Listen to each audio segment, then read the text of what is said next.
There we go. Sorry about that. So what's up, guys? It's your man Donovan Sharp, and welcome to the Sunday Zoom call. The Sunday, well, not really the Sunday Zoom call. Not the. I used to have the Sunday Zoom calls, but this is a relationship call-in show. Yeah, I appreciate that, Noah. Yeah. Sometimes, listen, every once in a while I'll come in and I'll talk for like 30 to 45 seconds, sometimes even up to a minute while I wait. And then somebody's got to text me, hey, dude, you're muted. But yeah, I do apologize. I do apologize that that I'm running a little bit late today. I was actually working on some new angles for my studio. Matter of fact, hold on. Give me a second. Let's go to camera 3. Yeah, as you guys can see, there's Chester. He's asleep. I've actually added a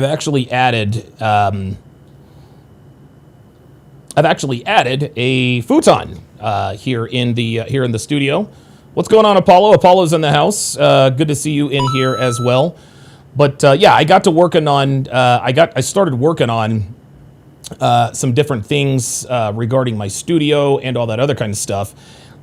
And what oftentimes happens with me is that I'll end up. There we go. I'll end up getting so focused that I don't take breaks. I just kind of work straight through because once I figure something out, once I really get into sort of a work zone, it is very, very difficult for me to stop until the work is actually done. Sometimes that's a good thing. Sometimes not so much. So Officer Matsunaga says, like the kicks in the corner, brother. Yes, sir. Yep. Yes, sir. That's those are what's 1, 2, 3, 4, 5, 1, 2. Yeah, 15 pairs of my shoes. Dude, I've got like I don't know how many pairs of. Honestly, I don't know how many pairs of sneakers I have. I got a lot. I got a lot of shoes, but it is what it is. It is what it is, man. Listen, man, to the victor go the spoils. To the victor go the spoils. And so yeah, if you guys have any dating or relationship questions, be sure to pull up. I actually had, let's see.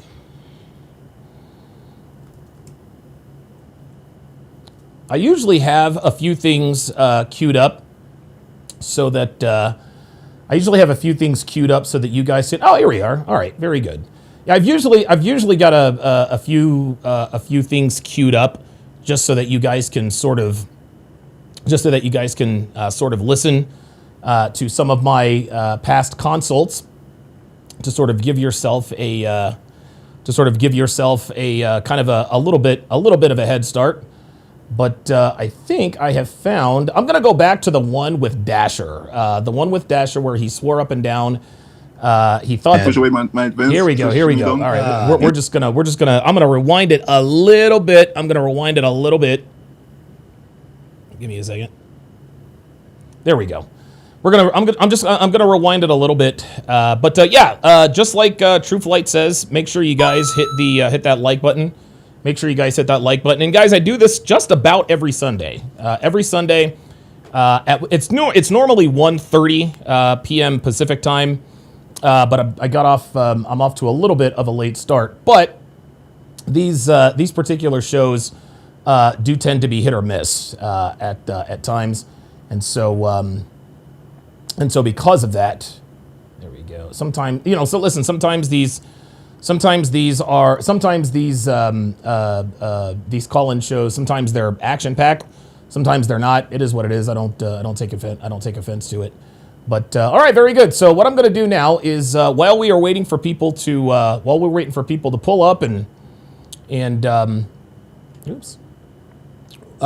we're waiting for people to pull up and get some advice from yours truly, I will play you guys. There we go. I will play you guys a video, and I think I should probably.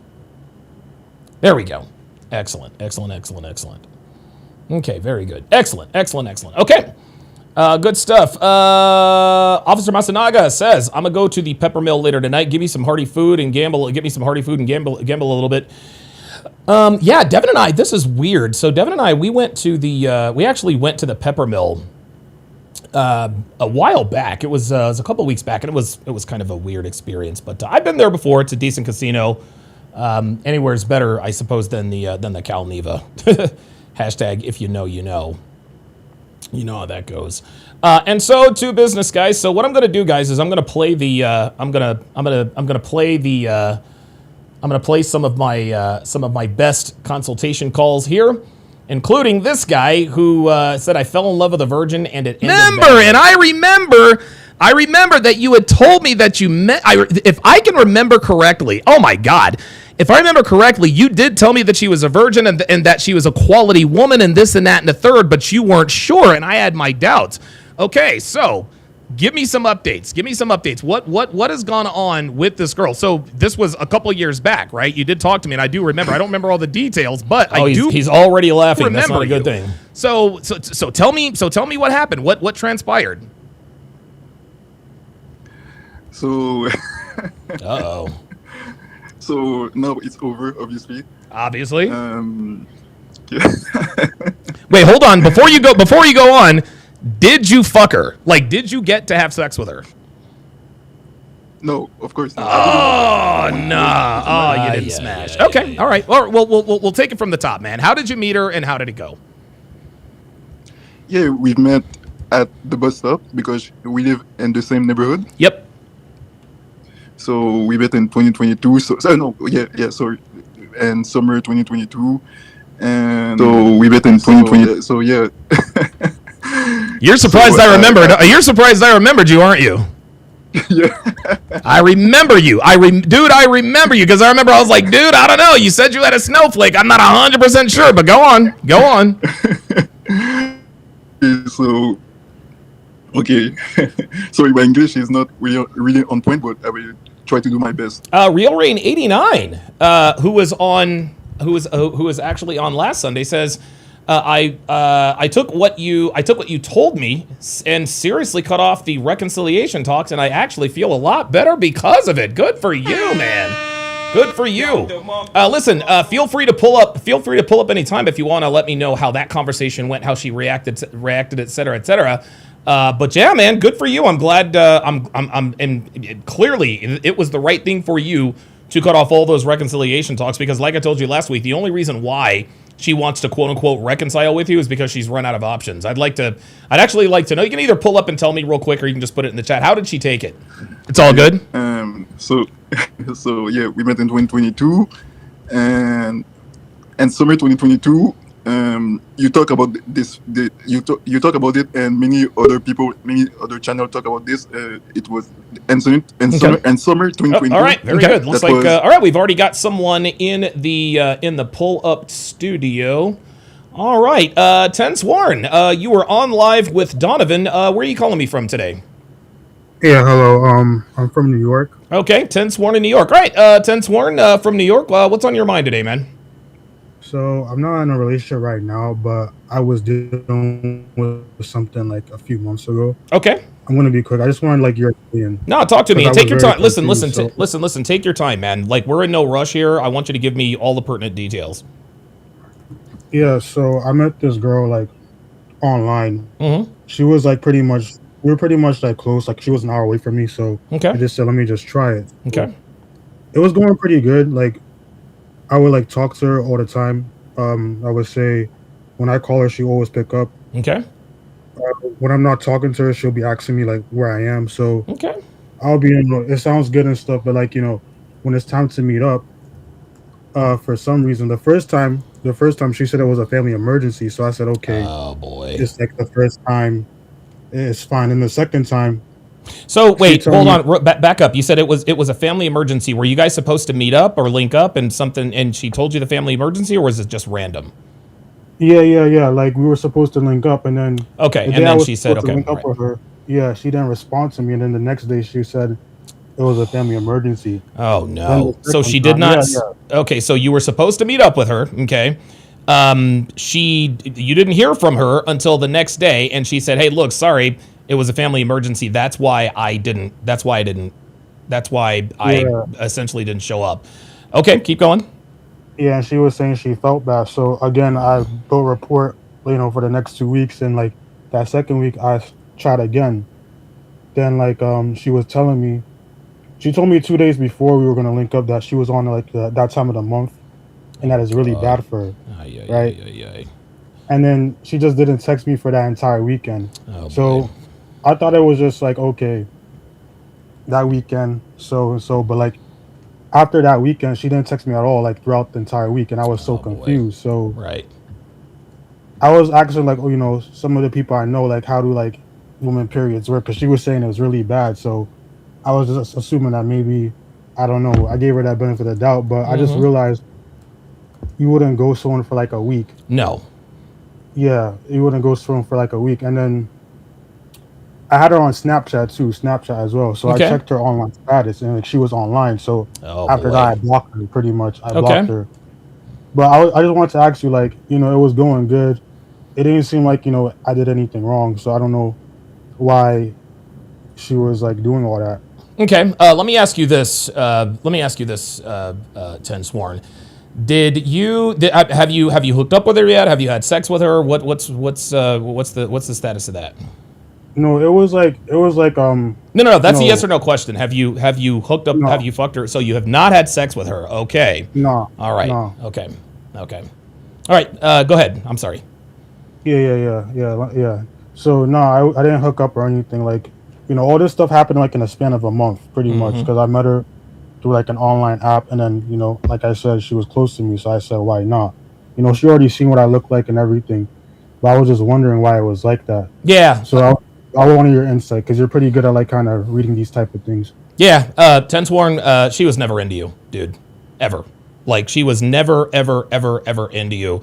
You said you met her. You said you met her online. Did you guys? You said. Did you guys? Hold on. So you guys met her online. Were you guys like on a dating app or something, or? Yeah, it was a dating app actually. It was Hinge. So Okay. she already seen what I look like, so she matched me and everything. That's why I'm confused. Like, you said she wasn't into me. Like, why do you think so? Why would she waste her time? I'm just curious. Well, I'll tell you what. I need a little bit more detail because at this point, I know for 100. I am 100% certain she definitely was not into you. If she had been into you, then then obviously at that point, she definitely would have hooked up with you. But let me ask you this: did you guys ever see each other in person? No, not at all. Okay. I was trying to set that up actually. That's what I was trying to set up. But again, the family emergency and like the whole period thing. That's why I was just so confused. Okay. All right. Yeah, she just didn't like you, man. And I don't have. I mean, let me ask you this: how old are you? How old is she? Because the thing So is you're asking me, okay, I'm confused as to why she doesn't want me, but I don't have any detail in terms of who she is, where she's from, how old you are, what kind of shape are you in, what you do for a living, things of that nature. okay, I need to know. Give me the tail of the tape here.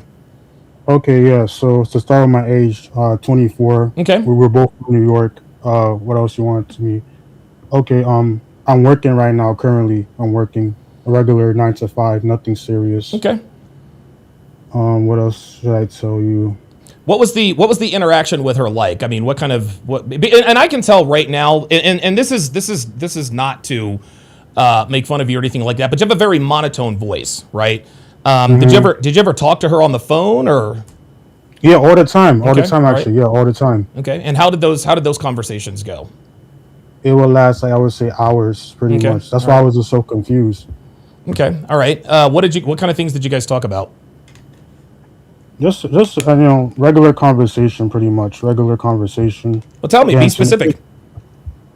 so because it was early, so it was like the first. I don't know. It all happened in a month. So first 1 to 3 weeks, I was just getting to know her pretty much. Okay, Her family life, hobbies, stuff like that, pretty okay. much. What kind of hobbies did she have? Do you remember?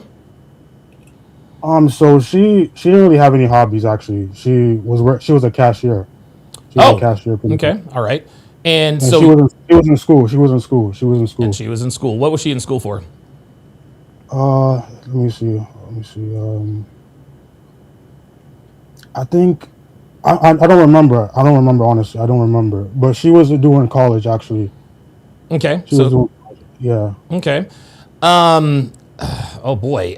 So you talked to this girl. So you talked to this girl for a month, And like, listen, I can tell you right now. You said conversations lasted for hours. Were they good conversation? Because I'm sitting here talking to you now, and and again, I'm just giving you constructive feedback here. Like, you're giving me dead ends here. You're like, okay, we had conversations and then you stopped. Is this how the conversations with her went, or did you guys engage? I mean, I don't know if you're a little bit nervous about talking to me, but it doesn't seem like you're very good conversationally, at least not over the phone. But if you talked with her for hours, obviously your dynamic with her is very different from your dynamic with me. So, I mean, you said for hours. Are we talking 2 hours, 3 hours, etc.? Yeah, I would say around 2 hours. Yeah, Okay. I don't really. Yeah, you're right. Like I'm not used to talking to you like on the phone like this. So Okay, you know, gotcha. yeah, Gotcha. yeah. Okay. But it was a different dynamic than what we're doing right now. Okay, very good. But yeah, Okay. yeah. Go ahead. Yeah, I just wanted to ask, like, this was like, past, like, it was like months ago, but I just wanted to like learn from you, like, okay, you said she wasn't into me, I believe you, because it's like, I was just like, why would you even waste your time? But I just want to know, like, I just want to know from you, why would a girl go through like all these lengths? Like, it's like I'm just trying to learn here. Why would she go through Sure. all these lengths? Yeah, the reason. All Yeah. this matching, like, why do girls do stuff like that? Yeah, You for know, they don't- attention. Yeah, Tense Warren. Listen, it's attention, man. She used you for attention. She was either, and to be honest with you, man, what you have to understand is that a lot of times when girls are in, and here's another thing. I think that she was definitely in a relationship. Either she was in a relationship or she was fucking at least one other guy. Because if she really liked you at that point, she would have made time for you. But I don't think she really gave herself a chance to like you, because she kept coming up with different excuses. As to, like, dude, honestly, family emergency and my period, like, Tense Warren, dude, those are 100% Yeah, it fucking was bullshit, yeah. It was bullshit bullshit. ass excuses. Okay. It was bullshit. Yeah, it was That absolute bullshit. Yeah. That's why I blocked her. That's why I blocked her the second time she said period. Not, like, it happened like a week after. Yeah. When I didn't get a text from her, I just blocked her because it's like, I don't think it would, a period like means you can't talk to anyone. So I just blocked her after that. Yeah, because that was an excuse. Yeah, what you have to understand, Tense Warren, a lot of times girls will jump on dating apps for attention, and it's for a lot of different reasons. Maybe the guy they're fucking isn't paying her attention. Maybe she's about to break up with her boyfriend. Whatever the case may be, it's clear that she wasn't into you. Your first mistake at that point was after she said she had a family emergency, you still gave her a chance to come back. Never, ever, ever, ever, ever do that again. Okay? Never, ever. Because here's the thing. If it really were a family emergency, she would have contacted you before she ghosted you. Because let's keep it real, Tense Warren. You set up a meetup, and you guys were supposed to meet up. It was a no call, no show. And listen, you and I, we've probably had several jobs. What happens when somebody no call, no shows? They don't show up to work, and they don't call in sick. What happens? They get fired. Yeah, they get fired. Exactly. We need to be the same thing with girls. If it's a no call, no show, she's fucking fired, right? Now, the thing is this, and I'll get to whoever's coming up next. What you have to understand is that if it really was a family emergency, she would have called you before, number one, and number two, she would have suggested, hey, she'd have called him, hey, TS, look, listen, I've got a family emergency, my dad died, whatever the case may be. How about this? How about we meet up next week? Even then, I'm still a little hesitant to give her a second chance. But at least at that point, okay, if she called me before, maybe it's bullshit. It probably is, but we'll give her another chance. Then if she swings and misses next time, then you definitely ghost her. But when a girl ghosts you, when a girl no call, no shows you on a day and time where you guys were supposed to meet up, and then she calls you afterwards and says it was a family emergency, it's fucking bullshit. And at that point, you shouldn't have even responded. In the future, if somebody matches with you on Hinge, you try to set up a meetup, they agree to it, they no call, no show. If she contacts you and says, hey, sorry, it was a family emergency, it doesn't matter. If a girl pulls off a no call, no show, you block her immediately. You don't need to know the reason. You don't care what the reason is. Take the L, charge it to the game, and move on. Okay, yeah, I didn't see it that way. Thank you for telling me. Yeah, yeah, That's yeah. a good analogy with the whole job thing. Yeah, yeah. I mean, because the reason why you get fired for a no call, no show is because the job, your employer, they allocate time and resources based on your presence being there. You also allocated time and resources based on her being there. You probably got ready, took a shower, maybe bought some new cologne, whatever the case may be. Even if you didn't do any of those things. The fact of the matter is when a woman no call, no shows you, she's telling you right then and there that she does not respect your time. And so when you give a girl a second chance, she can't say, okay, I can't use the family emergency thing anymore. I'm going to be on my period and I'm on my period and it's bad, blah, blah, blah, blah, blah. This is interesting. I was actually fucking a girl right here in Reno, as a matter of fact. And I'll never forget.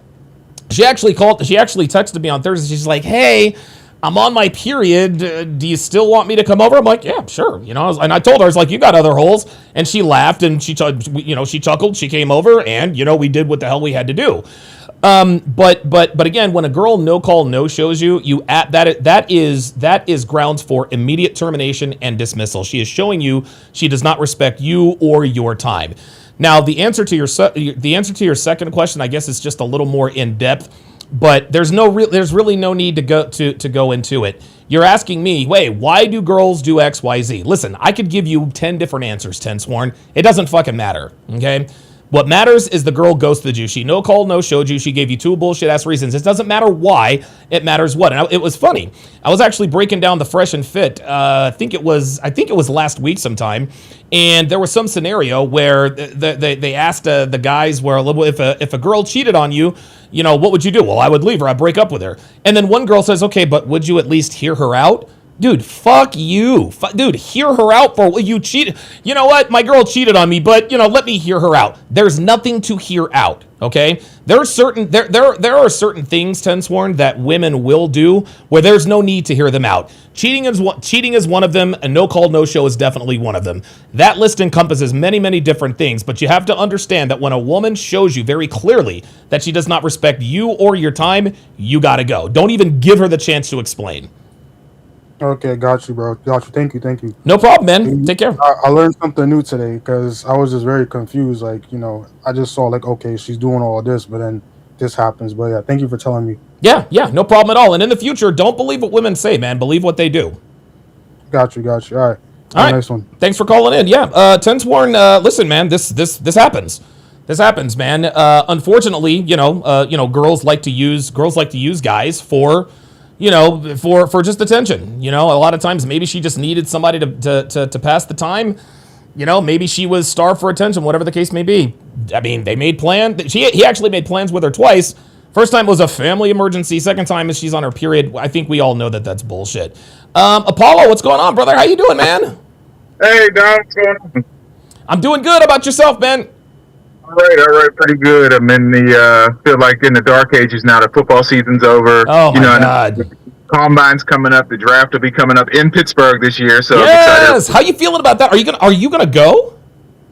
Me and friends were going back and forth because it's be exciting to go down there, but it's going to be thousands of people, and then you're going to So that's true.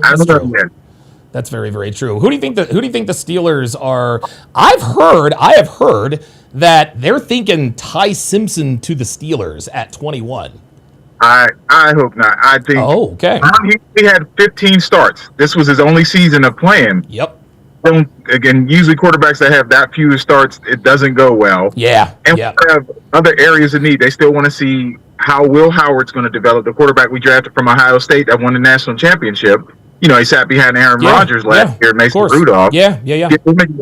And I just don't think that quarterback at that high, unless it's somebody else, to me. Sure. Or you can in the second round would be a priority at 21. Receiver, defensive back, another defensive lineman, because Cam Hayward is probably hanging it up soon. Yeah, absolutely. Yeah, it's probably one. He's probably this, if not this year, next year is definitely going to be his last year. Yeah. And I would think that we need help at that defensive line because our run defense was horrendous. And then they're looking at, there's been talks, could they possibly trade TJ Watt, to get some draft picks and go younger at the DN position. So I think, and we need a number 2 outside of DK Metcalf. We had nobody. I don't even know who y'all's second receiver is. It's DK Metcalf. Calvin Austin. Oh, God, yeah. they even brought in, Marquez Valdez-Scantling towards the end of the season. Yes, Jesus. Butterfingers. We need a solid number 2. Listen, the Eagles have some draft capital. Maybe we'll make a deal for TJ Watt. Listen, hey, I'll tell you what. If you guys need a number 2, dude, listen, man, we'll trade. We will trade. Tell me what you think of this deal. We will trade you guys AJ Brown, okay, for TJ Watt and maybe a 2nd-round pick. What do you think? Hey, he would be a solid number 2, so I wouldn't scoff at that. Plus, that would free up salary cap room, to be able to go out and get another TJ Watt or a TJ Watt. Plus, they like Nick Herbig; they want to re-sign him. Still have Smith, and TJ Watt. And if I'm not mistaken, TJ Watt makes more money than AJ Brown. AJ Brown makes $32 a year. I think TJ makes $40. Yes. Yep. So there you go. There's $8 million under the salary cap there for you guys right off the bat. So there you go. I mean, I look at it as we haven't won any playoff game with him. We can not win playoff games without him. That's absolutely, yeah. You can be bad in the playoffs without TJ Watt. You may as well do that. I like him, but if we're not going to win it, it's like, hey, if we can get assets, I'm all for it. Good stuff. So what's on your mind, man? Man, I've been waiting, to be able to get on one of these to talk to you for a minute, to tell you about one interesting kind of crazy story I had happen. It was at the end of November into December. So I had met, kind of like the last guy, I had met a girl online on Tinder. Mm-hmm. And, I'm 48 like yourself, and she was 27. And so, it was just like, hey, we talked and she, we like what each other looked like. And she was just like, look, she was just, looking to hook up, have some fun. She had a thing for older guys because I guess to her, older guys are able to satisfy her more, take their time. Yeah, we have our shit together. Yeah. So, we hooked up like 5 times all the way through December and everything was cool. She said she was single, just working and whatnot. So New Year's Day, I'm hanging out with friends watching the college football playoffs. At the end of the night, I get a text from her fiance.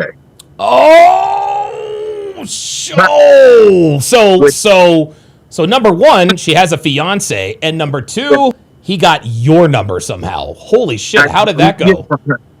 It was from. I guess it was from her number, but it was from him. Right. So it was like he used her phone to message. And not only messaged me, I guess apparently the other guy she was talking to, he got in her phone, found out, she was talking to me, another guy, which she had told me about it. I didn't care because I talked to other ladies. And she was on Tinder. So it was about, hey, this is, I don't want to say her name, but Tasha, that's her nickname. Sure. Fiance, and me and her been going through some stuff. And, she didn't tell people she was with me or whatnot. So he wasn't trying to cause trouble or anything, according to the message, but he just wanted people to leave her alone. Oh, okay. All right. So he wasn't one of them type of niggas, nigga, I'll kill you, blah, blah, blah, blah, blah. Right. Okay. Yeah. And my only response, I just messaged her, like, what the hell is this? Because I'm just wanting to make sure somebody's not going to be coming to my house. Exactly. Because you lied. Right, you said you were single.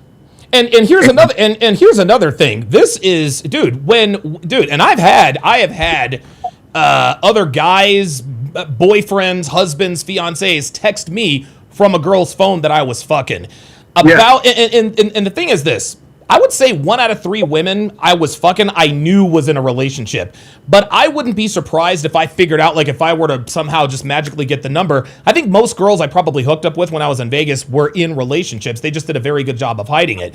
But what that really, really does is when you get a text from the boyfriend or the husband from her phone, at that point, now the communication is compromised because at any given time, you don't know if your text is going to be seen by her or him, right? Like you guys might set up a hook. Yeah, let's meet up here, this and that and the other, and she doesn't show up, the nigga shows up. And at that point, that's big trouble. Yeah. So, after that, she was apologized. She was said they were going through some issues, and she just didn't, thought they were going to break up, but I guess they saw each other New Year's Day, and they were trying to rekindle things, and he went through her phone and saw all the messages or anything like that. And I'm like, I don't care about all that. I'm just like, I don't need somebody trying to show up to my place. No, fuck that. Yeah. He said, I guess from him sending that message, I had a feeling like he wasn't. So, so far. And then it was just like, okay, well, that's it. Well, then, hey, then I was just like, hey, take care. And she messaged back later on, like, well, if things don't work out with him, can I message you? That kind of stuff. You know how ladies get. I'm just like, I was like, I figured that was coming. And, I got to be honest. And I'm sure you think the fact that he messaged and said that, I'm just like, I don't know what that says about him as a guy. Because Yeah, I'm just of course. I would have never done that. It would have just been, as soon as I saw it in her phone, it would have been a Would've rap. left her alone. Yeah. And here's the thing. So you said, I don't know what to think about that guy. I know what to think. I know exactly what to think of that dude. That dude is weak. And here's the thing. The fact that she said, hey, if things don't work out, can I message you? Translation, I know things aren't going to work out because I was fucking other guys and he still took me back. And girls, and again, dude, it does not matter. She might actually love him. But so can an unruly dog. An unruly dog will love you and not respect you, right? It's the same thing with women. And so I think she knows, she was almost like forecasting and prognosticating, okay, if this doesn't work out, dude, deep down, she knows it's not going to work out, man. So you can pretty much bet your bottom dollar she's going to be messaging you again sometime in the not too distant future. Yeah, that's what I figured that. And then the other thing I wanted to talk to you about is like, man, I'm still, I guess, dating the one girl I told you about, where it's coming up on 2 years now, that we've been kicking. You know, and you had told me like, man, she's, you know, been pushing for the girlfriend thing, and this is well, hold on. Is this the black woman that swallows the kids? No. Wait, real quick before we get to this story, what happened to her? What happened to the bitch that swallowed the kids? What happened to her? That was the one where I told you, we were seeing each other, and then all of a sudden, out of the blue, she's just like, hey, I can't do this anymore. I've been thinking about it. Yeah. And I think it was just because I, you know, had been telling her, look, I'm still just wanting to be casual. She wanted more, and I guess after, because it was like 7 months. Yeah, it's a while. She just couldn't do it anymore, and which I understood, and I haven't heard from her for almost 2 years now. Okay, very good. So now you have been messing with the girl that you're messing with now for how long? It'll be next month. It'll be 2 years. Wow. So you guys have been casual. You guys have been in a 2-year situationship, dude. I mean, happy anniversary. You right? I don't know. So what's going on with her? Has she not tried to angle for a relationship, or are you guys just? Because I've even talked to you about it. It was months ago where she, you know, was pushing for it and you know wanted to. You know, asked me about the names of other people and like, who are you seeing? What's their names? Yes. I remember now. Yeah. Are you hooking up with her? And you never lied to her. Like, yes, I am. Yes, I am. You never lied to her. Yeah. No. And so it's just been, she keeps saying that, you know, she's just resigned to the fact she was like, look, she gets what it is, that she enjoys the company. She enjoys, because we hang out a lot of weekends, you know, we've done stuff and whatnot, you know, go out to dinner, movies, and different things like that. Have nights in, you know, watching Love Is Blind and stuff. Yeah. She's hooked on it now.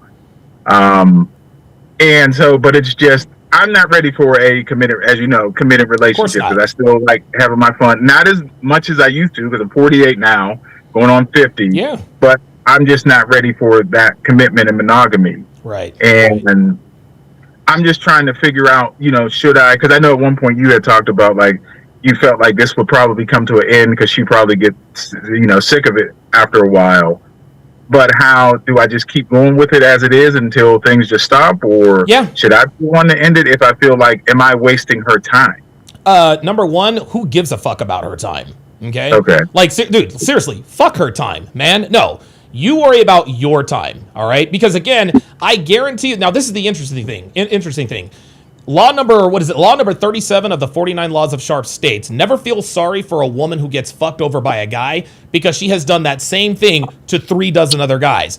I can guarantee you that she's had a guy like her that she's been stringing along for 6 months, a year and a half, 2 years. He wants to be in the relationship, but then she doesn't, right? And of course, the reason why she doesn't want to be in a relationship with him is because he wants to be in a relationship with her. Fast forward a couple of years, now here you come. The reason why she wants to be in a relationship with you is because you don't want to be in a relationship with her, which is absolutely fucked up here in 2026, but that's the way it is. But fuck her time. You don't worry, dude, do not worry about, don't worry about her time. And listen, I know you don't buy into this bullshit. Hey, you have to leave her better than you found her. No, fuck that. She is not your responsibility. Her time is not your responsibility. So my advice to you is to ride this shit out until she ends it. And well, here's the thing. Have you thought about ending it, or are you like, if I were to tell you, Apollo, listen, man, I'm gonna snap my fingers. You guys are going to have the situationship for another year and a half, and she's never gonna bring up the relationship thing, and you guys are still gonna have fun. Would you sign up for that? Oh yeah. Okay, all right. So obviously you're still having fun. So yeah, just I would write it until the wheels fall off.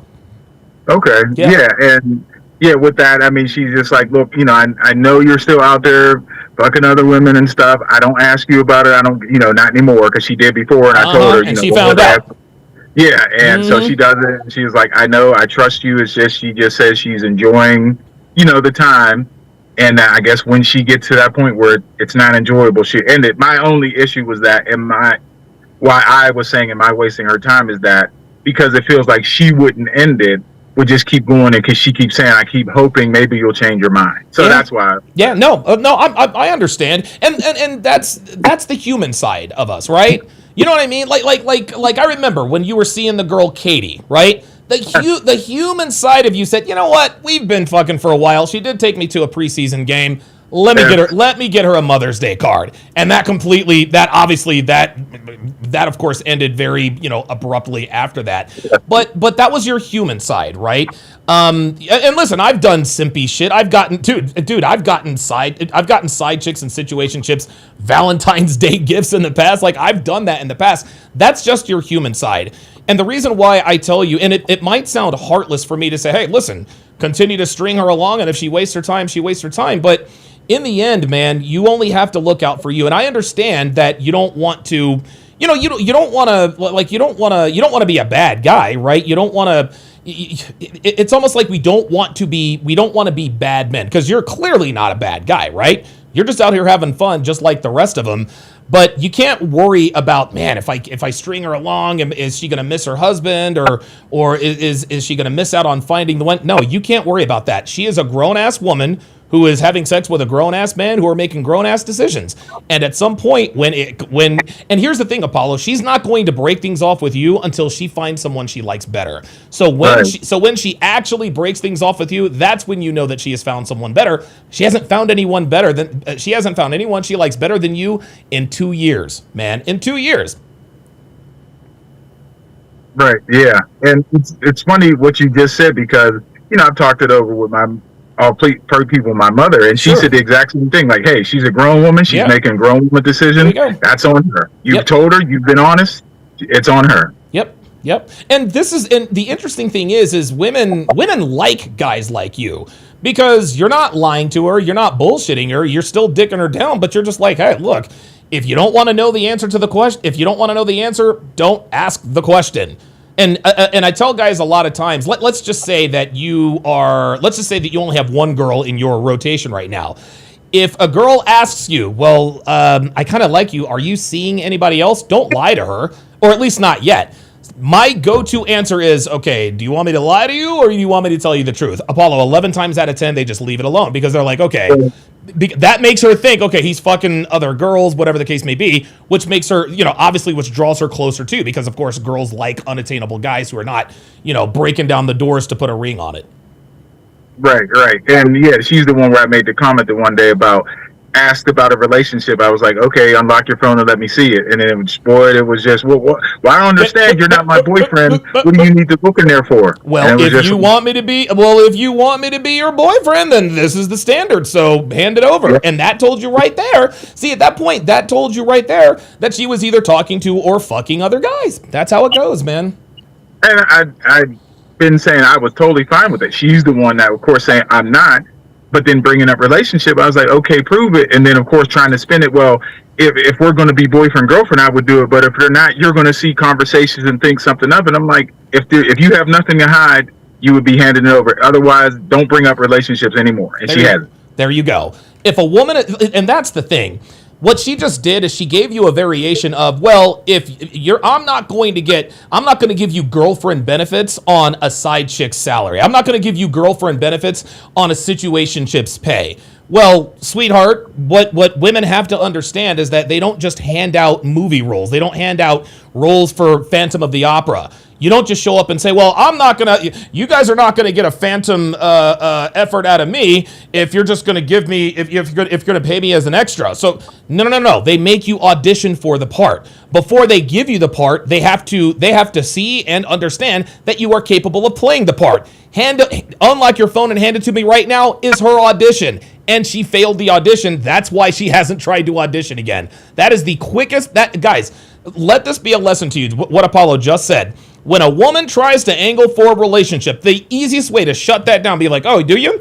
Unlock your phone and hand it to me right now. Shuts that shit down fucking immediately. Because if a girl really wants to be in a relationship with you, she stops fucking other guys. Here's the thing, Apollo. I guarantee you today, right this instant, she could probably unlock her phone and hand it to you right now because you guys are coming up on your 2-year situationship anniversary. The problem is, it's probably not going to stay that way. Oh yeah, because she even brought it up like I think a week ago. It was just like we were watching something about somebody looking at their phone. It's like I could hand you my phone right now. I'm like, yeah, you could do it right now because if there was anything from before, it's probably gone. Ooh, there you go. There you go. There you go. Oh, I can do that right now, bitch. Please. She probably went and got a second phone, man. You know what I mean? Come on. Come on. No, I guess my question, because I know you've always said that. So then, when the woman won't do it the first time, but then brings it up later in the second time, and you said, and then they're ready to hand it to you. Mm-hmm. When they do it, then obviously we all know whatever they had, they either ended or wiped clean. Mm-hmm. So what does that tell you, though? Does that really prove anything? It proves that they do. It doesn't really prove anything. The next step after she shows you her phone is where the real proof is, right? So let's just say you ask her she asks you, you tell her, hey, unlock your phone and hand it to me right now. No. Okay, fine. You guys continue fucking, whatever the case may be. She says, okay, listen, I want to be in a relationship. Here's my phone, right? You're not really looking in the phone because you know that she would not hand you her phone if you could find anything in there.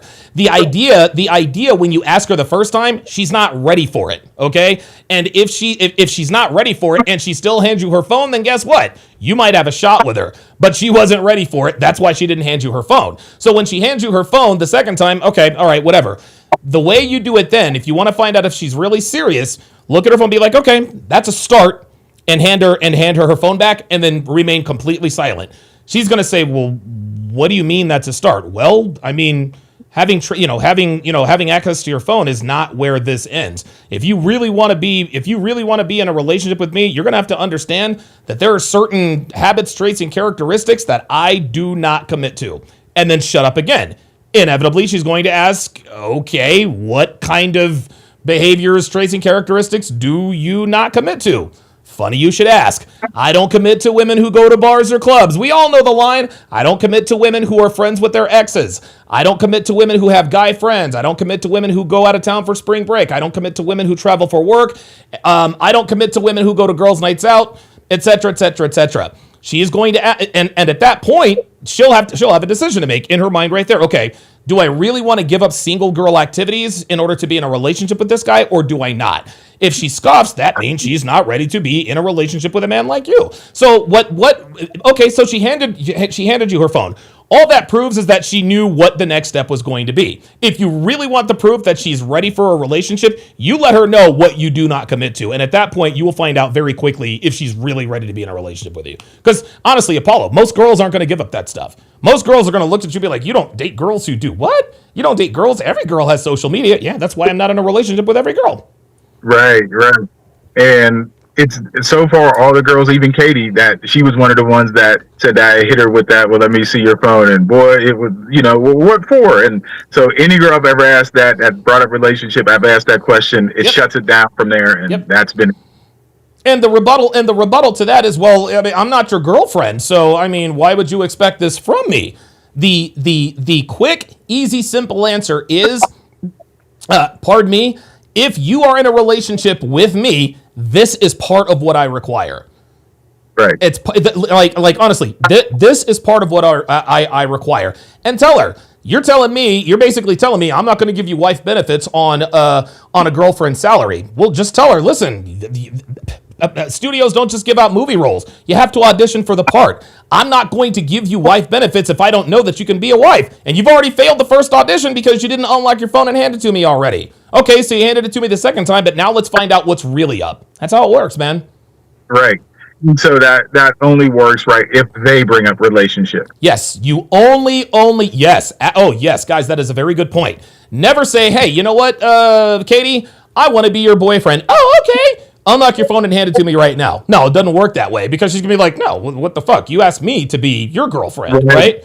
And I said all that, and you guys have heard me say this before. When you angle for a relationship with a girl first, it removes all of your leverage, because what you're communicating to the woman is that she has done and said everything that is required to secure your commitment. So if you ask a woman to be your girlfriend and she says yes, and then you say, hand over your phone, or okay, well, now that you're my girlfriend, you can't go to the club, or you can't do, she's going to look at you and laugh, because you were the one who proposed a relationship first. No, unlock your phone and hand it to me right now only works if she brings up the relationship. Right.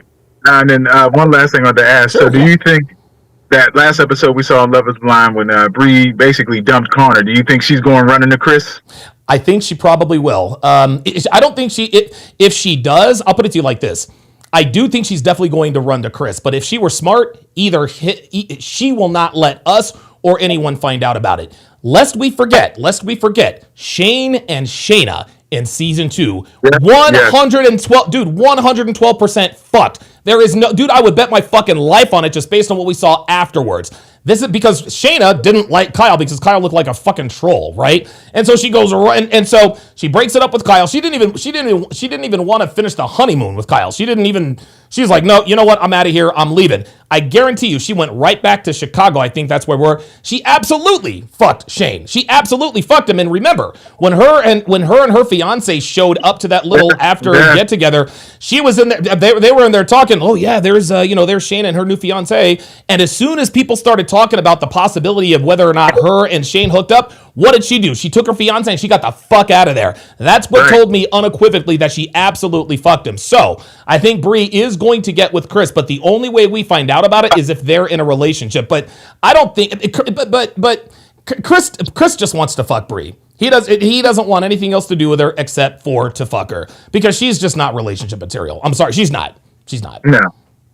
So what do you think it was why she, I guess finally did it with Connor? Because of course gave the song and dance. And like you said, he did everything that she asked, the woman asked, and she still dumped his ass. Yeah. So what do you think it was? It was just, she was just never into him from the beginning?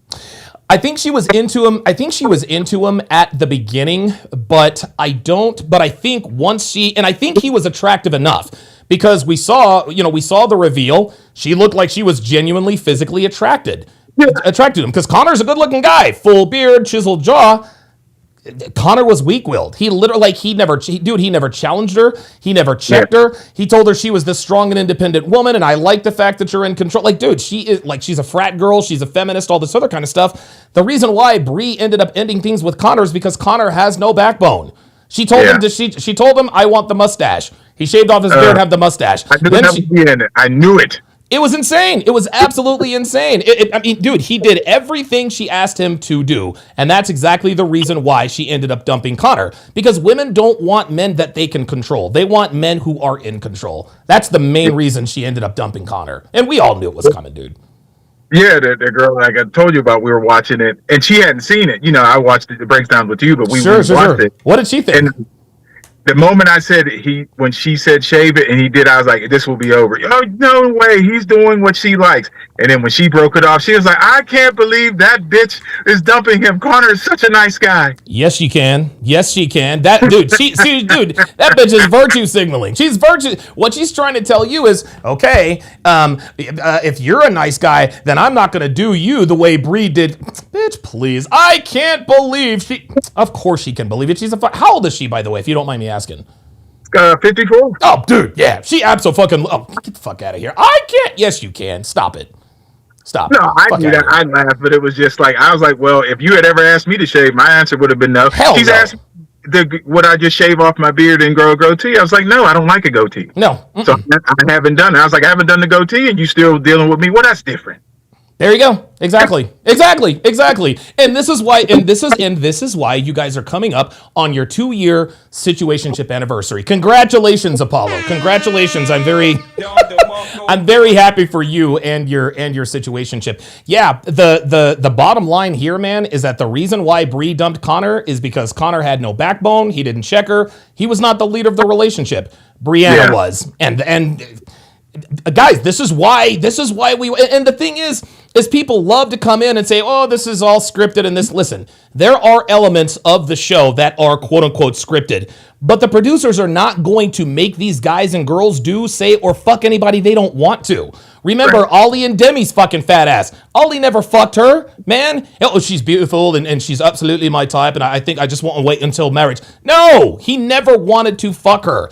Right? So if it really were scripted, then Ollie and Demi would be together. If it really were scripted, then Jessica and Mark would be together. If it really were scripted, then all of these couples would still be together. But it's not. And again, the fact that we can predict, like, to the engagement, who's going to last and who's not is actually pretty easy now. But we already know what's going to happen before it happens, just basically by looking at the reveal. It's uncanny. It's insane. It's incredible. I mean, we saw it last season with Casey and Patrick. Oh my God, dude. 5 minutes after, and she's sitting there saying, "I can't do this."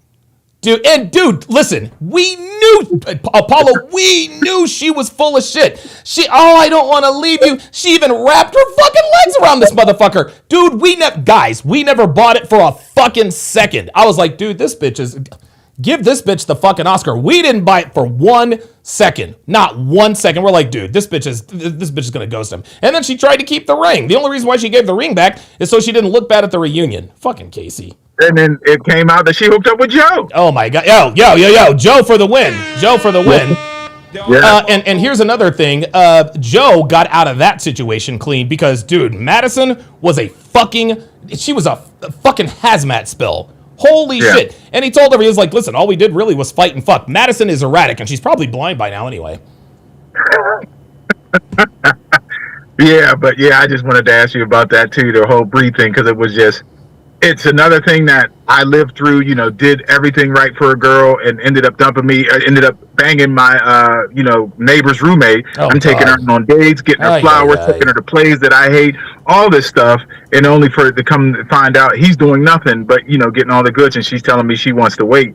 And anytime I see that happen to a guy that does everything, and a girl say, you're doing everything, I don't know why I feel this way. Yes, we do. Yes, you do. You know exactly why you feel that way. Isn't it funny how girls like to pretend? I like how they like to pretend that they can't believe that a woman did or said X, Y, and Z. It's just, this is why the red pill is here, y'all. This is why, because if not for the red pill, dude, you'd probably still be chasing Katie. Yes, I would be. Absolutely. Hashtag white girls for the win. Let me ask you this before I let you go, Apollo. So you and I, we're the same way. We're the same age. We're both Gen Xers. And I think the two of us I think we have similar and shared experiences. You're well-spoken and driven. I'm well-spoken and driven. I figured it because you and I, we've had conversations like this one-on-one, like off camera before. So let me ask you, because you're almost 50 and you're still in the player phase. Do you see the end of the player phase coming, or are you just going to do your thing? Or, because it was obvious to me. I was like, okay, I'm like, this whole player thing, it's getting old. It got really old really quickly. Where are you in terms of, because nobody keeps their player card forever. Or how close are you to turning in your player card at this point? A lot closer. Like, I've talked to you about, because I've even asked you what made you change yours, because I've started thinking about it, and I've slowed way down, as far as online dating, how many dates. Yeah, I know I had the girl in December and stuff, but it was usually I'd be calling you up with 2, 3 different stories. Now it's one here, one there. That's right. And consistently the same girl, even though I don't want commitment. It's getting a lot closer, because even though we're in a situationship, it has been nice having somebody consistent. I got to know it. She knows me. I know them. Yeah. I know her. And, those things are really nice, to where you can do things, conversation, things you can share in, watching shows together, movies, doing stuff. And what you're doing is you're building like a history. You're building a catalog. And so when you guys do finally break up, you are going, listen, you're going to miss the sex, but there's also other stuff, which is going to make it a little more painful as well. Yeah, I'll be bummed. I know, but I just know for me and her, it's not there. Like, as far as past this. Of course. With somebody else, maybe if I met him, but I'm getting closer to that, because I already see the slowdown coming, not only with age, just the time it takes. I know you talked about that, trying to date so many women, and I don't have the time or the energy. Dude, no. To do that. No, man. Like, oh my, dude, I can't even imagine what it's like in a nightclub.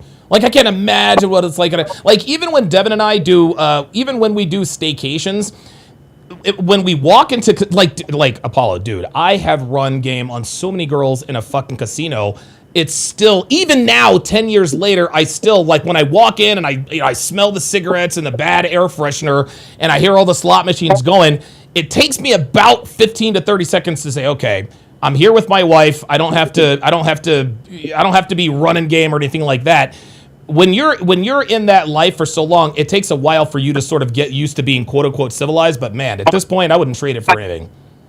Yeah, I don't go out to clubs and stuff like that. I'm 48. I look like somebody's dad up in there. If I go in there at this age. Yeah. But like you said, still meeting ladies, going out. But it's just the time, the energy, and I've been on hundreds and hundreds of dates. Sure. The conversations get boring because it's the same shit they're asking. I'm asking. Yep. And so I'm closer to the end. Like you said, turning into player cards. Okay, good stuff, man. Yeah, listen. Hang on to it for as long as you need. I think, and Jethro Raffer, I see you in the pull-up studio. I'm going to get to you in a second. What you're going to start to have both women and men. They're going to start to tell you, okay, you're getting on up there in age.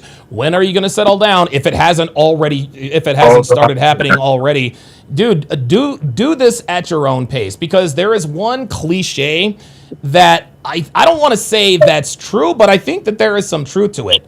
And I think, and women tell this to each other, but I think the reason they tell this to each other is to give themselves permission to keep slutting themselves out. And what they say is that, listen, the best relationships are found when you're not looking for it, right? So women tell themselves that, well, if I'm not looking for a relationship, let me just fuck every Tom, Dick, and Harry, and maybe I'll meet the one. What the real meaning is if you don't put any effort as a man into looking for a relationship and just being about your shit, women are going to be naturally drawn to you as a natural byproduct of your station in life. And if a woman really likes you and wants to be with you, she will make it very, very obvious. She'll make it very obvious, and she'll shoot her shot early. She'll be like, look, and she'll tell you, I'm not fucking anybody else. Here's my phone.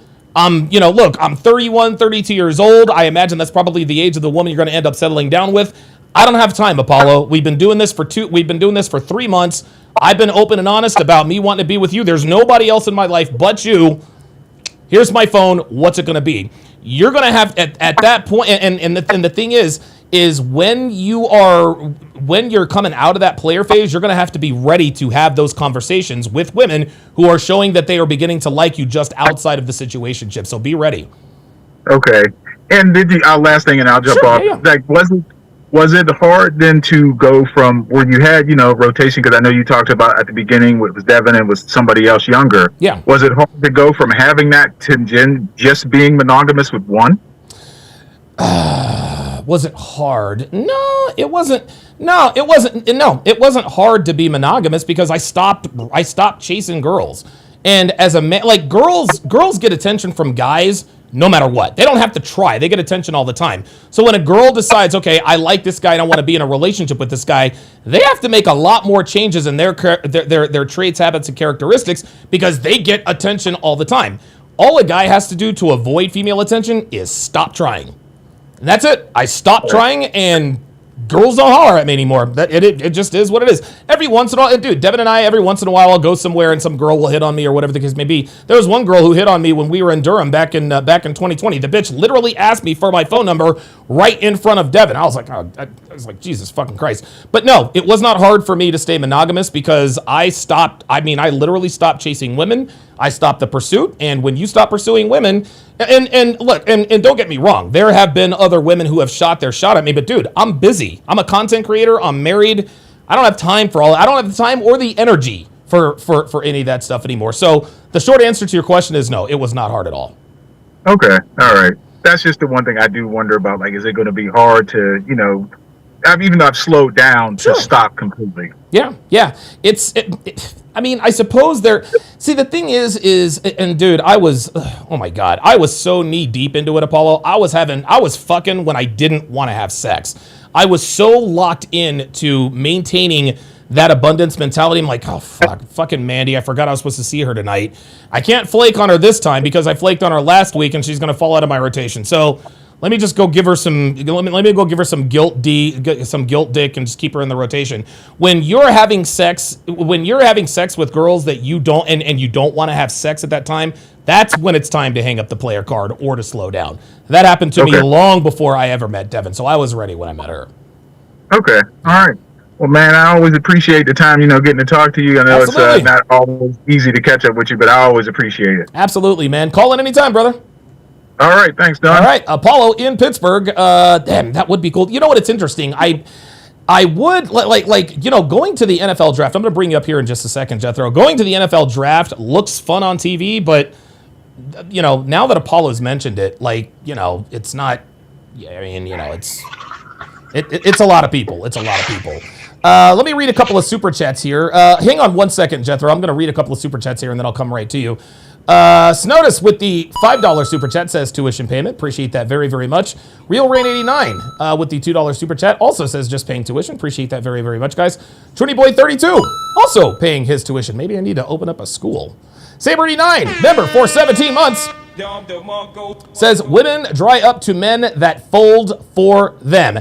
Absolutely, absolutely. Ten Sworn says, Donovan, how are you so good at reading people and situations? You were always spot on, dude. The reason I'm good at reading people and situations is because, number one, I'm older. Like, Ten Sworn, you're only 24. I'm literally, you are half my age. So number one, I've been around a lot longer. Number one. Number two, I have extensive experience. And my extensive experience has allowed me to make every mistake with a woman you could possibly make multiple times. This is why I'm able to pick up on things very, very quickly, because I have lived these scenarios before. That's the main reason why. Okay. Ten Sworn says, Donovan, which book do you recommend to buy first on your website? I would recommend the 49 Laws of Sharp. I'd go with that first. The second one is 16 Ways to Immediately Disqualify Her for a Long-Term Relationship. Think of the red pill guys as jujitsu. If I'm a 19-year-old, who knows how to fight, whatever, and I want to get into jiu-jitsu, I move down to Las Vegas and get into the UFC gym, they're going to spend the first 2 years, guys. You're not going to do striking. You're not going to do submission holds. No.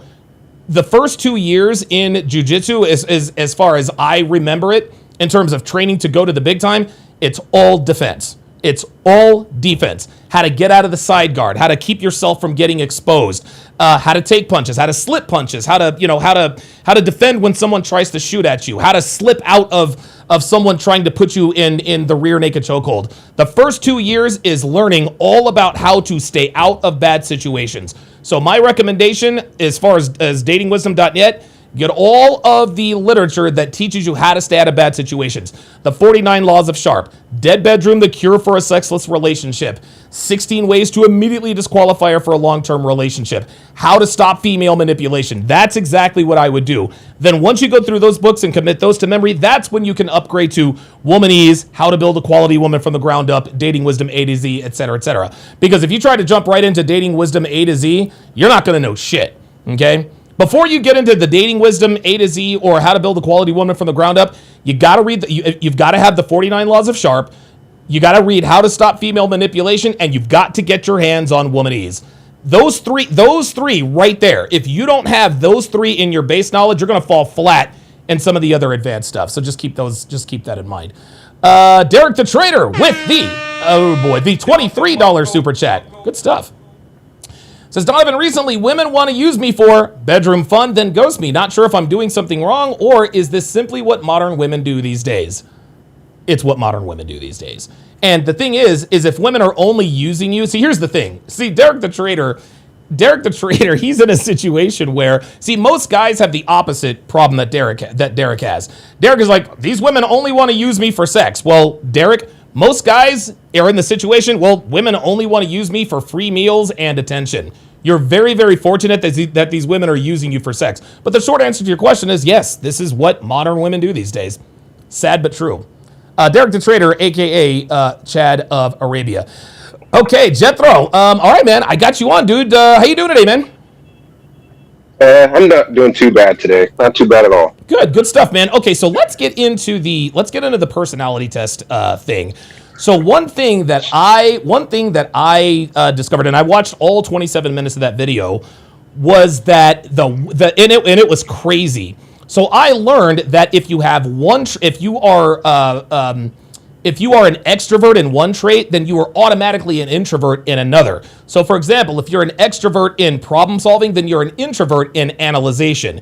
I also learned that depending upon like the order of the letters in your personality test, apparently it's in the order of the strength of the personality test. So listen, that was, and honestly, I'll probably watch it again because I didn't quite understand it. But thank you for that recommendation, man. I appreciate it. Yeah. So, if I could, I was gonna say something so that way. Where are you calling me from, by the way, Jethro? Where are you calling me from, by the way? From Iowa. Iowa. Okay. All right. Go ahead. I'm sorry. So, the reason I wanted to say this is because me talking to you about this topic, I wanted to give kind of a credential on myself. Okay. Like where it comes from and my understanding of everything and like where the strength comes from. Got it. So, I'm a nunchuck artist. What? So I have, nunchuck artist. So I do nunchucks. I've been doing nunchucks since I was 12 years old. Oh shit! So you're a bad motherfucker. God damn. And so I've had like 15,000 hours of nunchuck training. Dude, listen, for myself. Bro, you're a master. You ever heard of the 10,000 hour rule? Yeah. Oh, well, I figured. Yep. Of course, why wouldn't you? You're obviously well read. So, by the way, the 10,000 hour rule. I actually read about this in a very good book. I recommend. It's called Outliers. It's by Malcolm Gladwell. And just real quick, Jethro, the 10,000 hour rule states that if you focus and do something for 10,000 hours, you become a master of it. The Beatles had played shows for 10,000 hours. That's why when they came to the United States, they immediately blew up. When you do something for 10,000 hours, you become an expert at it. You almost become like God level professional. You've got 15 hours of nunchucks. That's insane. I don't know how many hours that I have podcasting, but I know it's well over 10,000. Good for you, man. Yeah. So, and the reason I'm using this is because it's a testament to my character. Yes, of course. Of my understanding of the personality too. It connects to that because when I'm focused on something and I'm obsessed about something and I want to learn something and I want to master something, absolutely, I go for it full-heartedly. So like I've done certain things with nunchucks. Like the longest I've ever gone is 10 and a half hours nonstop chucking. I go outside in front of everybody and I nunchuck for 10 and a half hours. Anywhere from 2 hours to 10 and a half hours straight. Oh my God, that's insane. Because I really challenge myself because when I'm into something, I'm into something. Okay. So here in Iowa, when it was, sometimes it's like 99 degrees, 100 degrees, I'll still go outside for that long in a row and I won't take a break at all. Like I'll just be 10 hours straight.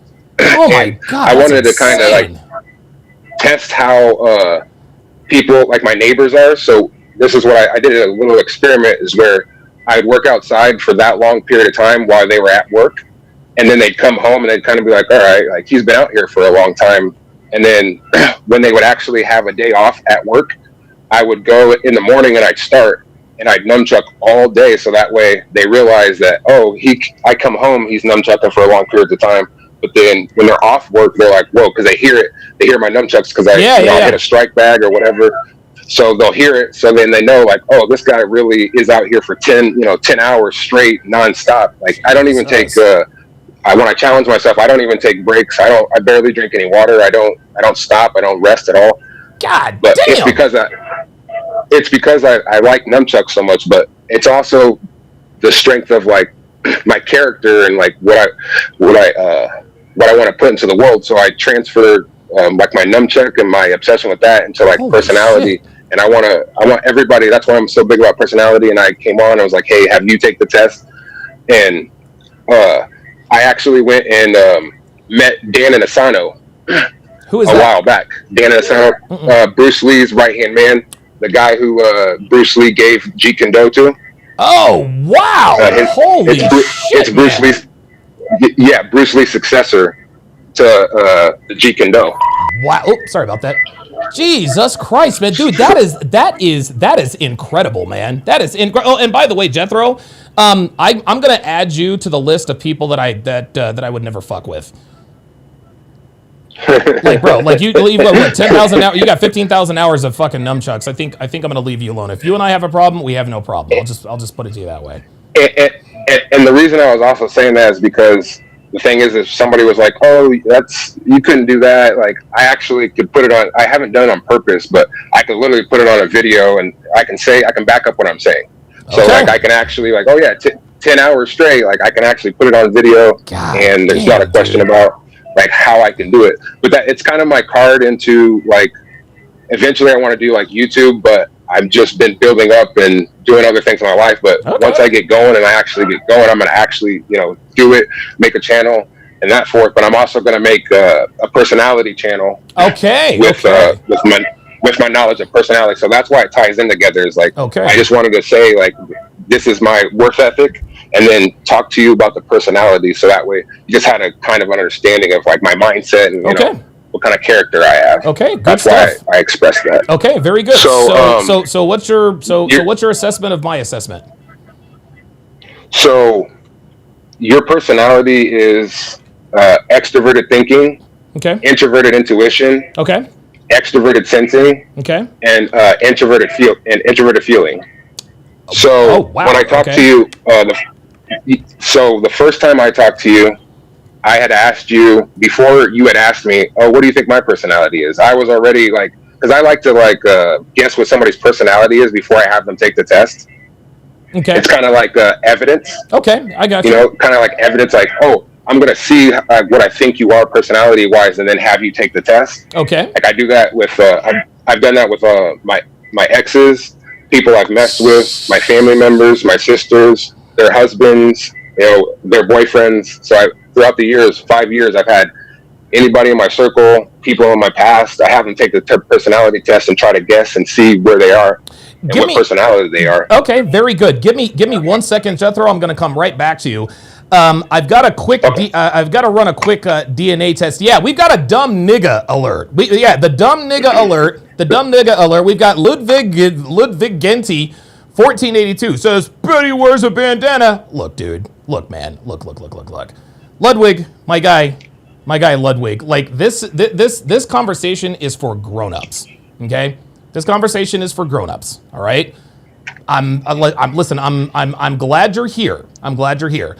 But if all you're going to do is come in here and try to pick fun or make fun of someone who has a genuine skill, then you can see your black ass up out of here. Straight up. Like seriously. Like honestly, fuck what you heard and fuck you. Like seriously, dumb nigga alert. Bet he wears a bandana. What the fuck? What the fuck kind of shit is that? I swear to God. Dumb niggas, man. Okay, sorry about that, Jethro. Please continue, my guy. Please continue. So, I mean, I don't know if he meant.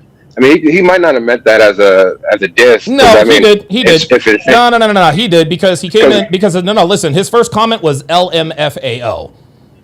And then he says, and then of course his next comment was, "This guy chucks." So when somebody's talking about nunchucks and your first comment is LMFAO, I already knew he was about to be on some clown shit. So that's why I know.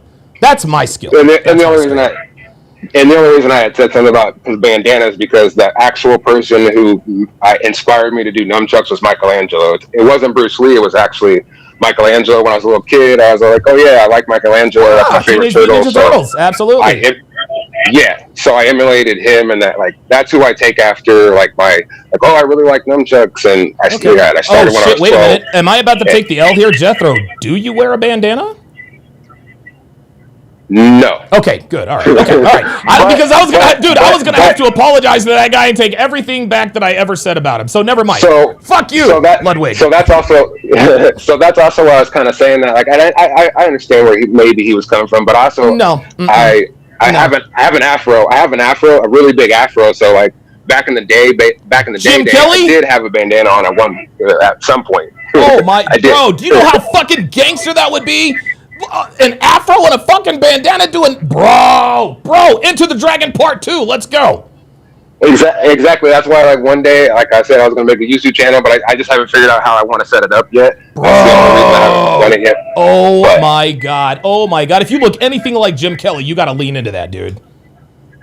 Actually, in a weird way, to a degree, I kind of do. I'm mixed. I'm half white, half black. Oh, so. Yo, listen. Do not start that YouTube channel before you consult with me, man. Yeah, I know. Yes, yeah, and that's also why I like. Part of me is like, I wanted to come in and talk about the personality, give that. Okay. 'Cause, you're the person that you're the only person that I kind of have a plan to like come with someday and actually consult with, and I have certain ideas that some ideas I'm not going to say out loud here, but because those are for myself. But when it comes back to one thing I wanted to say before I continue is about Dan Inosanto, because when I had went and trained with him, because he had an 8-day seminar, and the mother of my kids was actually the one that found his seminar and was like, "Hey, I'm taking you to a trip to go actually meet him and train with him," and she was my training partner because when you go to a seminar, so when you go to a seminar, you have to have another person train with you because it's not just like you sit there and listen. You actually he goes down and does his system of Screama sticks. Okay. So he has a system of Screama sticks, and then you're there for 2 days, 8 hours, where you guys learn his skill set. And you know, when I went there, the one thing that's really odd about beating somebody like that who's seasoned, because he was in Cambodian boxing, like Dan Inosanto's a real, real martial arts masters. Yeah, he's a G. He had martial arts masters. He had martial arts masters break his limbs and stuff, and he's a real martial artist, and that's why Bruce Lee had him continue his Jeet Kune Do art. So, but when he walked in there, I just wanted to say this for everybody to hear, is when I went in there. So before I was in the gym before he came in, because he was arriving from the airport and he had his baggage and luggage and people with him, his little clique. But I could smell him, so I was inside the gym, and you could literally smell him before he even got out of the car outside, because he's so seasoned. Yes, so he's so, and it's not like a bad stint. It's like he's so seasoned, and so he had so many martial arts, because I mean he'd been doing martial arts for at least like 70, pretty much 70 years since when I went to see him. Wow. So, and he's still doing seminars today. Yeah, he's still doing seminars today, and he's like 92. And because of Bruce Lee, he continues to go around and do seminars, just because like he lost his that was his friend, his buddy, you know, his amigo. Okay. So he carries on the tradition of Bruce Lee by going around and doing seminars, even though he's like he's literally 89 or 90. Jesus. So, Christ. but yeah, and he's so seasoned, and actually got to sit down and listen to him, because he was the one that brought Bruce Lee nunchucks. He was the one. Dan Inosanto was the one that introduced nunchucks to Bruce Lee. Wow. Bruce Lee never used nunchucks until Dan Inosanto brought them to him. And the game of death. You remember? You know the game of death? Oh, yes, absolutely, absolutely, yes. So there's a movie there's a documentary about Bruce Lee called The Warrior's Journey, and they didn't put the right footage in the Game of Death. They didn't put all of what Bruce Lee's footage was in the actual movie. So, and that somebody found it years later, found all this all the archives of actual Bruce Lee's writing and actual choreography that he did. So they actually put that in the Warrior's Journey documentary of the actual piece that Bruce Lee actually did in the movie. They didn't put it in the Game of Death because they didn't have it, but then years later they put it into the documentary, like I'm saying. Oh, cool. And then you see Bruce Lee has a battle of nunchucks with Dan Inosanto. Dan Inosanto, when he's in that movie fighting the guy with nunchucks, that's Dan Inosanto. No, are you serious? Yeah. So and you trained with that guy? Yeah. God damn. Okay. All right. Well, so you're legit. Oh crap. Can you hear me? Yeah, I got you, loud and clear. Oh, okay. I thought I hit something. So yeah, but I just found it really odd that out of all that, is like you could smell him literally, and it's not because he's stank, it's because he's so saturated.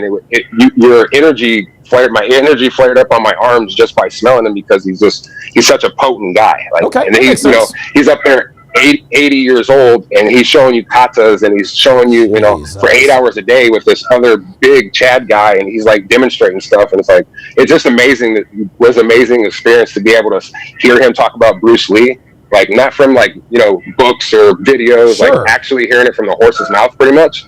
Like the stories he was telling about Bruce Lee and everything. It was just, it was a wicked experience. But yeah, and the last thing I'll say about that is you should really watch The Warrior's Journey. Yeah, I got it up right here. Because it has the actual footage, the actual unedited footage of Bruce Lee and what he wanted that movie to be. It shows like 40 minutes of him going up the pagoda. So okay, yeah, I got it, dude. I got it up right here, man. I'll watch this tonight with Devin. So and then back to, sorry if I'm jumping, but back to your personality. So when I first was talking to you on the phone, or I was talking to you, I had asked you questions before I tried to like label what your personality was. I asked you, are you an extrovert or are you an introvert? Right. And when I first asked you, I asked you that. Yeah. And then I asked you, and I figured you were already an introvert, but I wanted to hear it from you. And then I asked you, and you said you think you're an extrovert because when you go out, you kind of like to meet people. You say, hey, hi, you know, hi.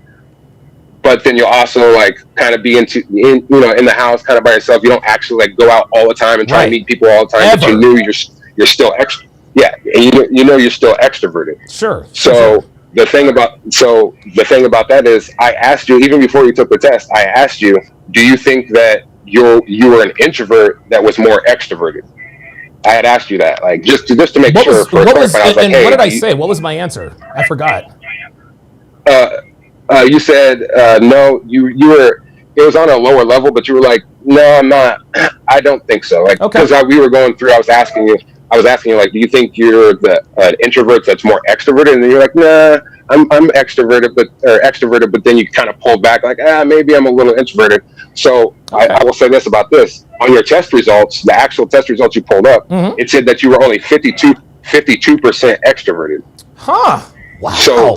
So that matches. Do you see? So that matches when even before I asked you what your results were, had you take the test, I already knew to ask you certain things. How did you? Okay, so how did you know? Because anyone who watches me, Jethro, like, of course I'm extroverted. I'm demonstrative. I talk for a living. All this other kind of stuff. How did you know that? How did you know that I was only 52% extroverted instead of 100%, as most people would think? I guess the layperson. Because I can explain it. I mean, the simple answer is I study this shit for real because people are built this way. This is why, like you're built the way you are. I'm built the way I am. Right. So what happens is I can get a sense of you. I can sense you. So when I talk to you, when I watch your videos, I can sense where your extroversion is. That's why I asked those questions even before I had you take the test, and I asked you qualifying questions. So another connection to that is when I asked you about MLD. Because so this is another part that plays into it. Okay. So I took MLD. I know his personality because I was in a chat and he's like, "Oh yeah, I'm at ENFJ." So he's an ENFJ, and I had asked you, and he knows. How do you think? And also I was like, how do you compare yourself to MLD? That was the question I asked. I was like, sure. So what do you think you are compared to MLD? And you were like, yeah, we're like right away, the instant you were like, yeah, we're kind of similar, but then we're not. Like that's exactly what you said. Right. Yeah. So from that, I knew that so then I could depict that you weren't an ENFJ like him. I knew that because of that. Oh, if he was an ENFJ, yes. So if you guys were similar and you guys you were an ENFJ, you would have been a little bit more like, yeah, we're a lot alike. And then eventually said, oh, well, like, but I could tell that you weren't an ENFJ. Okay. So then I was like, okay, so then there's only 8 personalities that are extroverted. So I could eliminate ENFJ. Okay. And then I have dealt with in my life and had tested ENTJs. So, and there was this one girl that I used to know as a friendhood.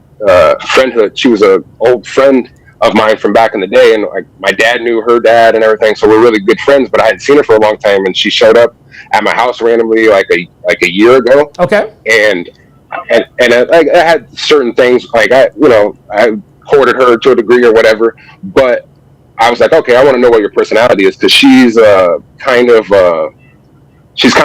been a little bit of a degenerate, kind of going to jail, in and out, Oh boy. have problems with the law. Oh boy. And what I was doing is, I thought that you might be the type of personality that she has. Okay. Because she was an ENTJ.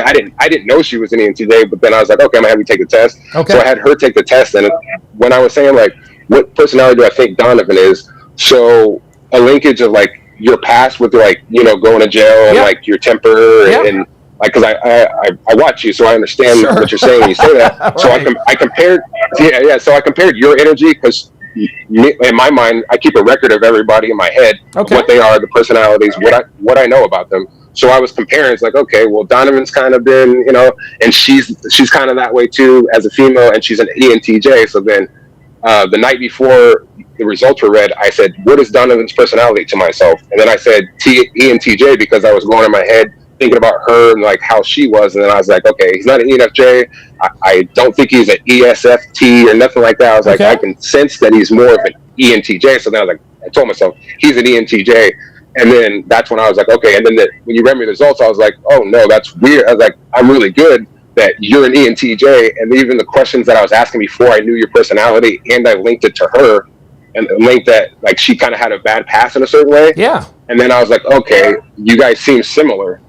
So then that's how I was like, okay, I know what your personality is. And then when you gave me the results, I knew even more, because I'm like, the actual results are in my face. I'm like, okay, this makes sense. Holy shit, man. Then this adds to this. So, and then, you're, so for ENTJ, which you are, your extroverted thinking is the thinking outside of yourself. Okay. Like the thing, objects and things and people outside of yourself. That's Right. your main function. Like, you like being there. That's your main function. Right. So in your second function, which is kind of, this is why, so the second function is why, on your result, you said, it said that in your result, it said you're good at controlling your emotion, and you kind of like, I don't know about that. Like, I think I'm a lot better at it now.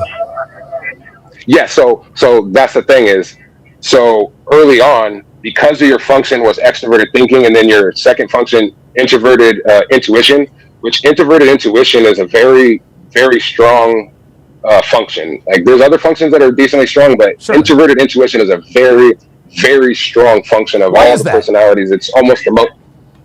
So introverted intuition is, and before I answer, because this goes with it, is every time that I notice something about you when I watch you, and Myron, I'm going to go to that, but is pattern recognition. So, like, you go and do 100%. things, and every once in a while you say pattern recognition.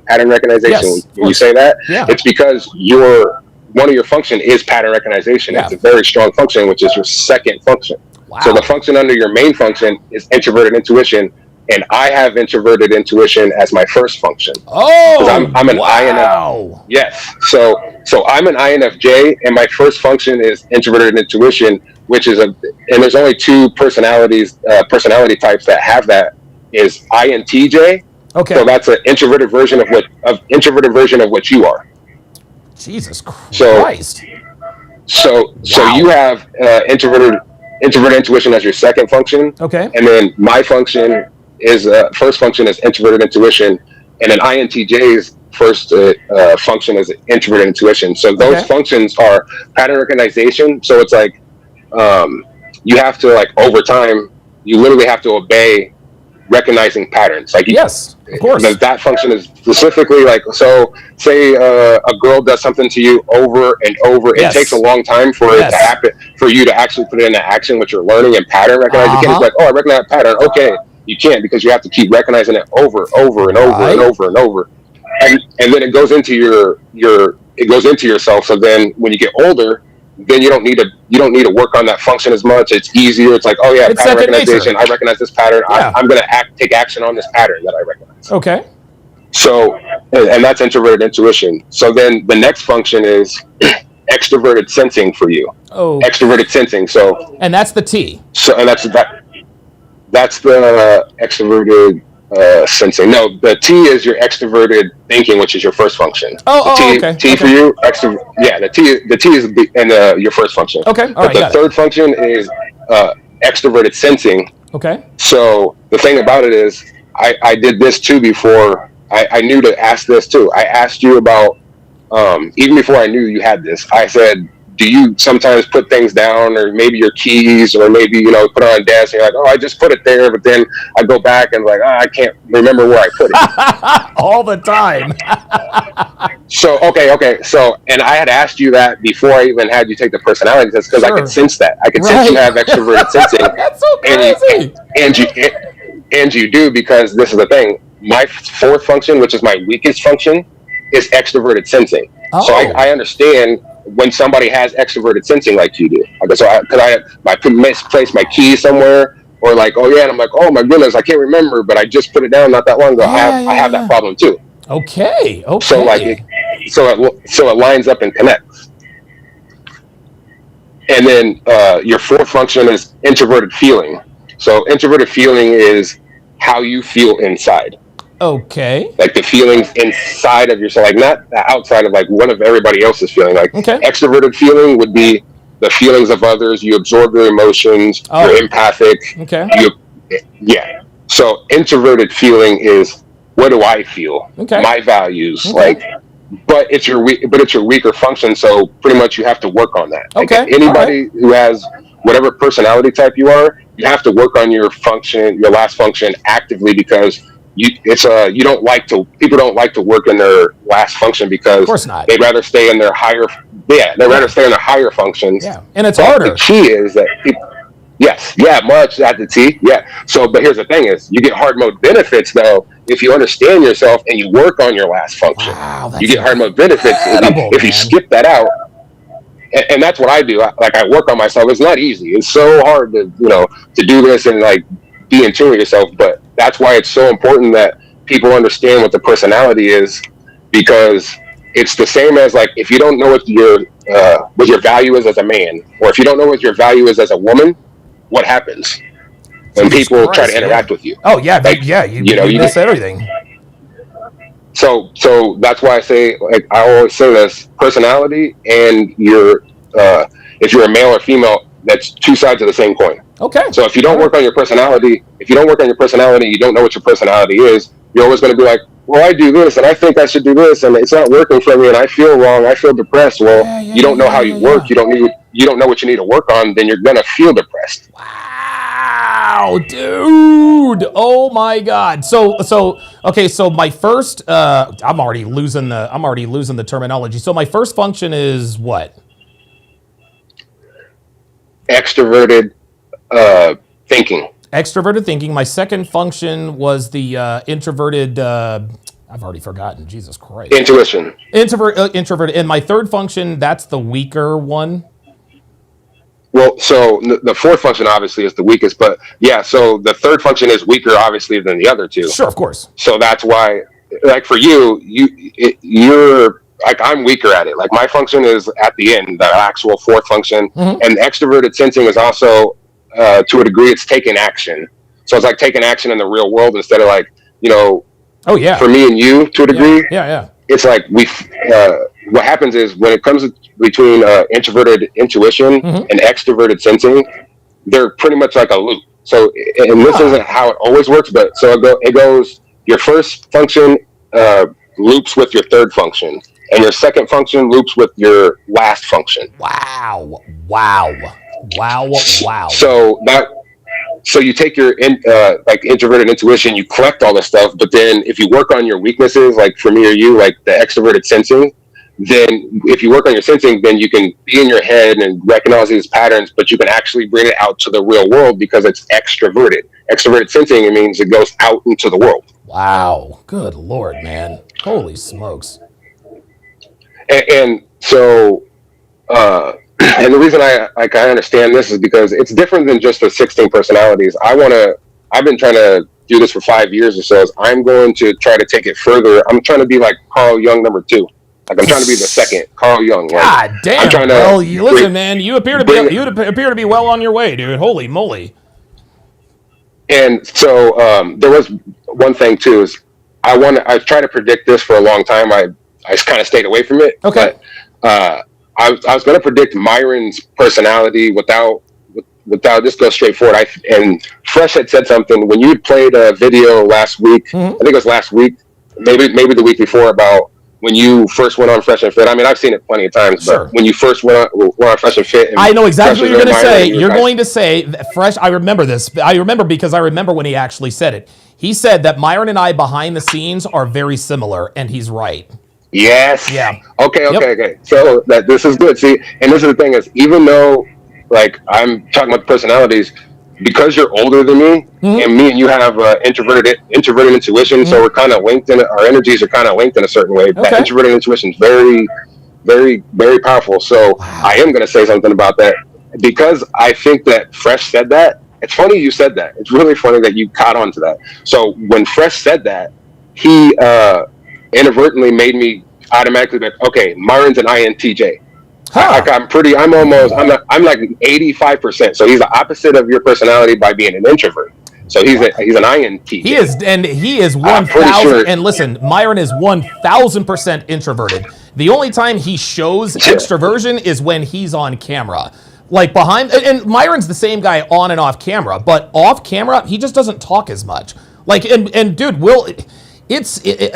how can I put this? I like when I'm out and about with Myron. He is not as he's not as jovial or as outgoing as I am. He really is he really just kind of keep to himself. That much I know. But and the thing about him is that he has the feeling that it's actually remarkable. I think it's because the thing is like he wasn't really damaged when he was younger. His parents were actually a certain way, so he was actually able to balance himself out as he grew older. Like he kind of he's really good at being at any age. I can tell. It's like He's being incredible. really good with knowing himself and and and understanding himself. He's incredible. He really is. And since that happened in that conversation, I was like, okay, I'm pretty sure, and I've been thinking that way for a while anyways, that he was an INTJ, but it made super sense when I heard Fresh say that. I was like, I'm pretty sure I know exactly, because the way Fresh said it, he said it with such emphasis, like, oh yeah, like you guys are so similar, but we obviously know that Myron is, you can tell, Myron's an introvert. So what made you think, like- what made you think that Myron was the opposite personality of me, even though Fresh, a man who knows us both very well, said that we are similar behind the scenes? So it's because of if I can put it in a funny way, you guys are really strong. It doesn't matter what your personalities are. You guys are really strong. I'm not talking about strong personalities. You do have that, but I'm saying that you guys are very strong, powerful men. You've grown yourselves. Right. Like no matter what you guys have been through, you've grown yourselves. So that's why, and he picked up on that. He's like, okay, like you guys are so strong. I sense that you guys are very similar. Yes, like, yes. yeah.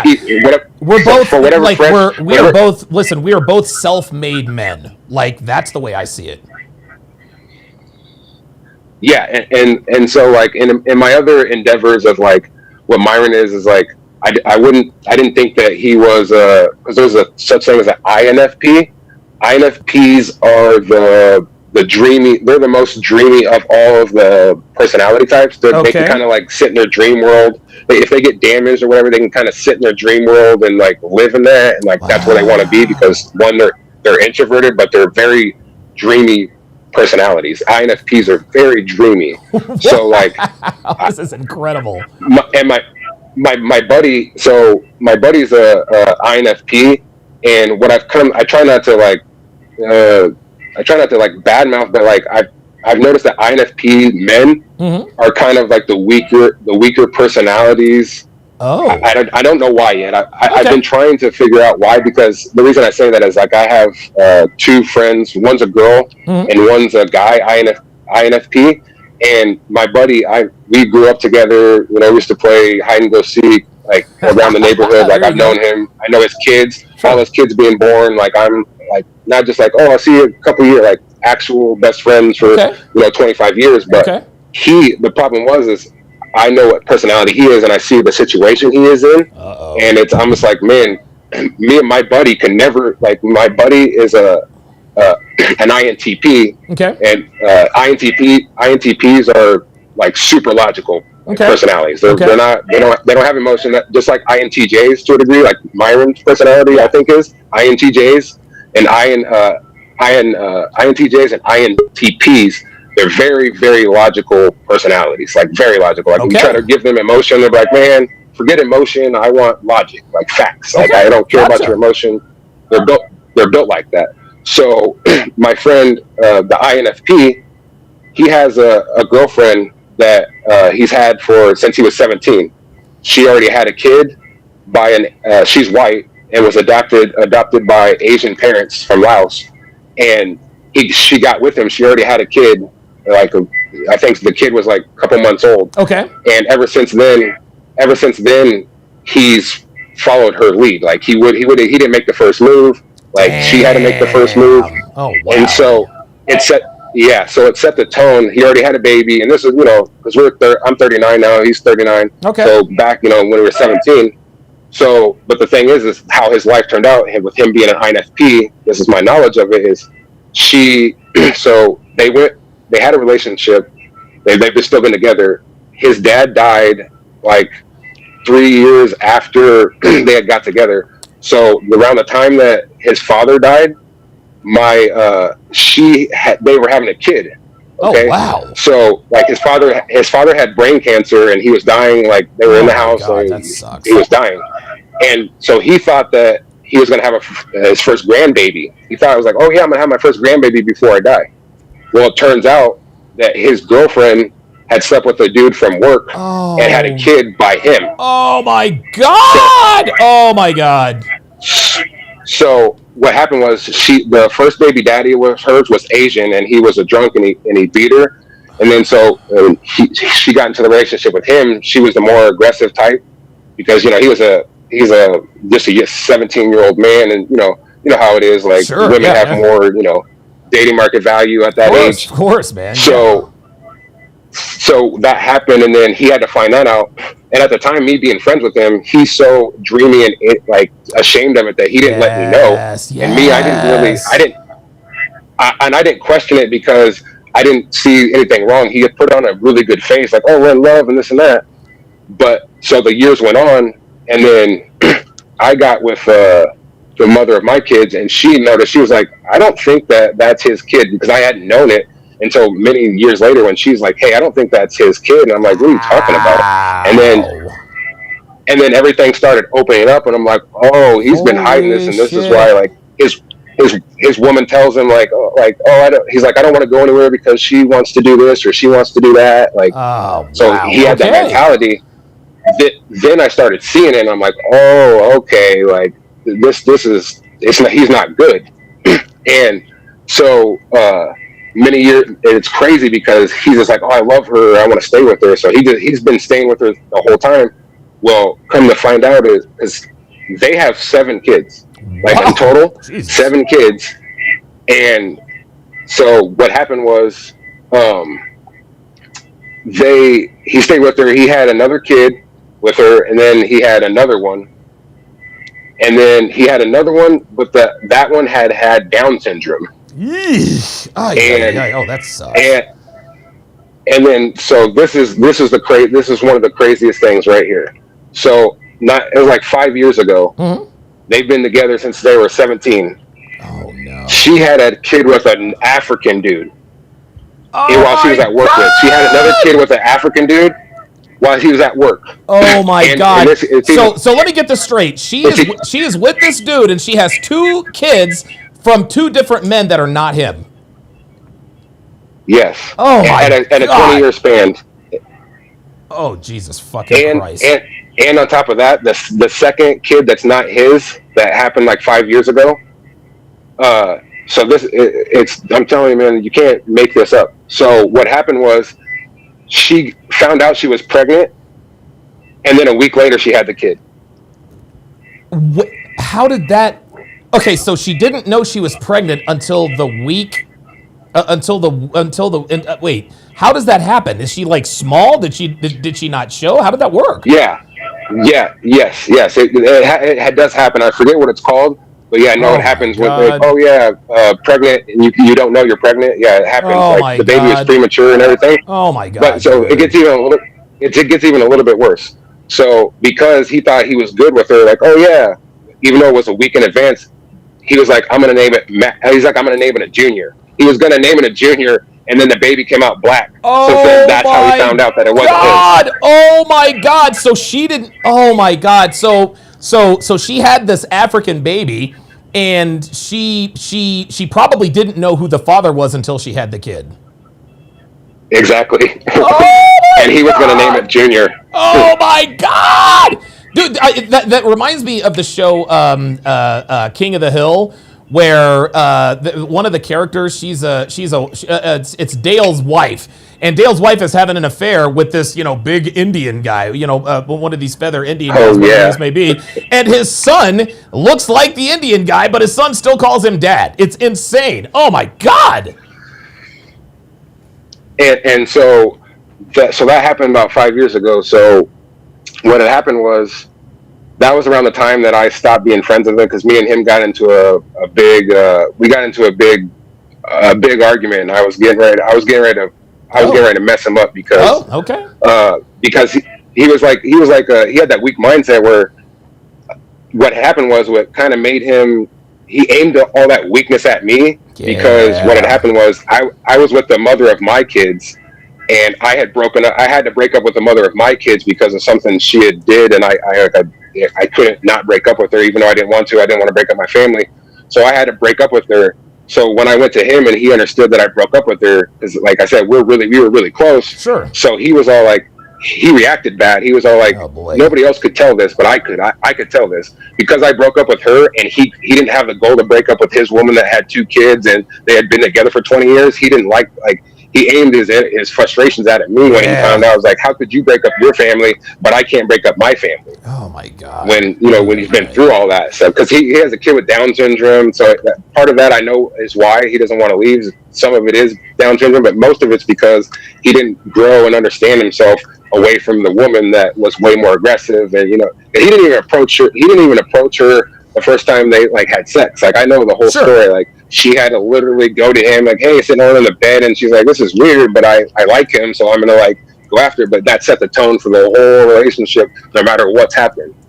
Because after me and him got into a big fight because of that, what happened was, and this is the part that crushes me, is his mom pretty much bought his house for him. It was a nice house. And so his mom pretty much bought him a house, helped him fix it up and everything. So he didn't have to pay much of anything for a nice house. Wow, very and nice. What happened was he was going to sell it, but then this was not that long ago.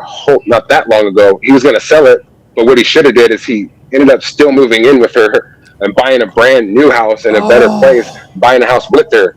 When he could have just stayed in the house, he could have stayed in the house that his mom got him. Oh my God! Oh, got her, he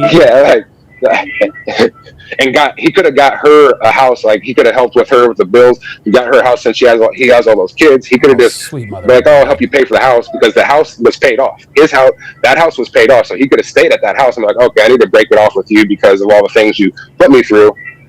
And he didn't. He went and bought a brand new house with her.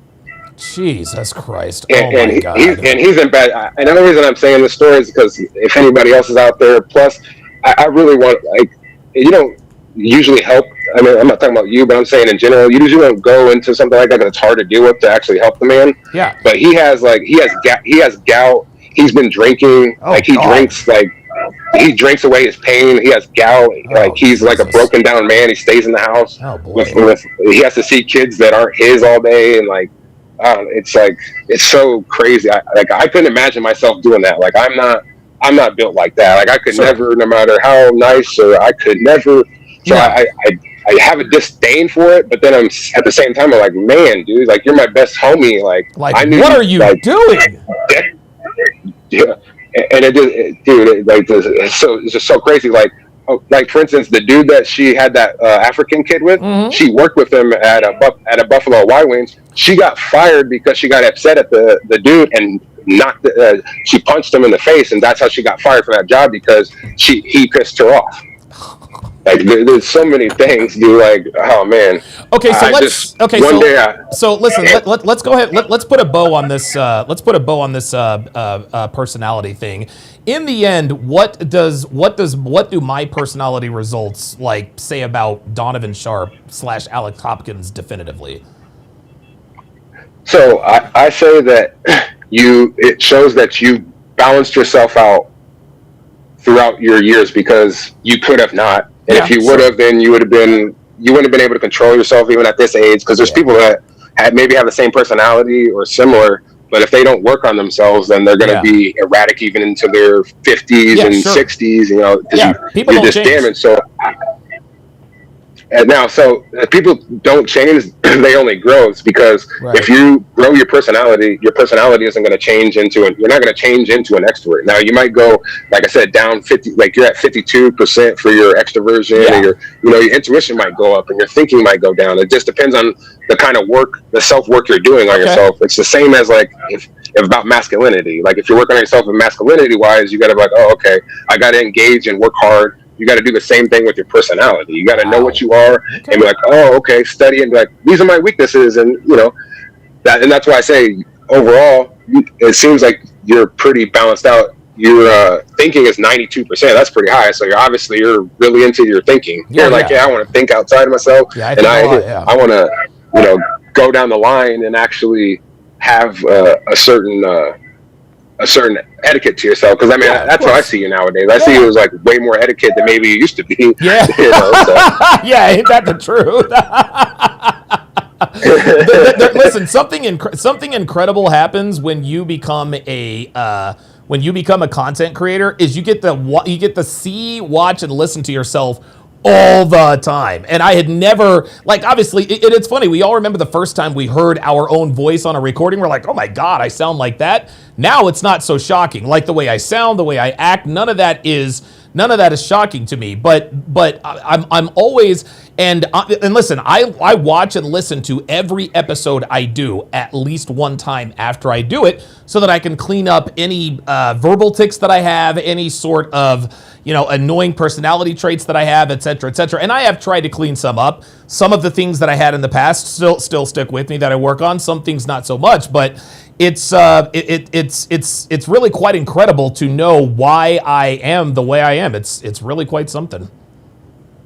So just I really quickly, I wanted to kind of connect some dots of like how personality works. Okay. In my eyes of what I've come to. So in my life, since I've had all these people, like I've had my, like I said, stepbrother, I've had my mother, I've had my sisters, their boyfriends, I've had even my my exes even have their exes or their partners take it, because I want to go and actually understand exactly how it is, not just hear it from the internet or whatever. I actually do my own research. Like I'm hardcore and doing my own research. So my best friend, I'm an INFJ and my best friend is an INTP. Oh, so they say in the Myers-Briggs that the golden pair of the whole personality is an INTP and an INFJ.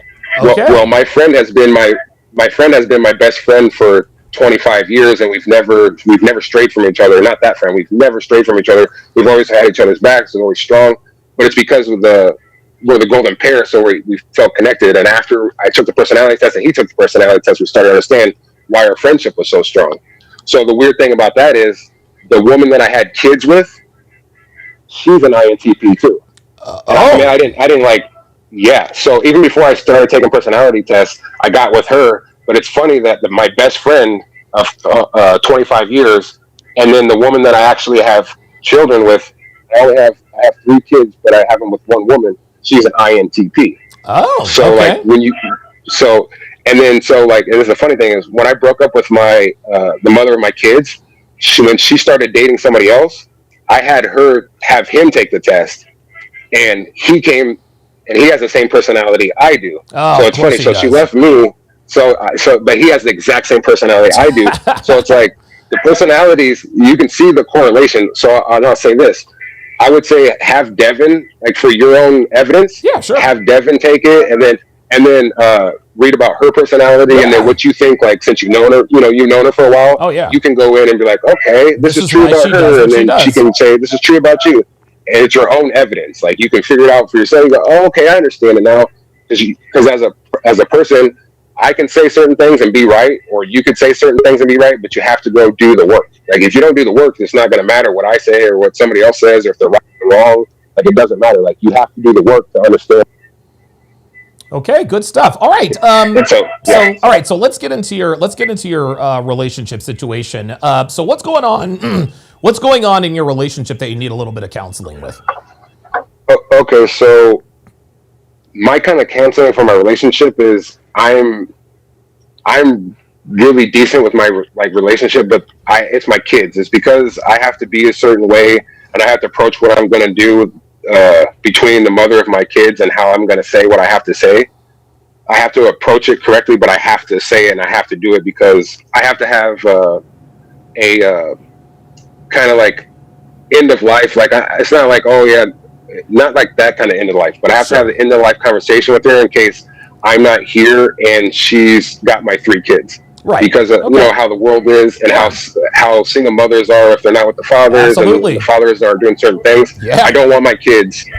I do not want my kids growing up. So if something happens to me, I have to. What I'm saying is I have to have a conversation with the mother of my kids. Mm-hmm.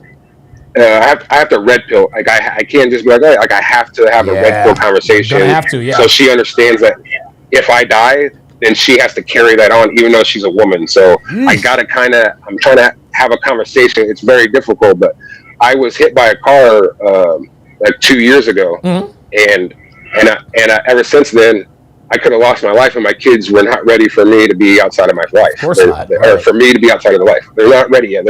They're 4, 7, and 10. Okay. And I got 2 girls and a boy. Oh wow. So I can't. So I had my first kids. You got to stick around. 2 girls. So okay. So I can't mess around at all. And I also had to break up with their mom. And I have a really good frame, and that's not really the problem with the frame. Is just I need to kind of like up myself to be like, hey, you need to have the right kind of conversation because.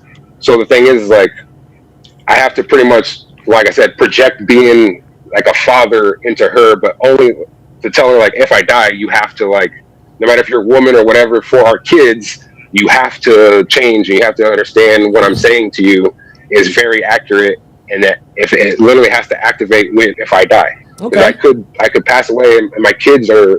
It's very important that my kids are taken care of from her perspective, and it's very possible for her to do it because of course her personality is very, very logical. That's why she's not like one of the like, oh, my emotions are so high, this and that, yep, and that.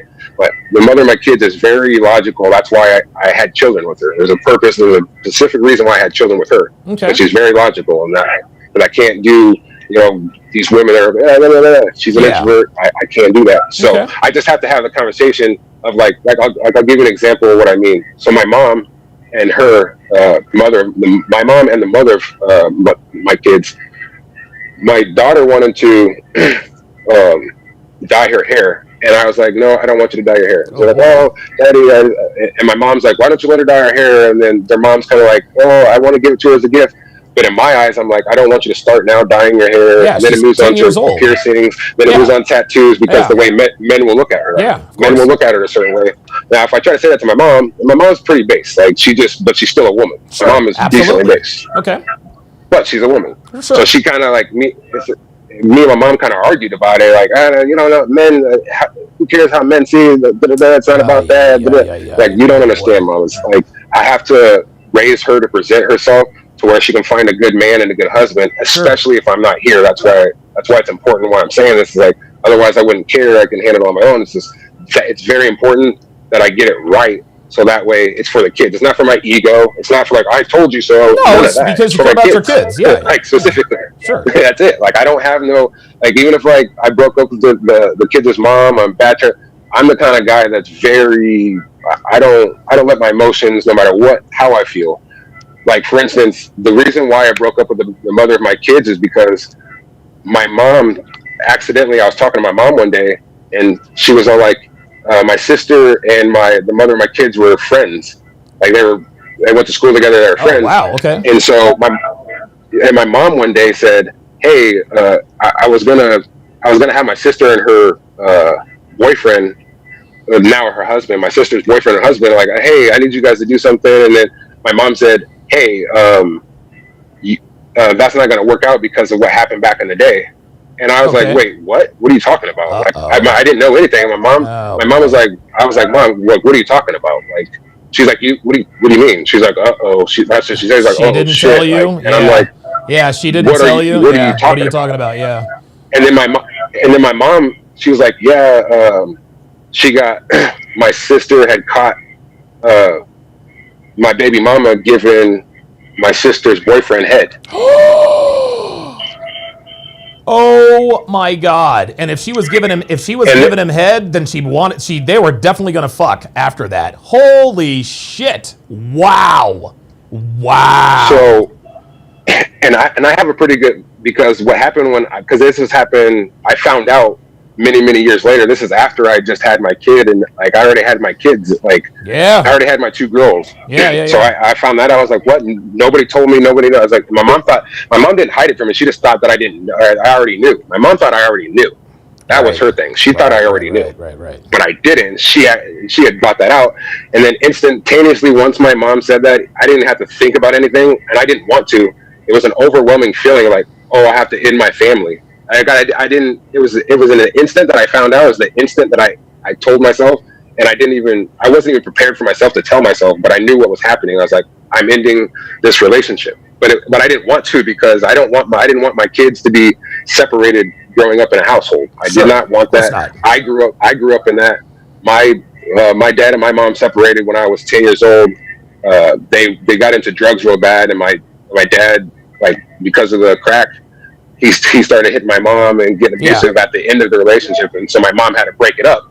But so I had a family from my dad's side. He had his wife, and my mom had a husband.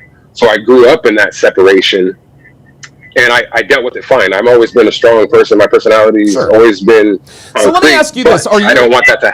So I guess you're gonna have this conversation with the baby mama.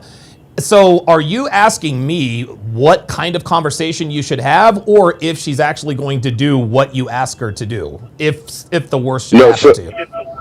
So she will do. This is the thing. I know she will do what I say, but what I'm saying is I need a little bit of advice on like how to completely come at her, because she will absorb it, but I have to come at her correctly. Sure. Like, like, because I have to explain to her pretty much like how to be a father. Okay. And I'm trying to have this conversation, because like I said, I'm the one that guards my, especially my daughters. Like, she can't do it. Like, there's her actions already show me, because she's just like, she's not bad. She's not a bad mom or nothing at all. It's just, she's just a woman, and certain damages and certain things. But because like right now, she has another boyfriend. So when I split up, I did it with a very, I have a very stern frame because of my kids. So when we broke up and I had to break up with her, we lived together and co-parented for a year together. And then she found somebody while she was working, while we were still co-parenting. She found somebody else. Okay, let me give you what my opinion is here, because I've got other people waiting here. The way to come at her, Jethro, is you're going to have to be direct. Okay. The first thing you are going to have to resolve in your mind is that, number one, there is no guarantee that she is going to do what you ask her to do. Okay. At this point, it's probably, because we can't guarantee that anyone is going to do anything. At this point, based on what you're telling me, it is far more likely than not that she is going to carry out your instructions should the worst happen. But what you have to understand is that you could tell her to do everything, and she could do everything to the T. It is not going to be the same. It's not going to be the same if you're not there. You understand what I mean? So good. It's good that you're getting out in front of this. And if anything, you are in essence mitigating the damage should you lose your life at an early age. But you got to understand, Jethro, you can teach her how to be a father. She can't do it. She can't do it because she is a woman. Women are incapable of being fathers as much as men are incapable of being mothers. There are just certain things. And not only that, you have to understand, especially with your son, girls, and everyone's different. But there are but most people, you can't teach them lessons. Most people have to learn them. Because as parents, we can tell our kids whatever we want. At some point, listen, maybe some stories will keep them away.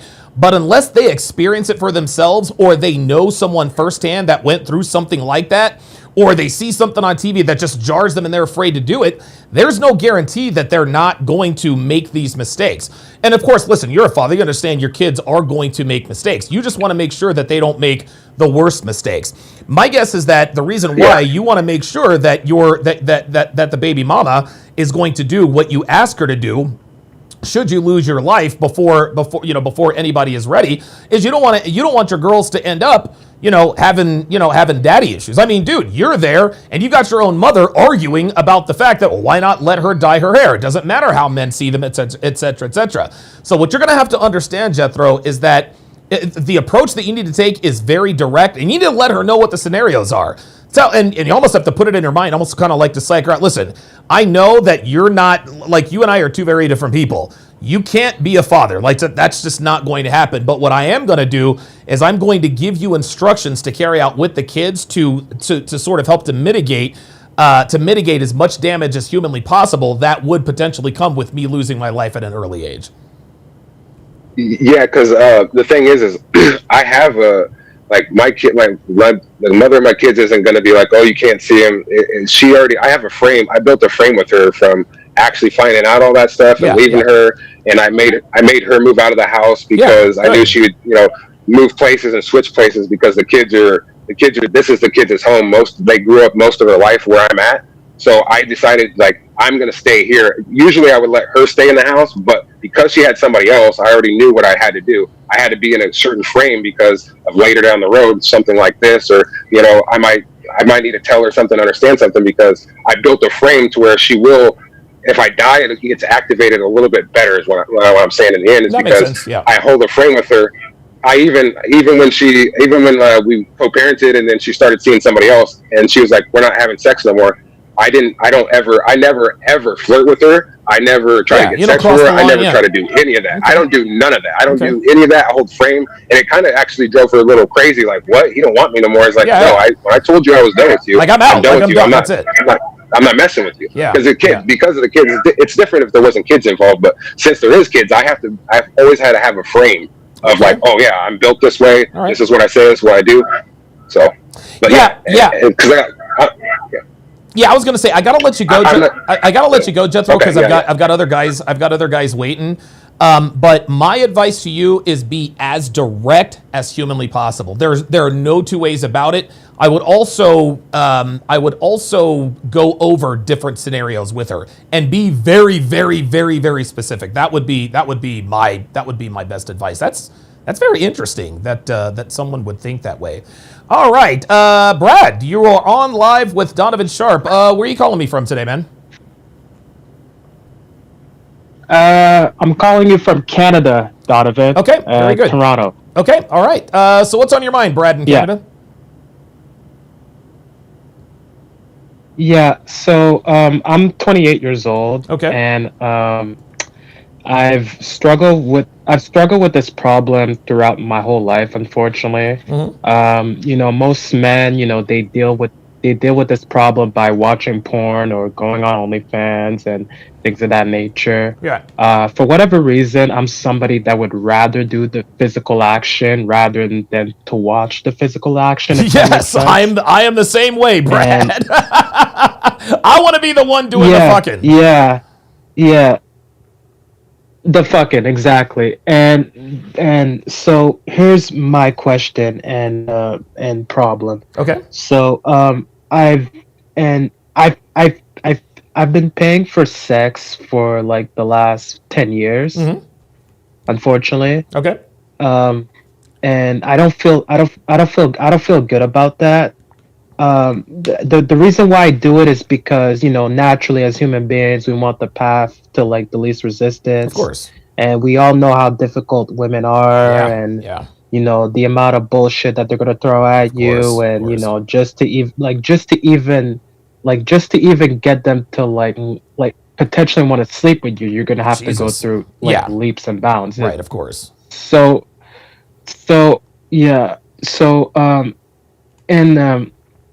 and so like I'm trying to stop. I'm trying to stop paying for sex because it's not good for my wallet. It's not good for me mentally, and I know this. Yeah. But at the same time, deep down, I know if I want to get physical action, and I'm not an ugly dude. I'm not an ugly dude at all. I go to the gym. All right. I'm 5'9.5". Okay. You know, so I'm not an ugly dude. So you're not. But at the you're not same ugly, you're time, not it's short. like with how difficult dating it. Yeah. Right. Right. So with how difficult dating is for like the average guy and just men in general, how do I go about things? Like how because I do want to have a girlfriend. I want to have a girlfriend. I want to have a girlfriend that I can like, you know, talk with things and, you know, do boyfriend and girlfriend activities. Yeah, you want a relationship. But every woman, most women, right, exactly. But most women, even like the average basic woman, thinks that she's hot shit and she's better than the average guy. Yep. So, what do I do? Let me ask you some questions. You said you're 28 years old? Yes. Okay, so you're 28 years old. You live in Canada. Were you born and raised in Canada? Yes. Okay, yes. very good. And if you don't mind me asking, my parents. Yeah. Okay, what do you do? What's your career field? What do you do for a living? No. Sorry. Yeah, what do you do for a living, Brad? No, I wasn't saying anything. No, I'm asking you what do you do for a living?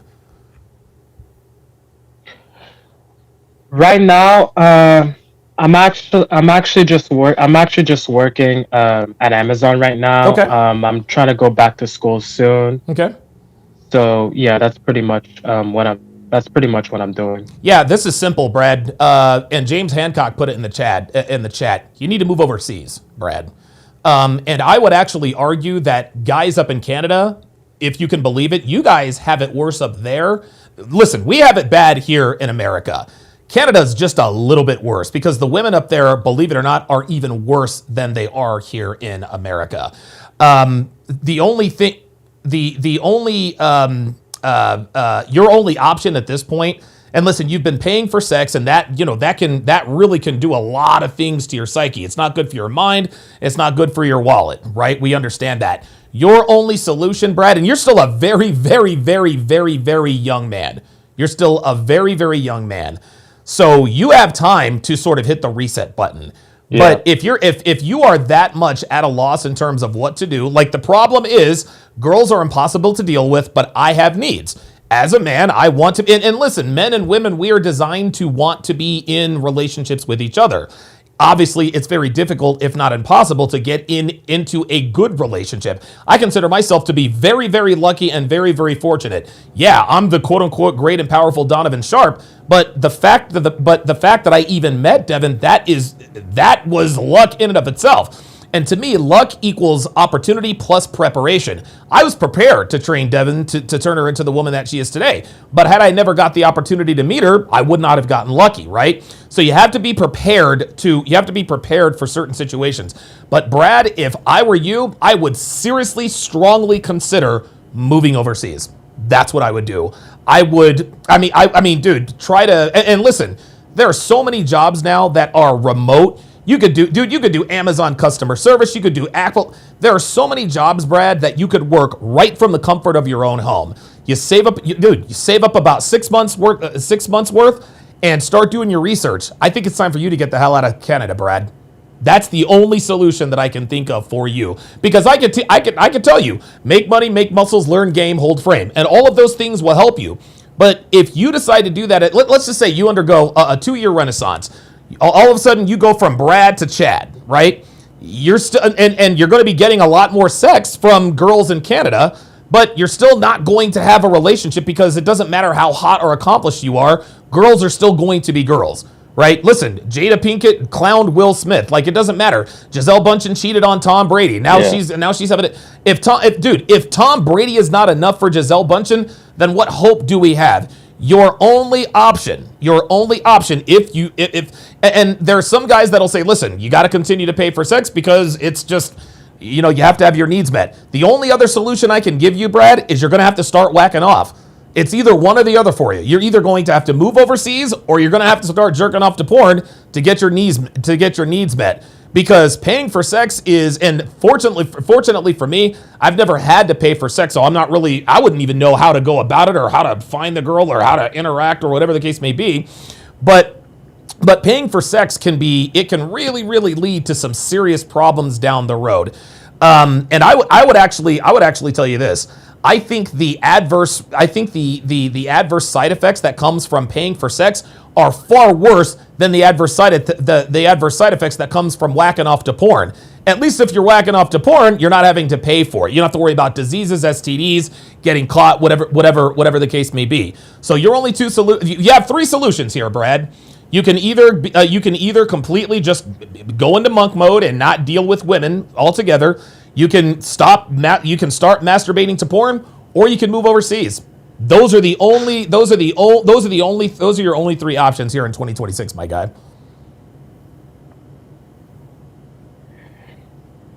Yeah. Have you ever thought about moving overseas? Yeah. No, actually. You should seriously consider I'm already. I don't know. No, I've actually never thought about it. I mean, I've obviously thought about going to places to like visit, but I've never thought about going to like a place to like live. Yeah. So, I mean, it sounds pretty simplified the way that you broke it down. Sure.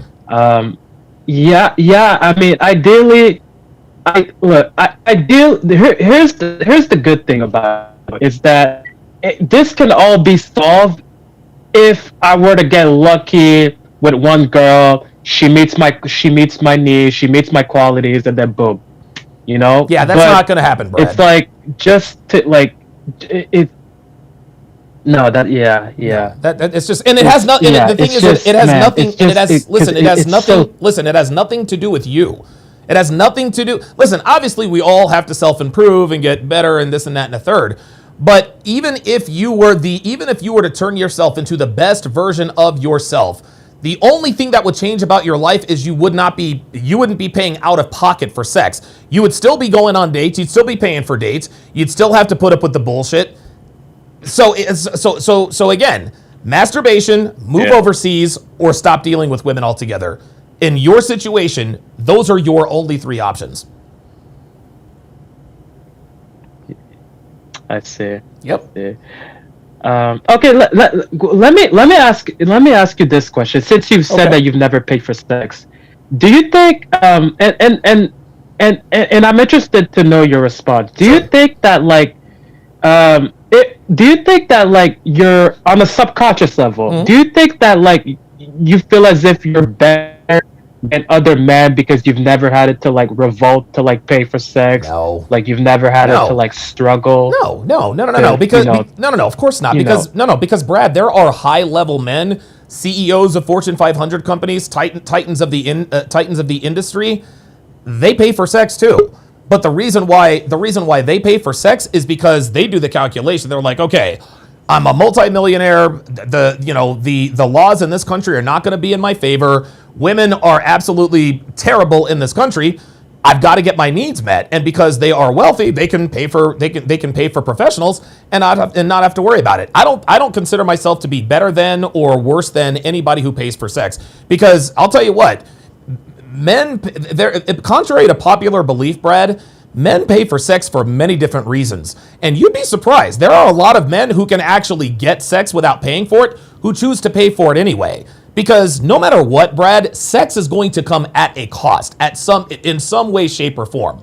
Okay? In some way, shape, or form, there is going to be a cost. Whether it's money like you're paying, or your time, or your effort. Even when you go to the gym and work out, or you improve your life, that costs you time, money, people, resources, etc., etc.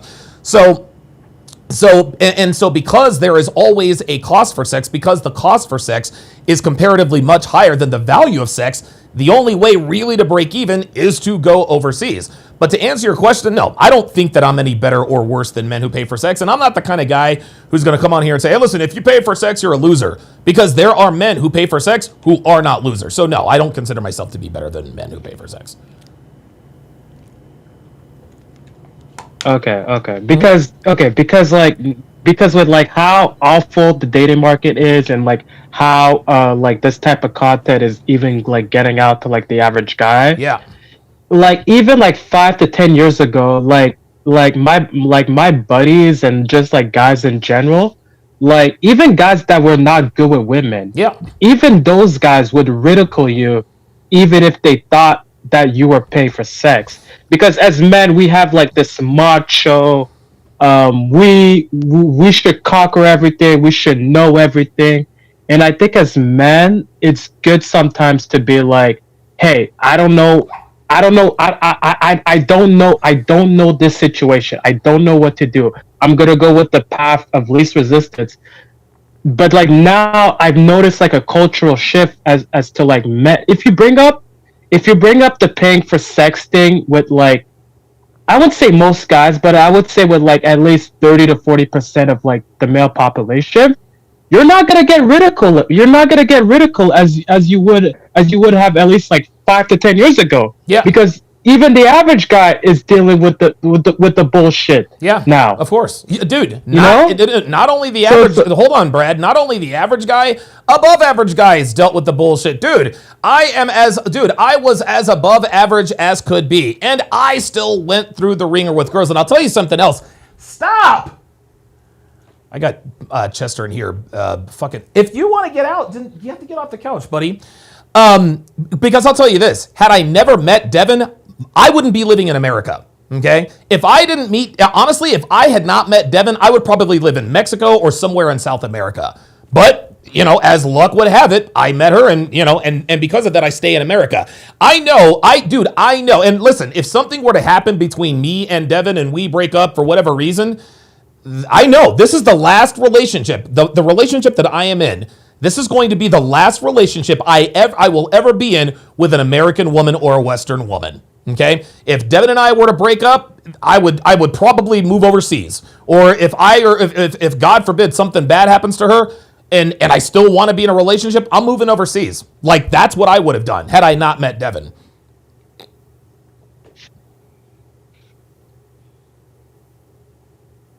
Yeah. I mean, having a good woman definitely helps. Yeah, having a good woman helps. Okay, but that's it, Donovan. Thank you. Okay. Thank you for answering my question. Absolutely, not a problem, Brad. Thanks for calling in, man. And dude, keep us updated, man. Definitely keep us updated. All right. Yeah, man, Brad. Listen, man. There are a lot of men. There are a lot of men who are in Brad's situation. Not a bad looking dude. He goes to the gym. He's 5'9". He's the average guy. Unfortunately, average chicks in this country want above average men. That's really all there is to it. All right, Chris, what's going on, brother? Where are you calling me from today, man? I'm calling you from Columbus, Ohio, dude. Columbus, Ohio. What's going on, man? What's on your mind, brother? Man, I love being back home. I love being back in my city. You know, I know you're from Philadelphia, but trust and believe, sometimes going back home is going back home. So it's so nice, though. I'm sure it is. But I'm done with Philly, man, for sure. You're a Philly man. You're a Philadelphia Eagles fan. Listen, I'm an Eagles fan, bro. Listen, I'm an Eagles fan. That don't mean I gotta live there. Fuck that. I understand that. I did my 7 years already, man. I'm up out of there. Understood. I understand that. Honestly, you wouldn't even believe the story I have. Dude, I came on here last time on one of your streams, and I was telling you about how the red pill is very real. Yeah, it really is real. And I see it from the bad boy perspective, and I see it from the good guy trying to be the husband. I seen the good guy being the husband, and he's getting played left and right. There you go. But the dude that's the bad boy, he getting all the women, but his time is being taken from him. That's it. Yep. I couldn't believe it. His time is being taken from him, and that's it. But that's the other side of being the bad boy player, is that it is very, very time consuming. Just like I was telling Brad, everything has costs. A lot of guys who aren't good with women, man, I'll tell you what, man, it'd be nice to have a couple of girlfriends. It'd be nice to be able to be fucking 3 girls at the same time. I used to be that guy. Man, it'd be great to be fucking, multiple women. And then I got to the point to where I was fucking multiple women, and I was like, holy shit. Like I did not realize what the cost was. And when yes, it was time, money, all that good stuff. But when the cost started to outweigh the benefit, the perceived benefit to me, that's when I got out of the game. Yeah. I got a brother right now. That's why I wanted to come on here and tell y'all something for real. All right, what's up? Like, my brother is live, or he's not on the stream with me right now, but he's live active right now in the game. He got about maybe 3-4 women that love him. Okay. And they're all checking on him. But I noticed that he don't have the time. Yep. And it's like they're always constantly checking on him. Yep. What are you doing? What you doing this and the other? Yep. He can't do nothing. It's like, damn. And then when you're trying to explain yourself to a woman, or when you're trying to lie, you trying to lie so she don't think you with another woman. Sure. It's energy. Yeah. So now you're sitting up here trying to muster this energy, and on top of that, she wants your time. When you coming home? Oh my God. When you this, that, and third? Bruh. It's like, oh my God. Like, damn, I appreciate. Can I say it on here? I appreciate the pussy, but yo, let me handle this real quick.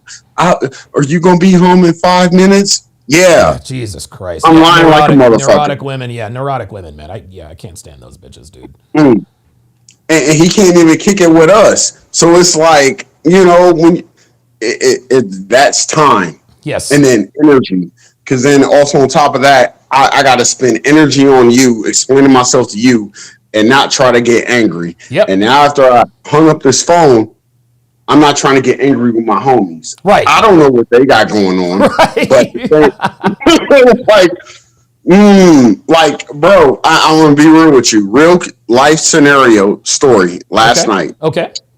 My brother is in the hotel with another woman. Mm-hmm. I don't care. Sure. Do your thing, bro. Do your thing. You got the other woman calling on your phone that's in here. My brother's smart. He got 2 phones. Very good. You got your one phone upstairs in the hotel. You got your other phone down here. Listen, when I used to run game, I used to have my bro phone and my hoe phone. He sure did. That's what it is. It's the bro phone. One phone is for my confidants. The other is for my concubines. That's how it works. My bro up there doing his thing with the other girl. The other girl calling on the phone that's in the car. She like, oh, so fuck me, right? Forget me, right? I want to call you to let you know, hey, bro, get to your phone. I don't care about what you do. You can do that all night for all I fucking care. Get to your phone and handle this. Come handle this. It's ringing. Now I gotta honk the horn like, get your ass out to the car and grab your phone because this girl is tripping. Oh my God! You did your brother a solid though, man. You warned him because he didn't know it if not for you, right? Donovan Sharp. I'm an ex-Marine. I look out for my brothers. I'm like, I'm walking in the horn. You're like, bro, old girl is in here, man. You gotta handle this shit. You're like, come on. My brother brings me out a plate of food. I'm like, dude, your phone's been going off for such and such long a time. Yeah, like take a break, take a breather. Yeah, I don't care what she up there doing with you. I don't care. Your other girl's blowing up your phone. Right now, I don't know where he is, but I think she got him like on lockdown. Damn. And me and my other brothers are like, is he okay? Is he good? alive? Like, what's up? Yeah. Yeah. I'm looking out for you for a solid because I know how that goes. Sure. But I'm not trying to throw you under the bus. Of course not. Under the bus because I love you. Right. Dude. And this girl blowing up your phone, I'm like, dude, she's and then on top of that, you got 3 other girls calling you. Mm-hmm. They're like, "Hey, where you at? Where you at, Daddy?" I'm quiet as a mouse. How on old the is your other brother, side, if you right? don't mind me asking? Hmm? How old's your brother? He's 40 like me. Oh, okay. 40. So he's right smack dab in the middle of his player phase then. And look at it, the game don't stop. Nope, The never game does. don't stop. No, it does Jesus not. Christ. How long y'all gonna keep continuing this game? 50 years? You know? Bro, When are you gonna dude, eventually- this is why I had to get out, man. Because listen, and I used to be your brother. It was all about the games and this girl and that, and it's fun while you're doing it, but eventually it runs its course. And, you know, and then that sucks. That's when it's over. It's up. Like, I gotta chill out. It's messing with my money. It's messing with my time. It's messing with my energy, because I don't want to mess with my energy with my brothers. I only have so much time in a day, and I only have so much money. Yep. Damn it. That's how it goes, So I'm man. at my God. Donovan, I love coming on here to just give you the free game of what I'm going through out here. Because, like, guys be like, "Oh, this girl's doing this and this." I get that, bro. But some guys out here are playing the game, and they don't have the time. They don't have. Right. Some of them got the money, but they don't have the energy.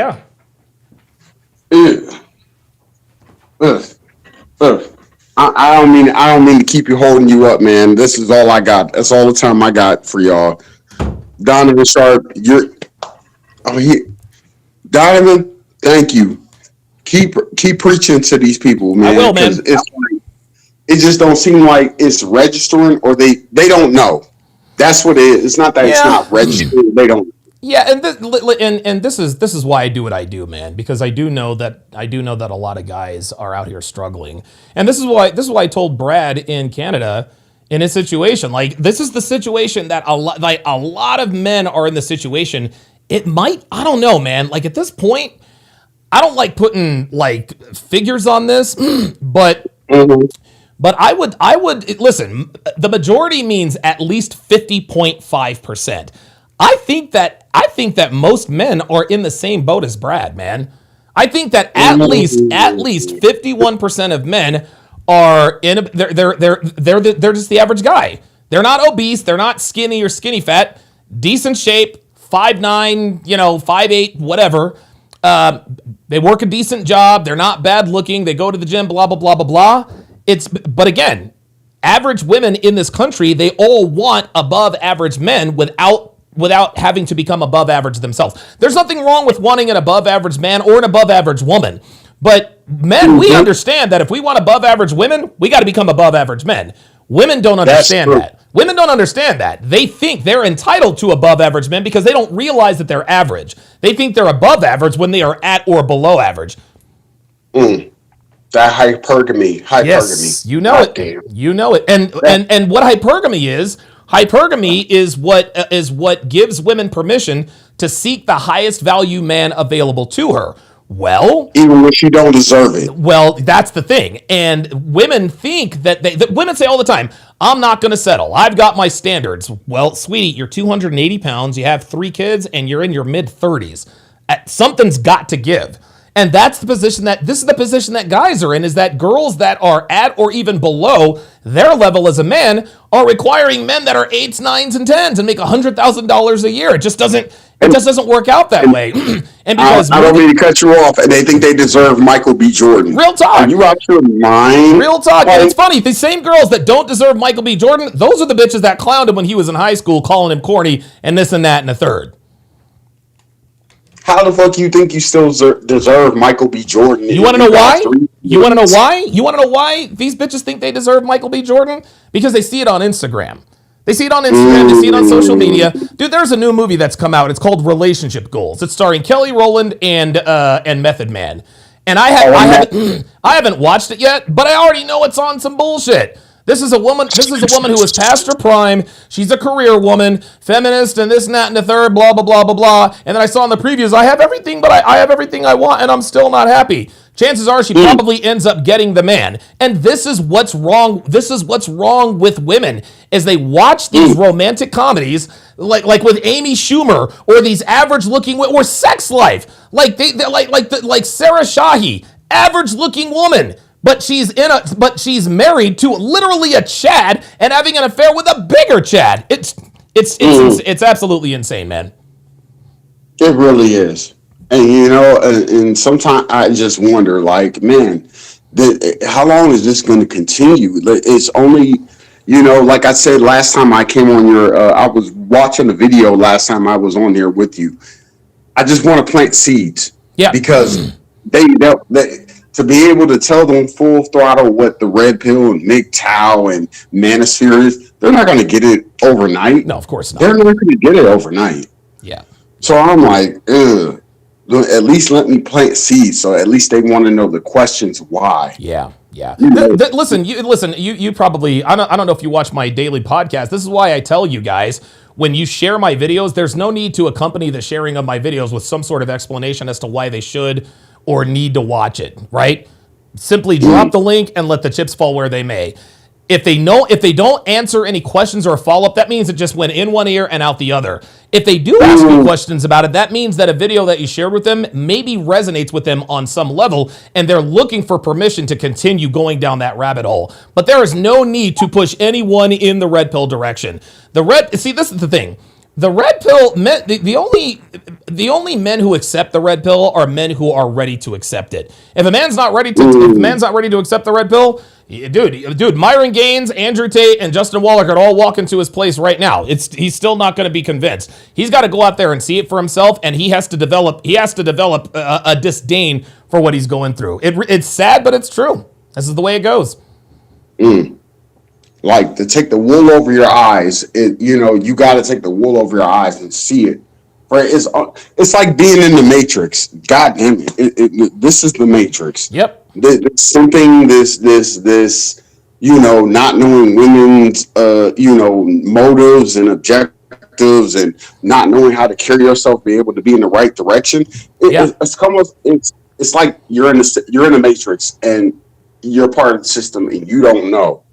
And I'm trying to break you out of the Matrix, as being a brother, but I can't because you already got stuff going on, or you're not listening to me because I just stumbled upon it. Like last time I was on the clip, I told you I stumbled into the red pill at 2021. Yeah. I've only been doing it for 5 years. So for me to come in 5 years studying everything I know, how can I be able to turn my brothers around? But it's not possible. So I got to plant seeds. Yep. I got to plant seeds. That is all you can do. But here's the thing. You said your brother is good with women. He's got like 3 or 4 women he's juggling. Why do you feel the need to give him the red pill? Is he having because what you have to understand is that men like your brother who are good with women and have women in a rotation, they never feel the need to take the red pill because they are having sexual success with women, right? They're getting pussy. And men who regularly get pussy, this is where we have the concept of the blue pill alpha. There are some tall, good-looking chads out there who get pussy, really easily. And so when you try to drop a video, I don't need this stuff. Dude, Devin's brother's the same way. Devin's brother's a 6'4" Chad. Dude, he's a boat captain. Dude, he owns a boat charting business in South Carolina. Women hit on him. Oh, he recently got married. Women hit on him all the time. And so when Devin and I first got together, she tried to tell him about this stuff. And he was like, Devin, look, I appreciate it, but I think I'm okay in the women's department. I told her, I got it going on. I told her, I was like, your brother is a tall, good-looking guy. He never has problems with women. He doesn't feel the need. He doesn't feel the need to watch this kind of stuff. This is how it goes, man. So why do you think your brother needs to find the red pill if he is good with women?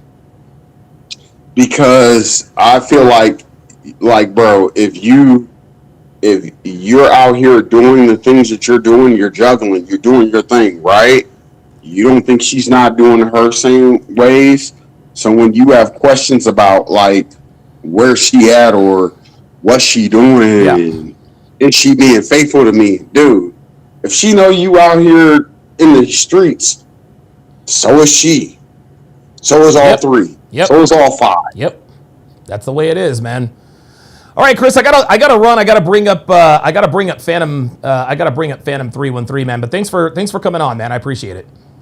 No, thank you for your time, because I love coming on here talking to the Red Pill guys. I wish I could have more time with Pearl and Myron and all of them, but Donovan, you give me time to be able to express myself, so I thank you for that, man. Well, today thank you for your time. Honestly. Okay. Well, no problem at all. Today is kind of an exception because today is mainly for people who have, if you or someone you know has an issue with relationships, and you obviously you fit into that category because your brother is running through hoes, but he's having problems with hoes. Just understand that your brother is not. Listen, all you can do at this point, if you really want to red pill your brother, just keep sending him videos. Don't explain anything to him. Just be there for him when he has questions that he needs answered. That's all I can tell you, man. That makes sense. Chris, makes sense. I appreciate you coming up, Chris. Thank you. Thank you. All Thank right. you, Donovan. Absolutely. Okay, Phantom 313, give me 1 second here. I don't know why you were blocked. You know what's interesting? Phoenix Light Games actually had the same issue, if I'm not mistaken. So, if you're still in there, all right, yeah, so if you want to tell me about your situation, Phantom 313, I'm going to put the link to that in the chat. And this link is for Phantom 313 because apparently he's blocked. He's blocked from this. Okay. Oh, okay. Oh, it looks like I can...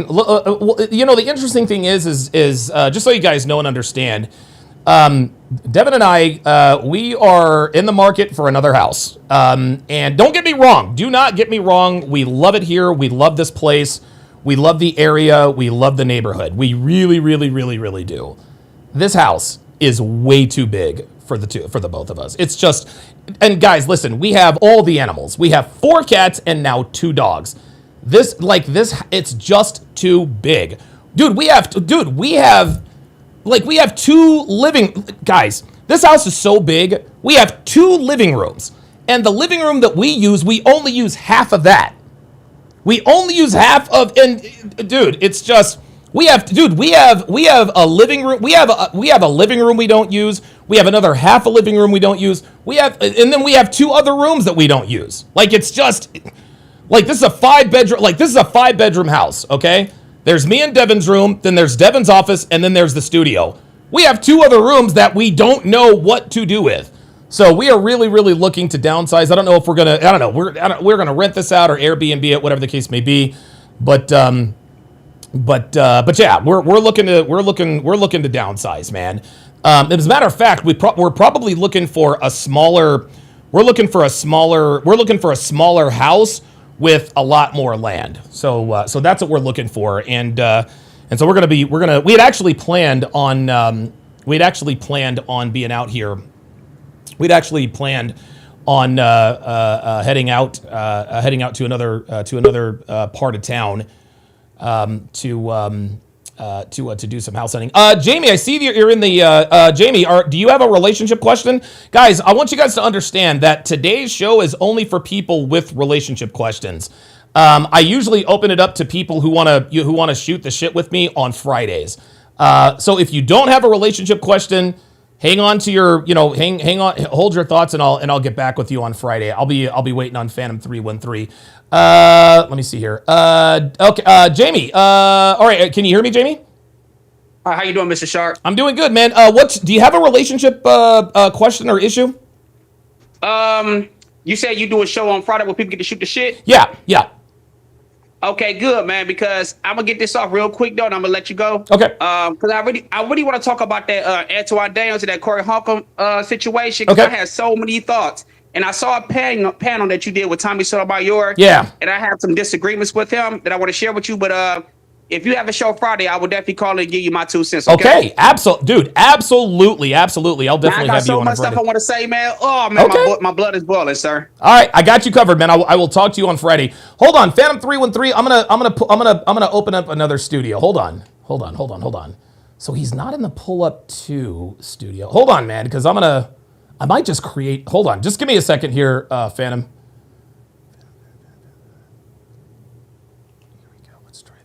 Okay, try this one.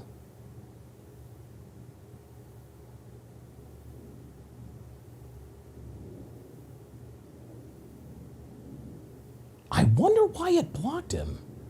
That doesn't make any sense. And I think, if I'm not mistaken, Phantom 313, it was actually right in the middle of our conversation that we got blocked. Okay, try this one.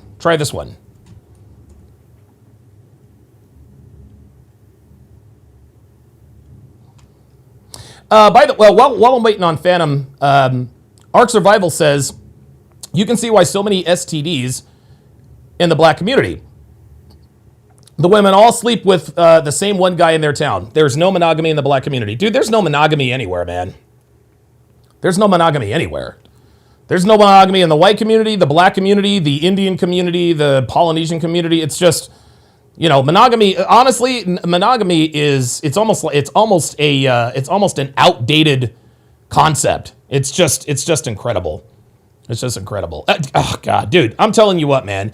And guys, listen, man. I say all the time that my life is much better. My life is much better now that I'm in a long-term relationship that has been successful, right? And I do not regret any of the experiences that I had. Okay, yeah, give me your number on Discord, man. That's crazy. That doesn't make any sense. Why would it block? Oh, Jesus. Anyway, it's easy for guys like me to, how can I put this? Most guys don't want to be players. Okay. Yes, we're designed to spread our seed and all that other kind of stuff, but that's a lot of trouble.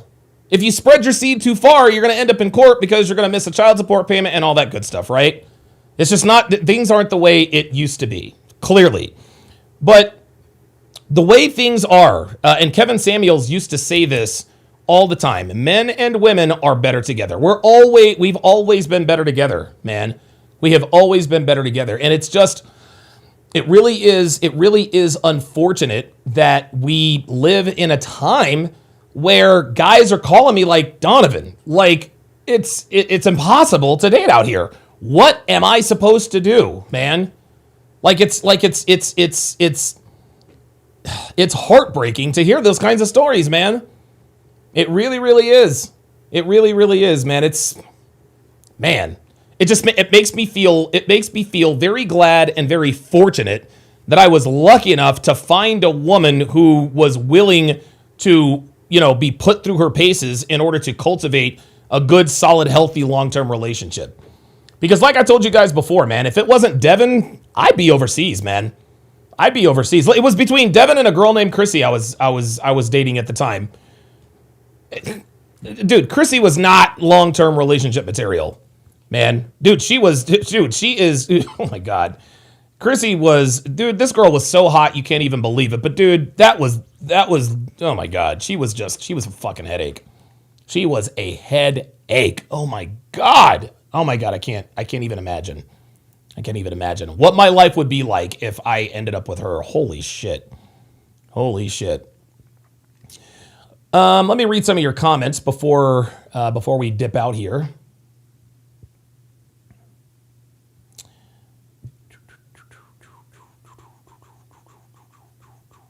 Yeah, Dr. B84 says this is a tough topic to catch 22. Yeah, he's talking about Brad. Jungman Jess says retention it is. Yeah, right, exactly. I mean, it's like he really only has three choices. He can either start jerking off to porn. He can either stop jerking off to porn, he can go monk mode, or he can go overseas. Those are his only options. You're not going to find a wife in Canada or the United States. You're just not going to. You're not going to find a wife in Canada, the United States, the UK, or Australia. And I'm going to tell you what, man, the pockets of wives throughout the world are getting smaller and smaller. That guy, Derek the Trader, that comes in here and drops super chats all the time, the Chat of Arabia, he is in Saudi Arabia. And he is having an extremely difficult time finding women who are worth committing to. It's like you guys would not believe what is happening in the Middle East. And the Middle East used to be a stronghold for traditional values, right? All that has gone right out the window. Dr. B84 says, Canada is really cooked. Absolutely. Yep. 100%. BS Profile says, I should probably consider that too. I feel mostly invisible here in the States. Dude, guys, I'm here to tell you, man. And I'm not the guy that's going to be like, oh, get your passport. It ain't that simple, okay? Because when you decide to move overseas, number one, you have to have employment that allows you to move overseas. Number two, you're going to have to be okay with moving away from everything you've ever known. Yeah, we complain about American women, but other than the women, there's really nothing. Like, living in America is awesome. Everything about living in America is awesome. Okay, we are the greatest country in the history of the world. We have the best economy. We're innovative, right? We have like everything about, like, dude, only in America can you literally go from rags to riches. The worst thing about America is her women. America is an unbelievable country. This is why I got the flag tattooed on me. Because I love America and I'm proud to be an American, and I love living here. But the problem is the women are fucking up this country, man. And the bedrock of any civilization are families. And families are not prioritized in America anymore. As such, it trickles down to the dating market. Like it's interesting. It's like you watch these podcasts a lot. Or you watch podcasts a lot, and you'll see videos on Instagram, Twitter, whatever. Have you guys noticed that there are a lot more women who are in their early to mid 20s who have never been in a relationship? Have you guys noticed that? Right? Melissa, you guys know Icy and Melissa, right? And Melissa's beautiful. She's an Amazon, but she's gorgeous. We had her. Devin and I had her on the podcast. She was 19 years old when she was on the podcast, right? I asked her, are you a virgin? No. Have you ever been in a relationship? She said no. Like, there are so many women, like, this is how fucked the dating market is that there are so many women who have reached the age of 24 who have 24 bodies, but no relationships. It's just insane. It's just insane. BS Profile echoes exactly what I said. It says, sucks to have to choose between staying near your family and romantic love life. I agree. Ralph the Cook says, isn't America just as bad? It's a Western country. Dude, America is just as bad. Listen, Canada is a little bit worse, but that doesn't mean we're that much better. Like, you're not going to find a wife in Canada or the U.S. You're just not. BS Profile says, I would think Canada and the States are pretty similar. It's piss poor here in the States. Bro, it's piss poor here in the States. It is worse in Canada. Like, I've got a couple of people that I talk to that I do business with up in Canada. Jesus. Horror stories. Dude, Rich Cooper is fucking Canadian. Right?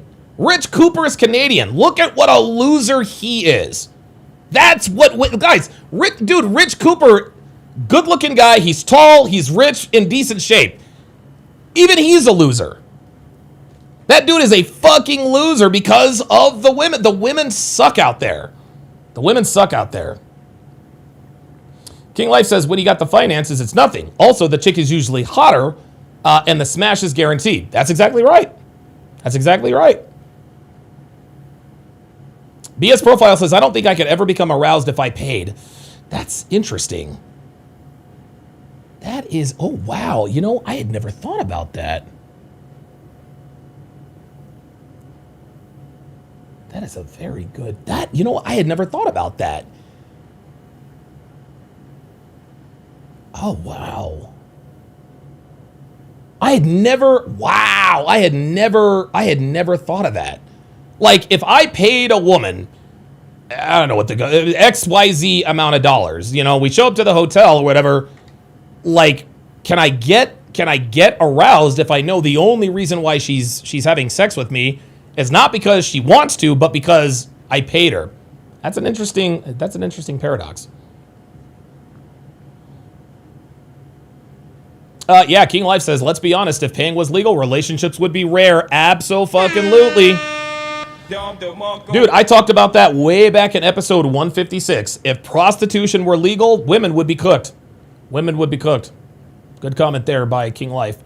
Ralph the Cook says, seems like it was a tough conversation for him. Wish him the best. Yeah, absolutely. I could hear the pain and frustration in Brad's voice, man. WTC Vidman says, Donovan's content has been crazy fire lately. Well, thank you. Yep. Appreciate that. Thank you very much for that. Appreciate that. WTC Vidman also says, because everyone kisses their asses and they're not grounded in reality. No, they are not. Nope. Very good. Legend says he's not wrong. Women cost money, time, and resources. This is why I am working on myself and leveling up. There you go. That's the way it's done. BS Profile says, because vibes and energy. That's why. Yeah, exactly right.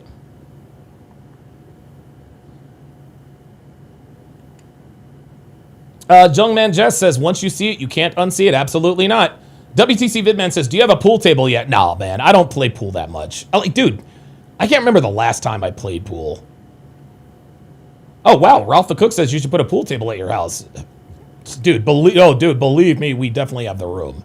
Holy God. But I don't, if I'm going to put something in my house, I'm going to use it. I remember Michael Jackson they were doing a tour of one of his houses. And, he had a swimming pool. And he's like, oh, yeah, tennis courts. I'm like, dude, Michael Jackson ain't playing fucking tennis. What's he have tennis courts for? Right? I'd put a pool in the backyard because, I love to swim.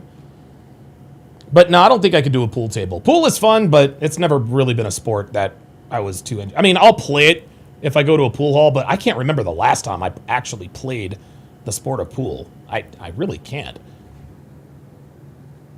Honestly, I think the last time I remember playing pool might have been Oklahoma. And dude, I think I was 15 or something like that. 15, 16, something like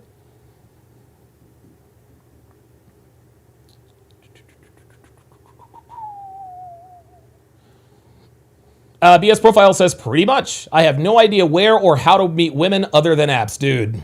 Jesus Christ. Yeah, honestly, if I weren't with Devin, I would definitely have moved overseas. I would definitely move it. I don't know. I do not know why MLD came back. I really, really don't know. I don't know why he came back to America, man. And John has long since told us. Uh-oh. Wait a minute. Okay, I'm still here, guys. Jesus, what the hell's going on here? Is something disconnect? Oh, it didn't disconnect. All right, stay with me, guys. Stay with me. I'll be on for a few more minutes. MLD has told me many, many times that the worst part about living in Japan is the naked racism for outsiders, right? Especially like what he says, people in Japan, Japanese people are very nice, very calm, but according to him, they are also very, very racist. And he just said he just couldn't take the open, naked racism anymore. He just couldn't take it. I don't know, but other than that, I really don't know why. I really don't know why he decided to leave Japan to come back to America, back to Florida of all places. Ay. But hey, listen, man, we all have our reasons. We all have our reasons. And listen, I can't imagine that. Okay, there it is. All right, there it is. I got it. Hang on a second. No, still not. Come on. Oh, there we go. But yeah. I don't know why John came back to America, but it definitely was not for the women. I can tell you that right now. Ralph the Cook says, do you think the Iran war will result in a bigger conflict? I'm not going to get into that. This is definitely the wrong show to talk about that. For sure. BS Profile says, even in Saudi Arabia, damn, yes, even in Saudi Arabia, y'all. Even in Saudi Arabia, holy moly. Let's see here. The Desire says, "Hi Don, what are the top 10 questions you should ask on the first date to start the vetting process?" Oh my God, dude, you gotta hit the website, man. That's a podcast. That's a podcast. Dorkster says, "Picture. Also, where is Chrissy now?" Dude, she hit me. Jesus Christ! I actually saw her in a Facebook video. Her boyfriend was this was back in 2017, and so she's probably like 31, 32 now. I have no idea where she is. I do remember her being in the Facebook video, and I actually shot her a text. I was like, "Is this you?" And she's like, "Yeah, have you watched Tony?" Or I think her boyfriend's name was Tonio or something like that. And then she asked me, she's like, "Hey, why did it never work between us?" And then I just blocked her. I didn't want anything to do with her. Jethro Raffro, this is a very, very, very good comment. Says, "Not going to find a wife because nowadays you got to make a wife." Absolutely. Women in the West do not come ready-made for even relationships anymore. Black Lemur 2009 making an appearance. Holy shit. He says, "Heard a story of a sex worker who didn't..."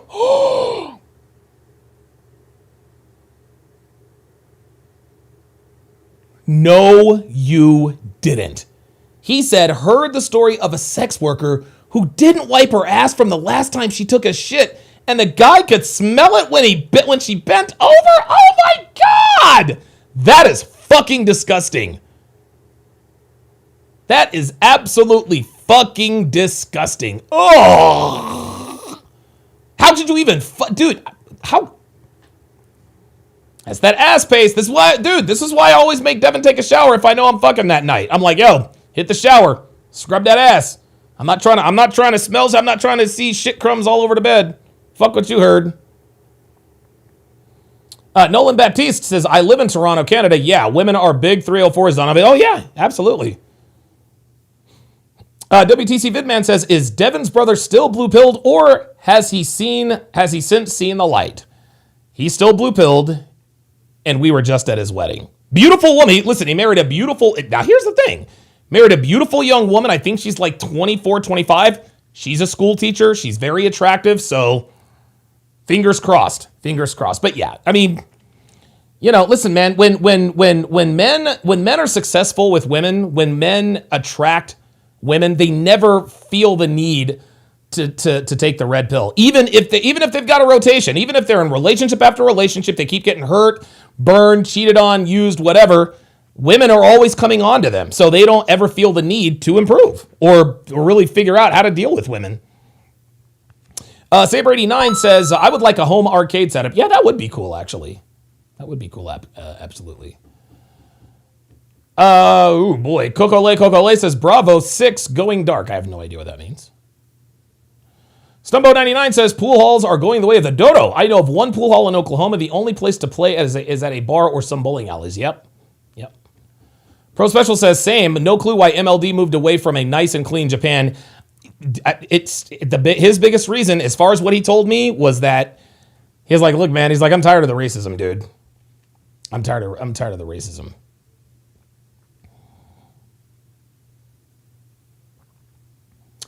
Okay, so Coco Lay says they are very nationalistic and xenophobic. Most countries are that way, though. Yeah, exactly. Oh, God, gross. Oh, God. Oh, King Wife called it booty butter. Oh, gross. That's so fucking gross. Oh, that's so gross. Oh, my God. BS Profile says, "Don, you need a racing sim setup." No, listen, I love watching racing. There's no way. Oh, dude, no way. No, man. Michael Lee says, "Good evening, Donovan. Have you been following the Philly spring training so far?" Yeah, we actually just got dump trucked by the Tigers the other day. Ay. Black the Official says, "Donovan, are those Nike Boeings behind you, fam?" Yep. Absolutely. Boy, dude, good eye. I've actually got a couple of pair. There's that one that you see, the one with the orange springs. Then I got another one with red springs. Yeah, man. All right, good stuff. All right, hell of a show today, guys.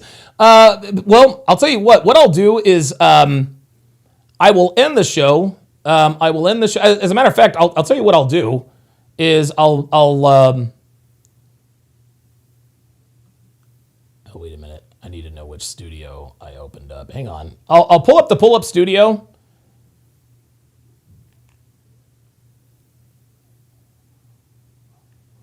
Which one is it? It's the one that ends. No. Oh, wait a minute. All I got to do is control paste. 7V. Is it this one?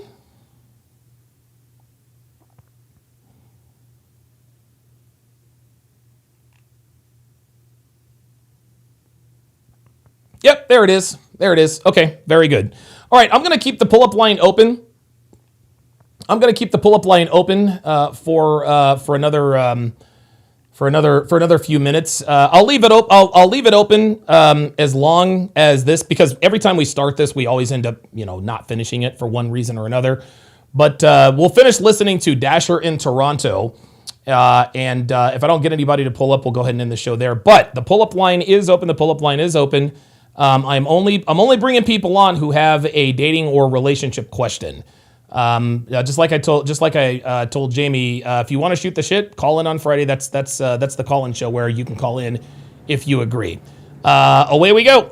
The greatest time, like people called it the honeymoon phase. Yeah. I believe.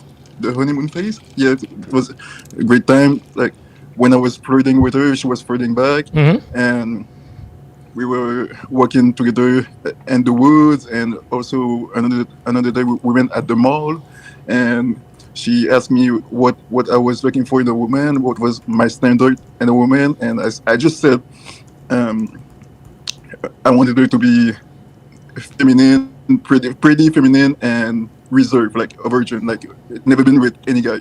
Okay. So that's it. Because obviously, I don't know if I told you that last time we talked, but I'm a Christian. I'm Baptist. Yep. I know that you used to go to Baptist church. And that's right. Me too.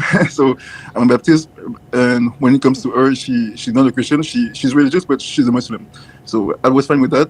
And I have a lot of friends who date Muslim, and some of them are good quality men. So that was the case for her. So we get along, and so yeah. After that, in summer 2022,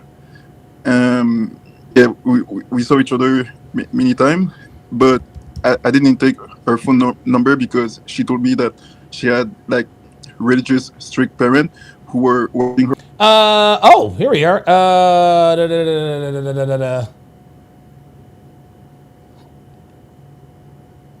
King Life says okay. Oh, sorry about that. What it is? It says I saw more Indians in Japan than blacks in Japan back in 2016. I saw one black person in Tokyo. My last visit there. Yeah, exactly. Phantom 3 and 3 says, do you think the personality trait is going to be the norm instead of zodiac signs? No, there is nothing to zodiac signs. Zodiac signs mean absolutely nothing. The personality test actually says something.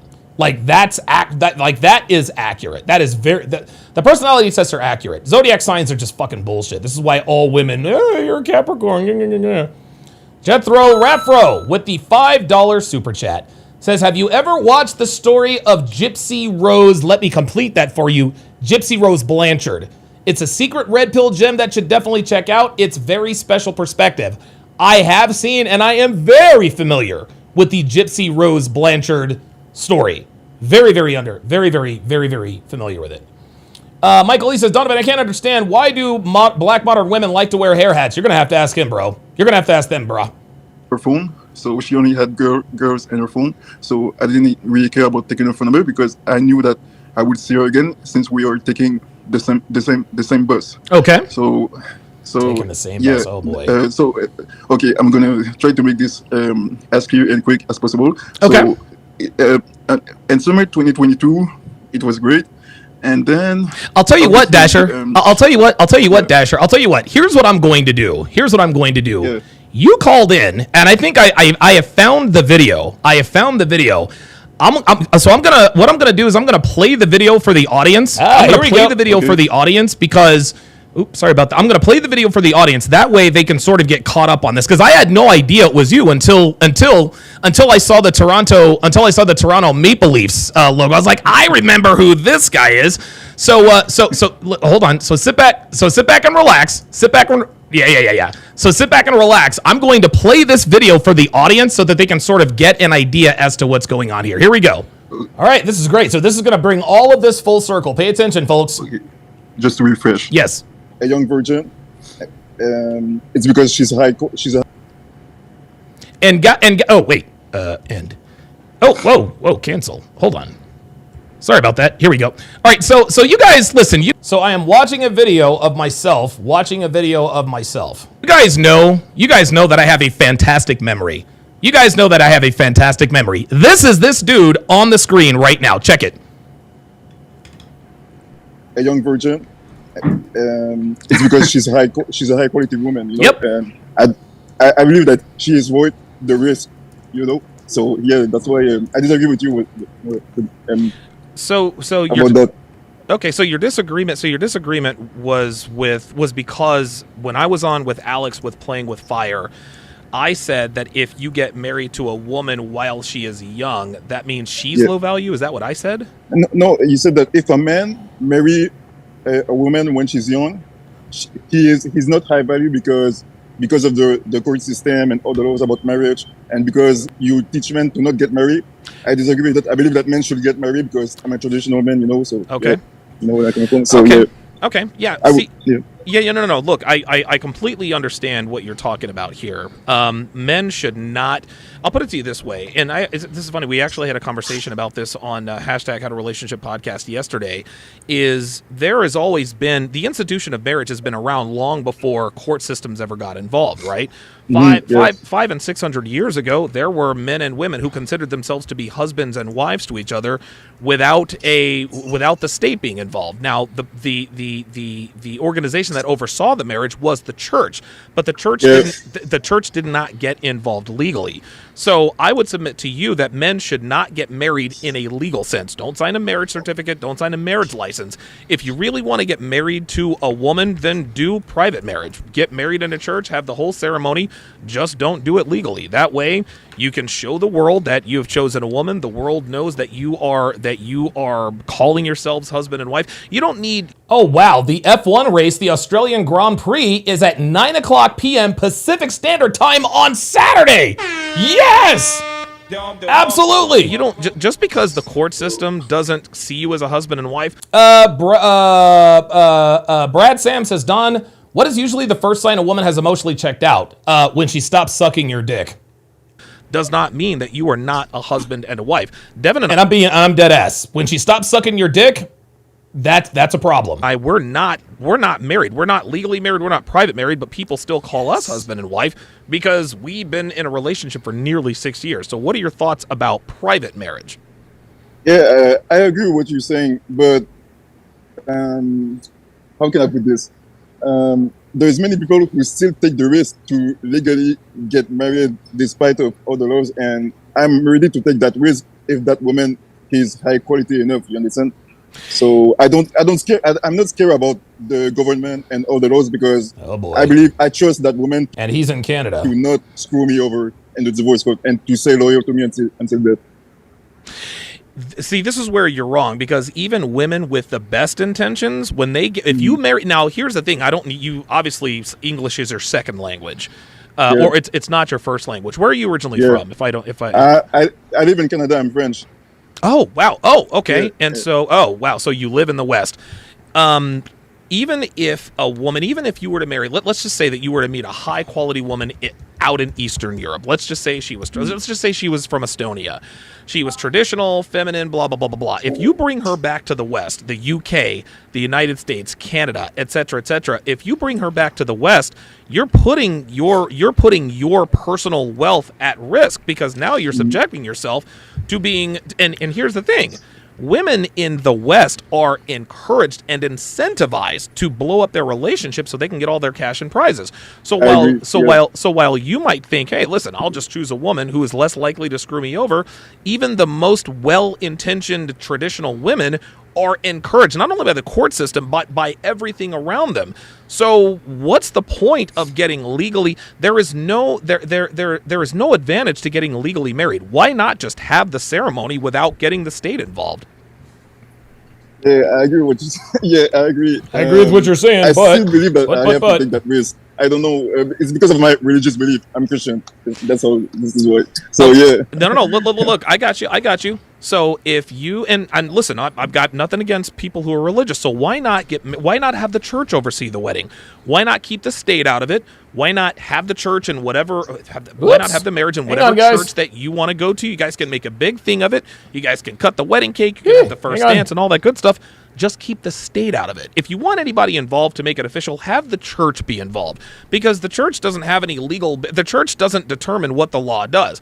Because if you guys decide to divorce or go your separate ways, she can't take half of your present and future earnings. Now, if you guys have children together, that is clearly a different story. If you make people with another person, then as a man, you need to be financially responsible for those people, whether you're with your ex-wife or not. But here's the thing: if you keep the state out of your marriage, if you just do it unofficially, do a private marriage, this makes it less likely for your woman to blow up your marriage for no reason. Now, she might still do that, but at least you still have everything that you came into the marriage with, without her having to fleece you just because you thought that she was a dutiful and doting woman. I'll give you the last word. Yeah. So yeah, I agree with what you're saying, and because of my religious belief, I really need to have that marriage license to have a legit marriage according to the Bible. So yeah, I understand the private marriage. I understand this argument, but I will still take that risk, and if I get screwed over, then yeah. So no, you're doing it all wrong. I don't believe that it's gonna happen. I don't believe that it's gonna happen to me. Why do you think? I really trust. Wait, hold on. Have you found a woman you want to marry yet? Here we go. Yes. I found a virgin. I found a virgin, and I think that she might be a good. She might be the wife of material. Yeah. Okay. Yeah, How old is she? How old are you? She's 20. She's 20 years old. I'm 28. Okay. That's a good age gap. How do you know she's a virgin? Because of her upbringing. She's born in a traditional household, and she said that she never kissed any guy. She doesn't believe in boyfriend, girlfriend. She doesn't believe that she have to get married to be in a committed relationship, and she is really chaste and abstinent. If you talk to a woman, you know that she's a virgin, because she really doesn't have the same language of most modern women. I really know that she's really religious also. So I know that she's telling the truth. So yeah, fair enough. So what you're telling me is that, and I understand where you're coming from. You'll never know what a woman's notch count is. But what you're telling me, and I think you'll probably agree, is that based on what you've seen and heard from her as of right now, it is far more likely than not that she has a very low body count, if any body count at all. Yeah. Okay. Exactly. Was she where was she raised? Was she raised here in the West, or was she raised in another country? She was. She's Algerian. She's come from Arabian countries. So she moved in. She moved there with her parents, and yeah. So she was there. She was raised in Canada and Montreal. Okay, very good. Yeah. Listen, I'm happy for you to meet a woman who appears to be a virgin at the age of 20 years old. Like, listen, man, this is a good thing. Just you need to understand that women are not good, they're not evil, they just are, okay? Yeah. And yes, she was raised in a traditional household, and she apparently is a virgin, but that doesn't mean that she won't gut you if given half the chance. Yeah. If you bring her to an environment that encourages her to do so. Does that make sense? Yeah. So Also, I forget to tell you, she also believes in traditional gender roles. She believes that she have to submit to her husband, and this is a huge green flag if she believed that in traditional gender and she had to submit to her husband, which make her different than the vast majority of women today. No, listen, you're right, but this sounds good, and I'm not saying I don't believe you. I'm not saying I don't believe her, but any woman can say anything. There are a lot of women out there who have said to me, like, I believe in traditional gender roles, and then when I open the door for her, I pull up my credit card to pay for whatever date we're on. Well, I can pay it myself. So just be very wary of that. If I were you, if you really do think that this girl is wife material, you can actually test her. Here, this is a very, very good way to find out what her intentions really are. Have you guys talked about marriage? Yeah. Okay. All right. And my guess is that she's probably excited about it. Am I wrong? Yeah. Okay. Come at her with this, and this will tell you instantly what she's really after. Tell her, you know what? You don't have to tell me what her name is. We'll call her Michelle. Hey, Michelle, you know what? You and I have been talking about marriage. I'm excited. We both want kids, and et cetera, et cetera. But given the state of the court system here in the West, I think it's probably best for us. As a matter of fact, here's the way we're going to do it. We're going to keep the state out of it. We're going to keep the government out of it. Listen, I'll give you the wedding. You can invite your parents, and we can have the wedding cake and the dance and all that good stuff. But we're going to keep the state out of it. Wait a minute. Does this mean that we're no? We're still going to be married because it's more important for us to be married in the eyes of God than in the eyes of the court. And just put it to her like that. Listen, nobody, as far as we're concerned, we don't care. Being married in front of the eyes of God is much more fulfilling than being married by the court. Okay, listen, we'll have the pomp and circumstance because I know that you and your family, you want to see that, but we're not gonna get the state involved. We're not getting Canada involved. We're not getting the United States involved. We are just going to make a commitment to each other. We're going to get married, but we're going to have a commitment ceremony where nobody is involved in our relationship, at least not on the government side.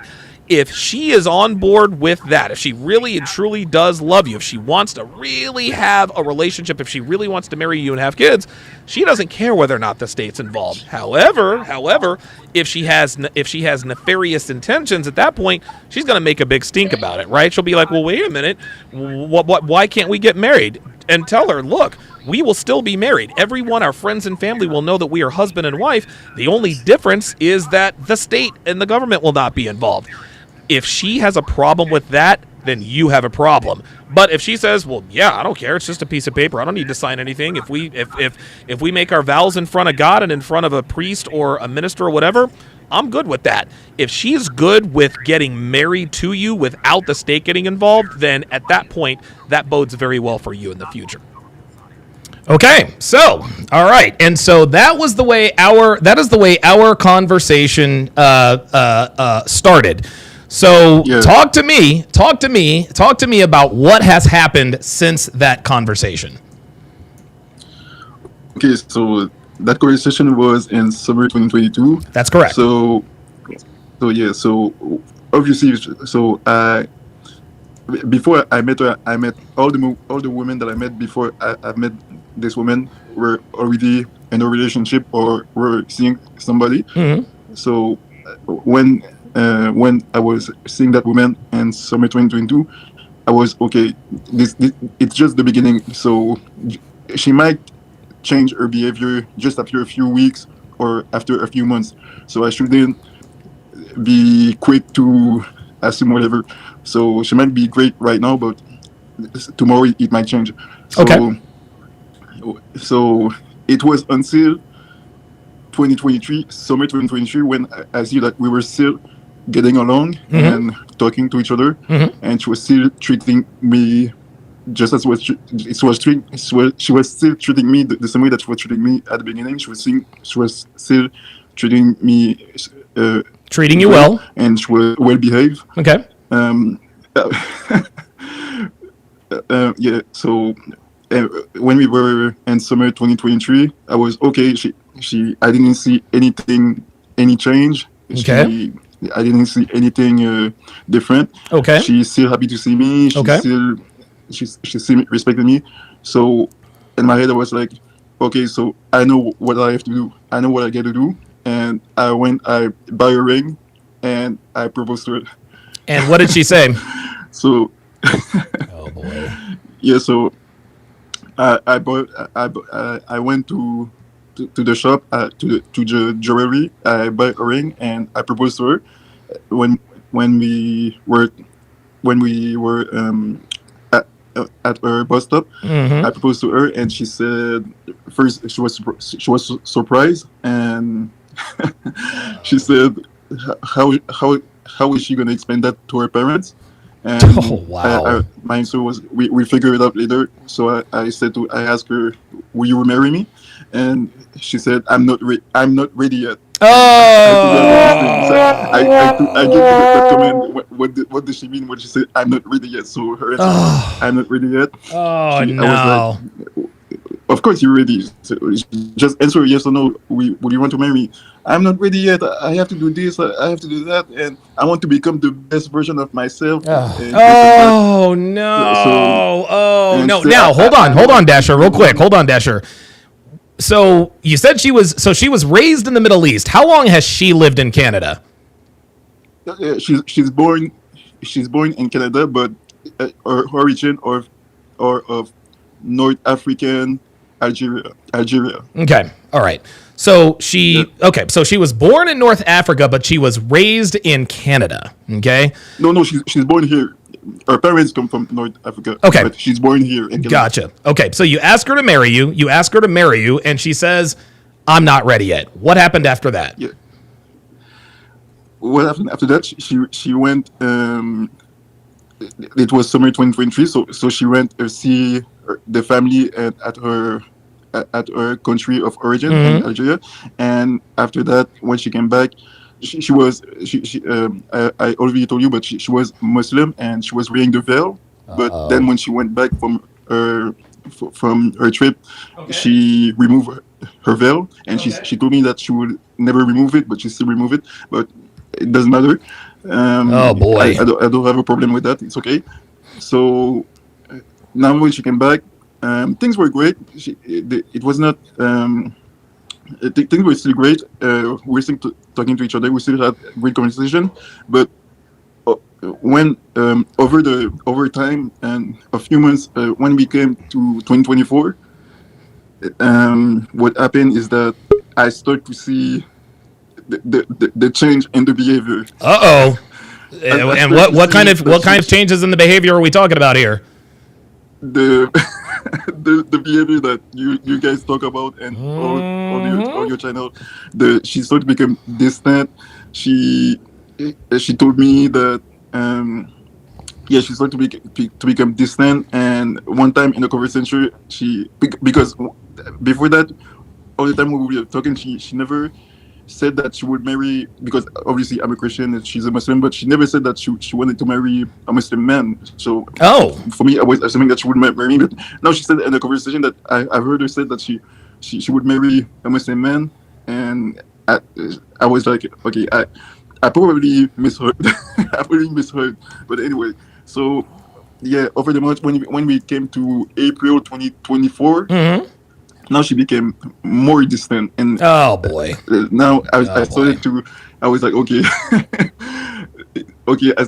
I started to see that she started to pull away, like you said. She started to pulling away, and and she go to university. She was now 2024. I was 29. She was 22. So oh boy! Yeah, I was walking her through her school, her university, and she said, no. I told her that I was in love with her. I know that what she feel about me. I know that she feel the same thing about me. And she said, well. Actually, you were just a friend. Oh no! Oh my God! No! Oh man! Yeah. So I was like, we're talking about. No, I know that you feel the same thing for me. So then she said, we need to have this conversation. I have to go, but we need to have this conversation later. So when we saw each other after that, the next time we saw each other, she told me, okay, I've talked about, I was thinking about what you told me last time, and I believe that now we should stop to talk to each other. We should stop talking. What? And I was like, Oh "Whoa, my what's God! going on?" Whoa, whoa, whoa, I was whoa, like, whoa, whoa, whoa, whoa, what's going on? whoa!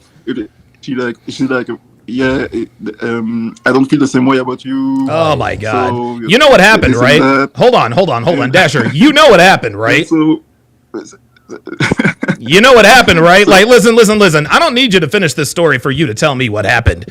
She found somebody I want to else. finish. Oh, go ahead, tell us. So, because it's for it to be finished. So yeah. Okay, So, all right, go ahead. Okay, so I saw that she wanted to stop talking to me. So okay, so I was okay.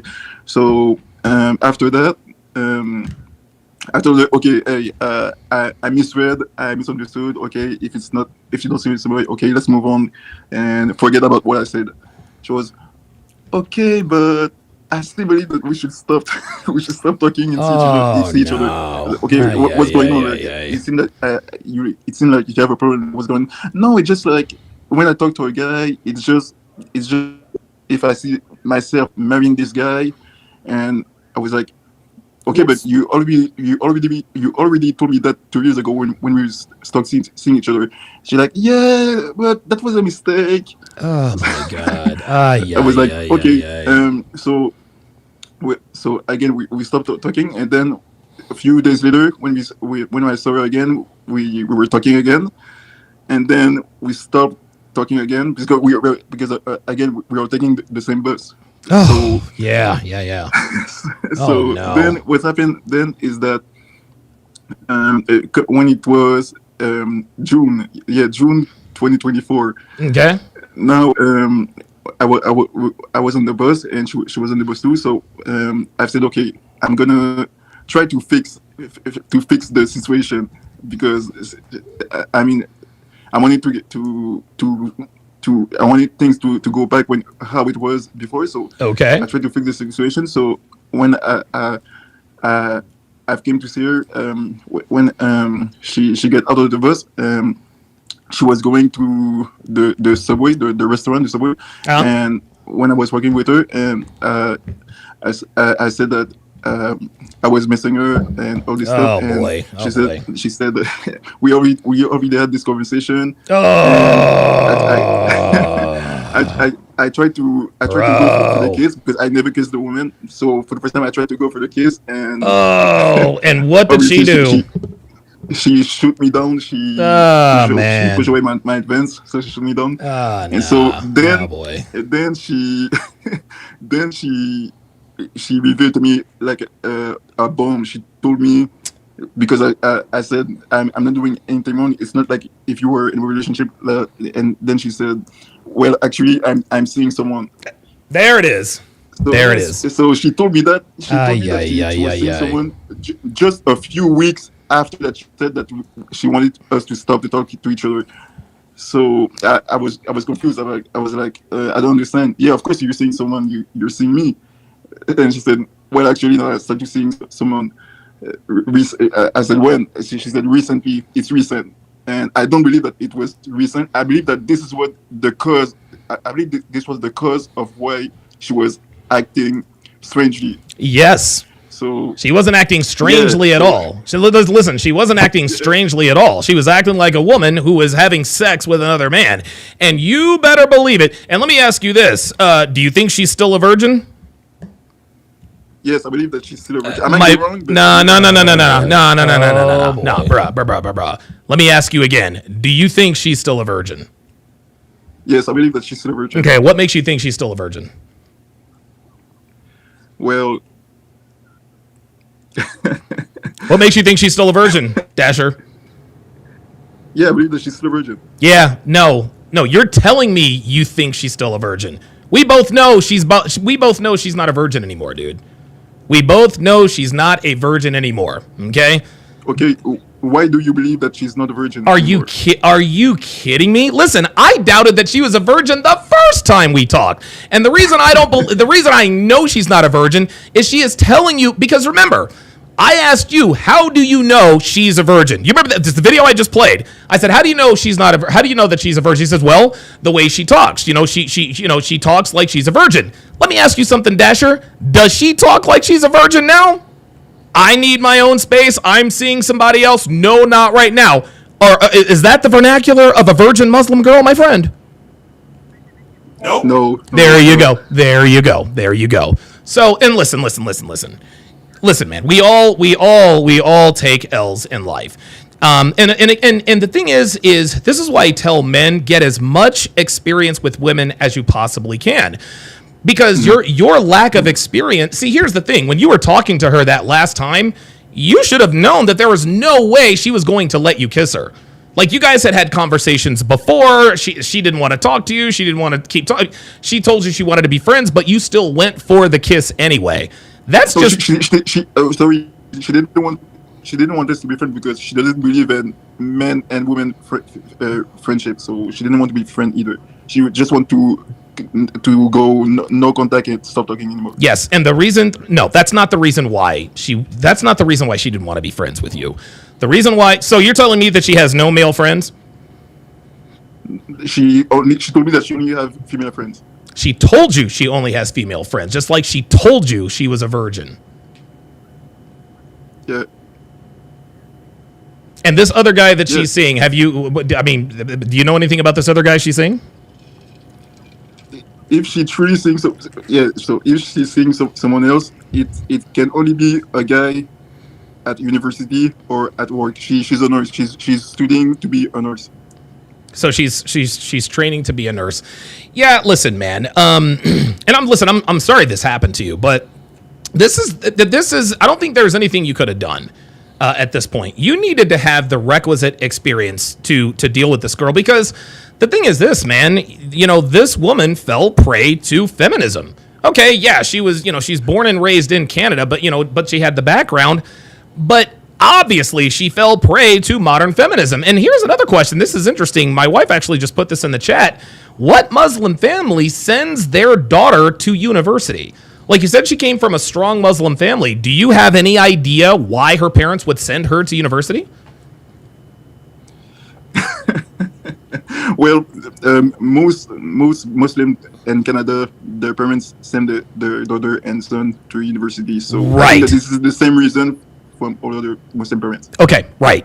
And so, right, there you go. You had Muslim parents succumb to Western culture, and it ended up costing their daughter her virginity. Does she live on campus? No. Okay, okay, good. Well, that's actually a good thing. Did she meet this guy, this guy that she's seeing? Did she meet him at work? Did she meet him at school? What else do you know about him? It's either at work or at school. Because she told me that if she talked to a guy, if it's because she has to talk to him. Either it's a guy that it's a colleague or a guy at work. Okay. Or a PC. Oh, yeah. Okay. All right. Yeah, man. And also, you said that she might be brainwashed by feminism, but I know that because I noticed that when I was talking with her, I know she might watch some red pill content, because I've heard her talk about stuff like if a woman, the more a woman get older, the more she lose her value. And no, you don't. No. Hold on, Dasher. No, Dasher. You don't have to be red pill aware to know and understand that the older women get, the less valuable they are on the dating and sexual market, right? Like, listen, women have known this for eons. That's why they came up with the phrase "never ask a woman her age," because when you ask a woman her age, you're essentially shit testing her. How old are you means how valuable you are. So let's go. Yeah, but she used the term SMV, sexual market value. So I know. Oh well, she knew SMV. Then yeah, she definitely watched red pill content.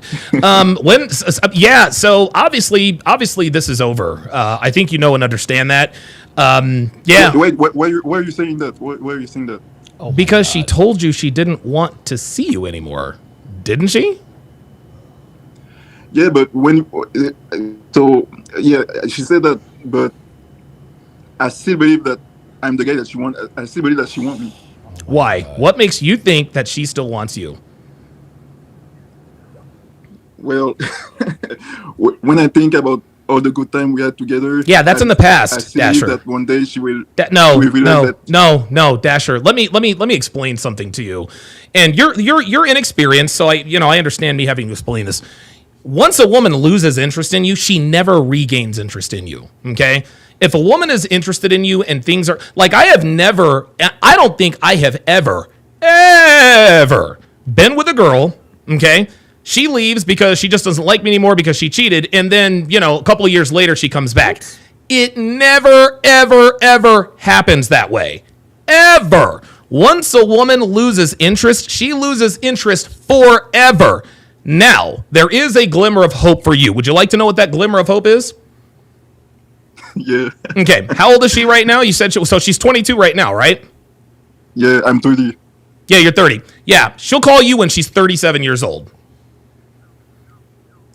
I don't get it. Why? Yeah, the reason she'll call you when she's 37 years old is because she'll probably have a couple of kids. She will probably already be divorced. She'll be a single mother, and she'll think, you know what? I remember that Dasher guy who actually still believed that I wanted him after I told him clearly that I didn't want him and that I was seeing someone else. You gotta what you're gonna have to start doing, Dasher, is you can't believe what women tell you. Okay, this woman told you she was a virgin. Yeah. All right. I don't believe she was a virgin at all. I think she told you she was a virgin so that she didn't have to have sex with you. You see, here's what was happening. She was having sex with someone else, and she knew that this guy was not good for a long-term relationship. But she knew that you're a religious man and you're marriage-minded. So she decided to tell you, well, I'm a virgin. I want to wait till marriage. So what she did is she strung you along little by little. Only when she decided she liked the guy that she was fucking did she finally have the gall to tell you, yeah, you know what? I'm not interested anymore. There is absolutely no way you have a woman who was born and raised in Canada, which is a feminist hotbed, goes to university, who is still a virgin at 22 years old. There is absolutely no way. I understand what you mean, and also I understand the video that you did and other guys did when you said that there's no such thing as a woman who is truly single in today's day and age. No woman is single, and that's why I was all these years I was looking for a woman who's a virgin. And when she told me that she's never been in a relationship, that was the first time that I was hearing a woman told me that since ever. So that was refreshing, and she acted accordingly, and that was credible for me because I've looked how she behaved and how she treated me, and that was consistent. And she was doing what Mr. Le Caillou talked about. I like Mr. Le Caillou. He talked about how women should give you consistent cooperation, and that's what I saw. That's what I saw it do to me. So. And then she started. And then her behavior changed. I can listen and this is the call that I had on Friday.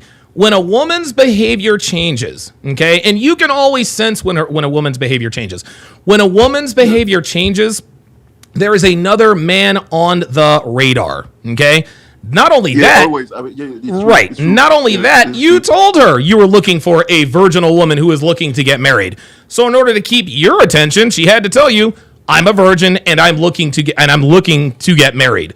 That was music to your ears. As somebody says in the chat, that was your password. That's what that was. You gave her the key. You said, here's what I'm looking for. And she said, oh, funny you should mention, I'm literally everything you were asking for. And here's something else there's something else you probably didn't know. You got to understand that sluts have better girl game than actual good girls. Actual good girls don't have girl game, okay? Good girls just know how to be good girls, okay? But bad girls and sluts, they know how to mimic good girl behaviors even better than good girls do.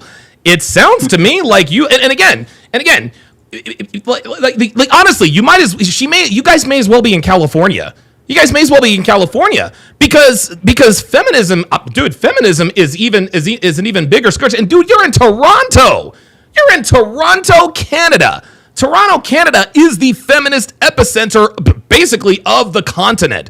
And I'm sure you've seen slut walks and parades and all this other kind of stuff. So you mean to tell me that this girl who was born and raised in Toronto with all of the culture around her, all of a sudden she starts acting funny. She tells you, I'm seeing someone else. But you still think she's a virgin and you still think she wants to be with you. I want to correct you quickly. I'm in Montreal. I just put Toronto because I like the team, but we live in Montreal, Canada. Okay, fair enough. All right. If you were, let's just switch roles here. Let's just say that I was you, and I told you the same story you told me. What would you tell me to do? yeah, I will tell you to move on and to go forward, and obviously to to go to move forward. Yep. There you go. Even listen, even no, there is no yeah, but even you understand what you should be doing at this point. Yeah, but but this is what everybody say, and the internet and social media. That after that we have to move forward, but at the same time, I have to be realistic. But I cannot remove those memories from my head. I will never move forward. I will never move on. I will move on, and at the same time, I will never move on. I will never forget what happened. Fine. I will never forget. Hey, guess what, Dasher? Guess what? The dude, listen, man. There are girls who have left scars on my soul that I will never forget. Girls have done shit to me that I will never forget. Dude, there are some girls I will always remember. But guess what? I moved on, man. Time heals all wounds. And here's the thing. You might not get over the pain, okay? But it will dwindle, and at some point you will learn to live with it. But I think the issue that you're having is you don't think you will ever meet another girl like this one. Does that sound about right? Yeah, obviously, yeah, you're right, yeah. Okay, yeah, get that out of here. Even if I met one tomorrow, now I reconsider my view have changed, and even if I met another virgin tomorrow, I will be like, okay, cool, because I know what they're capable. Listen. There you go. See. Even now, you're starting to learn the lesson. If a girl tells me she's a virgin tomorrow, I'm going to take that with a grain of salt because I've already had that experience with a virgin. Listen, I'm not there and I wasn't there, so I don't know. I don't think this woman was a virgin when you met her. Let me ask you this. In all the time that you talked to her, did you ever kiss her? The last time I talked to her, that was the only time that I tried to kiss her, and it didn't work out. It did not work out. So you talked to this girl for 2 years. You never kissed her. You never had sex with her. She told you that she was seeing someone else and that she did not want to be friends with you anymore because she was seeing someone else. But you still think she wants you, and you still think she's a virgin. Like, do you understand how unlikely that is? Because here's what I believe. If she's not loyal to me, then she's not gonna be loyal to any other guy after me. Oh, fine, God, fine. And if but the point is, she's not loyal to you. Who gives a shit if she's loyal to somebody else? If she ain't loyal to you, then you don't need to worry about her anymore. Okay, but here's the thing, because I've started to watch Mr. Lucario, and here's the thing: if tomorrow if tomorrow it happened that she came back, I will have no problem with that. It's just that I will never see her the same way. I know what she's capable of, and I will never be in love the same way that I was before she did what she did. Okay, and so not only her, but it's the same for any woman from now on. Listen, the way you're talking. Listen. The way you're talking now, this is the way you should be thinking.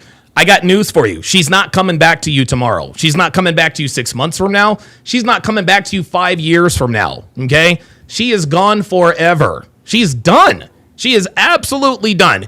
The only here's the thing: if she, let's just say for the sake of argument, she were to reach back out to you tomorrow, say, Dasher, I was wrong. I have seen the error of my ways. And I know that I want to be with you. Would you believe her, yes or no? Yeah, of course, yeah. Why? Because I believe that I'm the best guy. I believe that I'm the best guy. I'm that guy for her, and I still remember the good time that we had, and I think that I understand why. I understand why everything that we all the time that we spend together. I understand why all these things. Do you guys understand why I do what I do now? Things happen because she was into me just as much as I was into her, and we have a good time. So if she come back, I believe it's because she missed the time that we had together, and she wants to start again. So that's not no problem with that. Yeah, that's not the reason, dude. If she calls you tomorrow, and says, I want to get back together, do you want to know why she's going to do that? It's because the relationship that she's in is on the rocks. Okay, this is what happens, and this is what I was telling Tesvlo on Friday. So she would call him up. Oh, I had a dream about you. Want to get back together, right? Then they would talk for 3 days, and then she would disappear. The reason why she's calling him in the middle of the night is because the guy that she left him for was cheating on her. She was feeling some type of way. She needed validation, so she called him. Used him for validation for 3 days, and then she disappeared again. This girl, you have to understand, this is not the way women work. Women aren't going to all of a sudden say, you know what? This guy really is the best option for me. And listen, I applaud your confidence, Dasher, in you thinking that you are the best option for her, but you don't know that. And it doesn't matter what you think, it matters what she thinks. Your sexual market value isn't determined by you, it's determined by the market. I can sit here and say I'm Donovan Sharp and I'm this high value man. But if girls if girls aren't throwing themselves at me, if men don't envy my life, then I can't call myself an alpha male. You understand what I mean? And I've never ever called myself an alpha male, not ever to any degree. But I think what you need to understand, you need to believe what she is telling you. She told you she does not want to see you anymore. And there's another red pill tenet that we use here in the sphere. Women make rules for betas, but they break rules for alphas. I can promise you that this other guy that she is probably seeing, she probably told him that she was a virgin too. And she probably said, well, I don't do sex before marriage or anything like that. She is 100% having sex with this guy. This is why she no longer wants to be with you. So here's the thing. So it's not possible for her to be honest and truthful with any other guy that she meet, because she have to talk about her story, what happened between us, and all the other guys that she meet. These guys are never gonna know what happened between us. It's only me and her, and just like I said, we have a great time together. So, okay. Listen. That's So you're telling me that she's only going to be honest with you and not with any other guy. Of course not. If she's not honest with me, yeah. Okay. What makes you think you're the first guy that she's talked to? You don't think she's garnered the interest of other men in your area? You don't think she's given them this same song and dance? I'm a virgin and I'm Muslim and I'm not going to have sex until I'm married and all this other kind of stuff. Like, do you honestly believe that you're the only guy she is capable of telling the truth to? Of course not. Of course not. Yeah, you're right. You know what I mean? Like, again, she could be. And listen, I'm not trying to talk bad about this woman, but I think you need to understand she does not want you. Like, she does not want you. If she wanted you, she would have consolidated on you 2 years ago. But it sounds to me like she strung you along, and when she was ready to tell you goodbye, she said goodbye. Dude, you didn't even kiss her. You did not even kiss her. If you haven't even kissed her, she was never yours to begin with, my friend. But you're saying that because you want to believe that. So why do you believe her instead of believing me? Because I know women, Dasher. I know women. The reason I believe her and not you is because she's lying to you. Okay? When's the last time you talked to her? And June 2024. June of 2024. June, July, August, September, October, November, December, January, February, March. Dasher, it's been 10 months since you talked to her. And you're telling me that you still think this girl wants you. Yeah. Why? What in the last 10 months makes you think that this girl still wants you if you haven't talked to her in 10 months? Because just like we said, no matter what guy that she meet after me, I will always be just like you said in your video, you said that you will never be her first, her best, and all this stuff, and that's gonna be the truth for all these other guys that she meet after me. How do you know you were the first? You see what she told you? Because she told you were the first, the best, the biggest, or only. You have to understand, Dasher, that, and I think what a lot of guys get confused about is they let the V word get in their way. Oh, she told me she was a virgin, so I can believe everything she says. Listen, Dasher, this woman tricked you. Okay, this woman tricked you. What she did is she found what I like to call your password. Your password, and for all of you, exactly. She found your password, and here's the reason why she didn't even have to find your password. You gave it to her. She knew that as soon as she told you that she was a virgin, that you would believe everything she told you, and it worked Because you're sitting, dude, I have approached thousands of women. I have fucked almost 300 girls. And I'm telling you, this girl does not want you. This is based on my experience, okay? This girl has done such a number on you. You actually still believe what this woman is telling you, even though Donovan Sharp himself is telling you she is lying to you. Does that make sense? Like, what she did, Dasher, is she completely disarmed you. She broke you of all of your red pill conditioning by telling you, I'm a virgin. And by her telling you that she was a virgin, she put you under this spell. A spell that is so powerful that after even 10 months of no contact, you still think she still wants you. Here's the thing. Not just her, but any woman that I meet, right off the bat, I really have that mindset that this woman wants me. So when I met her, I already know that I was the guy that she wanted. But the way that she was acting and behaving toward me, it was just another testimony, she was just approving what I already know about about me. So yeah, but here's the thing, Dasher. No, hold on, Dasher. No, you're right. You said she watches Red. You said you had a feeling she watched Red Pill content, right? Because she used things like SMV, this and that, and the third, right? Dasher, listen, man, this woman tricked you. You said yourself she watches Red Pill content. Any girl can watch Red Pill content and tell you exactly what they think you want to hear. This woman put a spell on you. This woman listened to all of the Red Pill content. She listened to all the Red Pill guys and literally just told you what you wanted her to tell you. And again, she has you so far under this spell, you actually think that you still have a chance with this girl, even though you haven't talked to her in 10 months. 10 months, Dasher. 10 months. But here's the thing, because when she was saying to me that she doesn't feel the same way, I was saying to her that she's in denial and hold on, stop right there. Stop right there. So she told you she didn't feel the same way about you. She told you, Dasher, I don't feel the same way. So let me get this straight. She tells you she's a virgin and you believed her. Now she's telling you she doesn't feel the same way, but you don't believe her.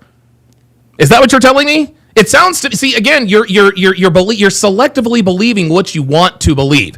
She told you straight up, I don't feel the same way, and you're like, well, of course you're lying to me. You do feel the same way because of X, Y, and Z. Why would she lie to you and tell you that she does not feel the same way? It makes no sense. No, here's the reason why. Because, like we said, she started to see the other guy, so she's in sabotage mode. She's self-sabotaging the situation with me so that she can get with the new guy. So that it's not me that she wants to convince, it's the other guy. Because the things that she said to me, this is what she's going to say to the next guy. She's going to say, oh, that I met a guy before you, but it was just a friend. It was just an acquaintance. Nothing serious happened. Yeah, he proposed to me, but I didn't like him like that. And she's going to tell what she had to say. She's going to say what she had to say to get the next guy. You understand what I mean? What makes you think she didn't tell the guy that she's with now the same thing about you? What do you mean? What makes you think that the guy that she's seeing now, you don't think she told him that she was also a virgin? Yeah, of course, she's gonna say that. Okay. So she's got him under he is now under her spell. And again, you haven't talked to her. Yeah, but here's the thing. You made a video about this. The guy is gonna ask her, so what, did you have a relationship before? So what about your last relationship? And she's gonna say stuff like, "Oh," she's gonna use a way to appear like that a good girl. She's gonna say like, "Oh, it didn't work out." It didn't work out. Okay, and what did she tell? That guy. Hold on, Dasher. Stop. Dasher, stop talking. Dasher, stop talking. What did she tell you when you asked her about her last relationship? What did she tell you? She said that she never been in a relationship before, and this is why I wanted to be with her. Yes. Dasher, she lied to you. She told, listen, you told her exactly what you wanted in a woman. So she told you exactly what you wanted to hear. And here's the thing. Listen, I would be thinking differently if you two were still in contact. But bro, you haven't talked to her in 10 months. Like, she broke up with you 10 months ago and you haven't talked to her since. I just don't understand how you, after 10 months, could still be thinking that this woman still wants you. She told you, I don't feel the same way, but you're telling me that you don't believe her. But then when I'm telling you that she lied about being a virgin, you're saying, well, no, I believed her then. It's, again, you're selectively believing the things that you want her to believe. Yeah, because you and me, we have no reason to believe what she's saying. Yet, when she said that, that's exactly right. Yet you were choosing, yet you are choosing to believe it now. See, here's the thing, Dasher. And at this point, now you're being disingenuous, okay? You're telling me, but Donovan, you said don't believe anything a woman tells you. Yeah, when a woman tells you she doesn't feel the same way, Dasher, she's telling you the fucking truth, bro. She's telling you the truth, bro. She's not, no. Here's the thing, dude, and I'm just going to keep it real with you. It's fucking over, man. Like, it's over. Okay. No. It's over. It is time for you to move on. And because at this point, you're not only wasting your time, you're wasting her time. This woman does not want you. And here's the thing. You are in love with who you thought she was, okay? Even if she was who she said she was back then, she ain't the same person now. And I can guarantee you she is 841% fucking the dude she's with now. Otherwise, she would have called you once, at least once, in the last 10 months. But she has gone completely dark in 10 months, and you're still holding out this hope that she is the same person right now that you met way back in 2022. And I had my apprehensions about whether or not she was a virgin. And who knows? Maybe she was, maybe she wasn't. But I do know this. She is not a virgin now, number one. Number two, she doesn't want you anymore. And number three, you guys are never, ever, ever getting back together. Number four, I don't think you were really ever her boyfriend. Because if you never even kissed her, I mean, you said you never. And let me ask you this: how long were you guys boyfriend and girlfriend? How long did you guys talk romantically? So again, she said that she doesn't believe in girlfriend and boyfriend. How long? Okay, no. How long did you guys talk? From the summer of 2022 to the summer of 2024. Yeah. So 2 years, right? You talked to her for 2 years. Yeah. How many times did you kiss her? 0. There's your answer, dude. There's your answer. If I came to you and I said, my plan was not to kiss her. No, Dasher, no. You're full of shit. You're gonna tell me that an attractive 20-year-old you didn't want to kiss her? Come on, man. Of course you did. You're a man. Yeah, okay, so what's the problem? Her, but that wasn't the goal. I wanted to make her my wife. Yeah, and how did that work out? You wanted to make her your wife. She doesn't want to be your wife. You went to the jewelry store. You bought her a ring. You proposed to her. She said no. Listen, she didn't say no. She said she was not ready yet. That's a no, Dasher. When a woman says for you, it means no, not for me. For me, it means yes. So it means yes. So you asked her to marry you. She told you no, but you think it means yes. So, and when we were talking about that, she said that the reason why she said that she's not ready yet, actually, I don't remember this. I don't remember this being this bad, y'all. She said that because this is bad. She didn't want to hurt me, but I believe that she wanted to say yes. She was afraid that of her parent reaction. Yeah, and she right up until she told you she was seeing somebody else.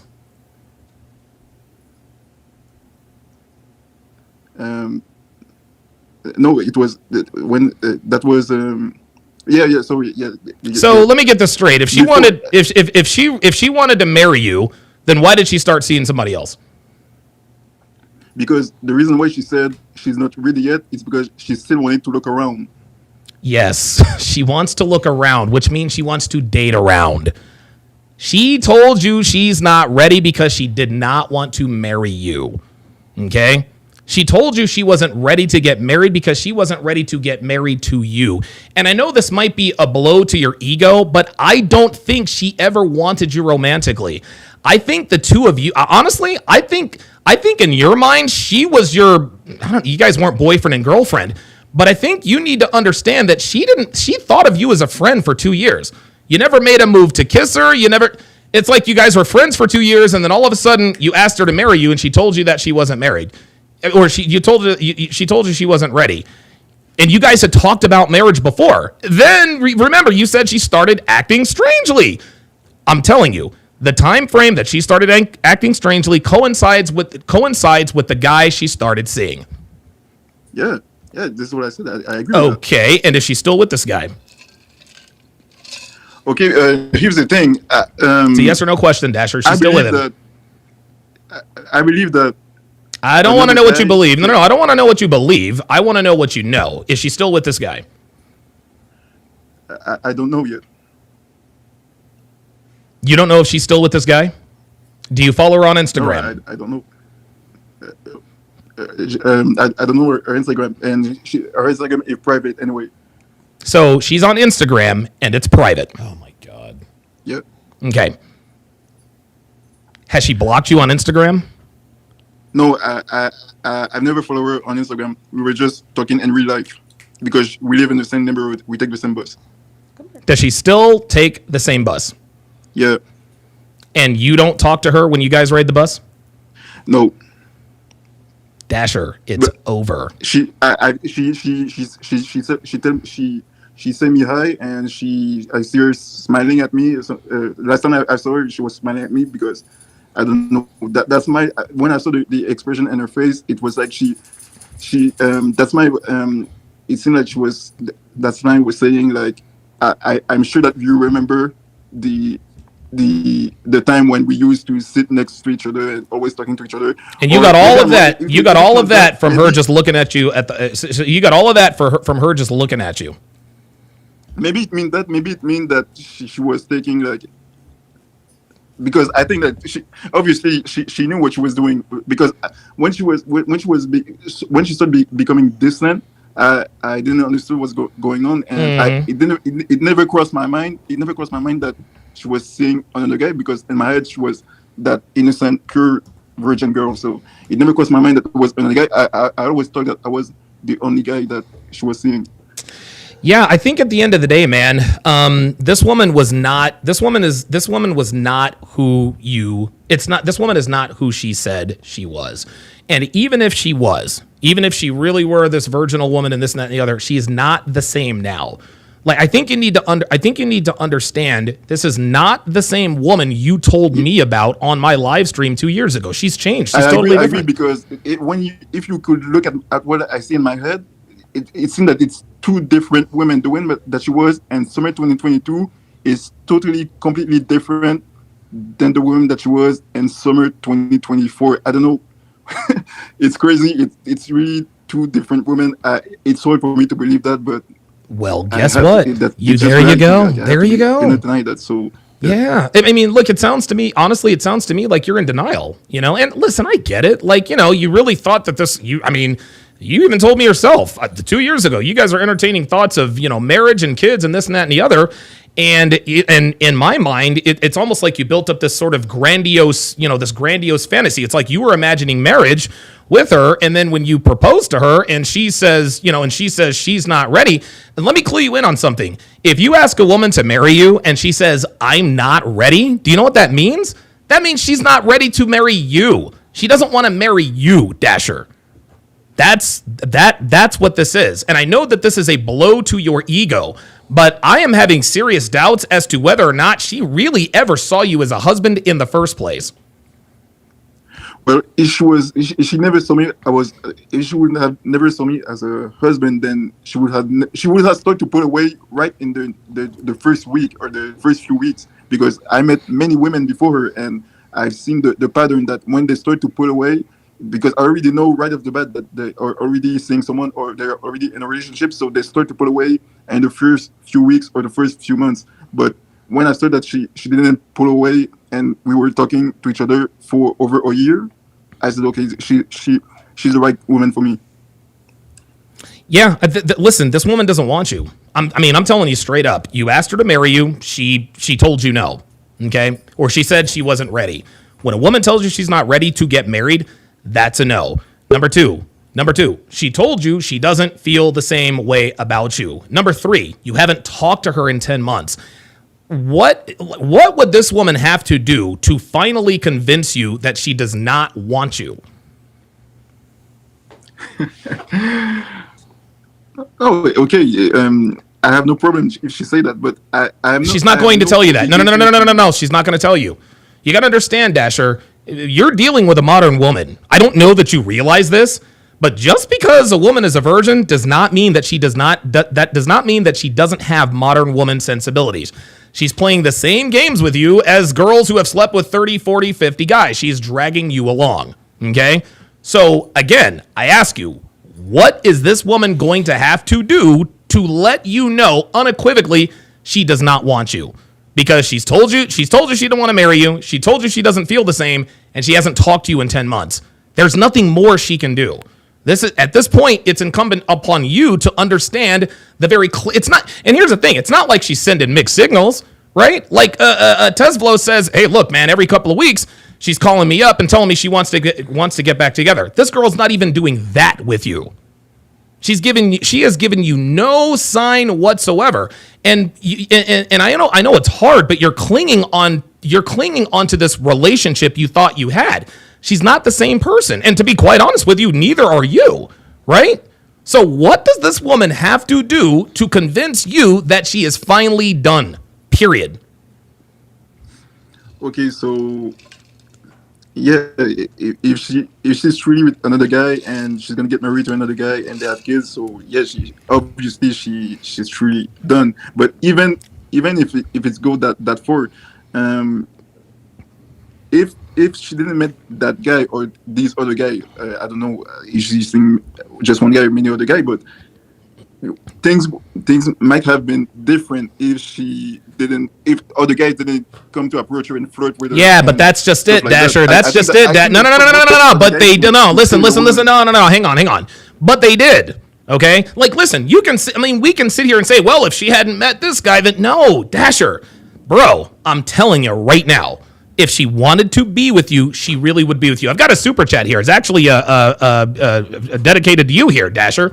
So Panda Trucker says, with the $10 super chat, says, Dasher, I've been right where you are right now. I simped for a Nympho 304 who said all the right things to get what she wanted. For me, listen to Donovan. He knows what he's... And Panda actually came onto the pod and told us that story. Talking about.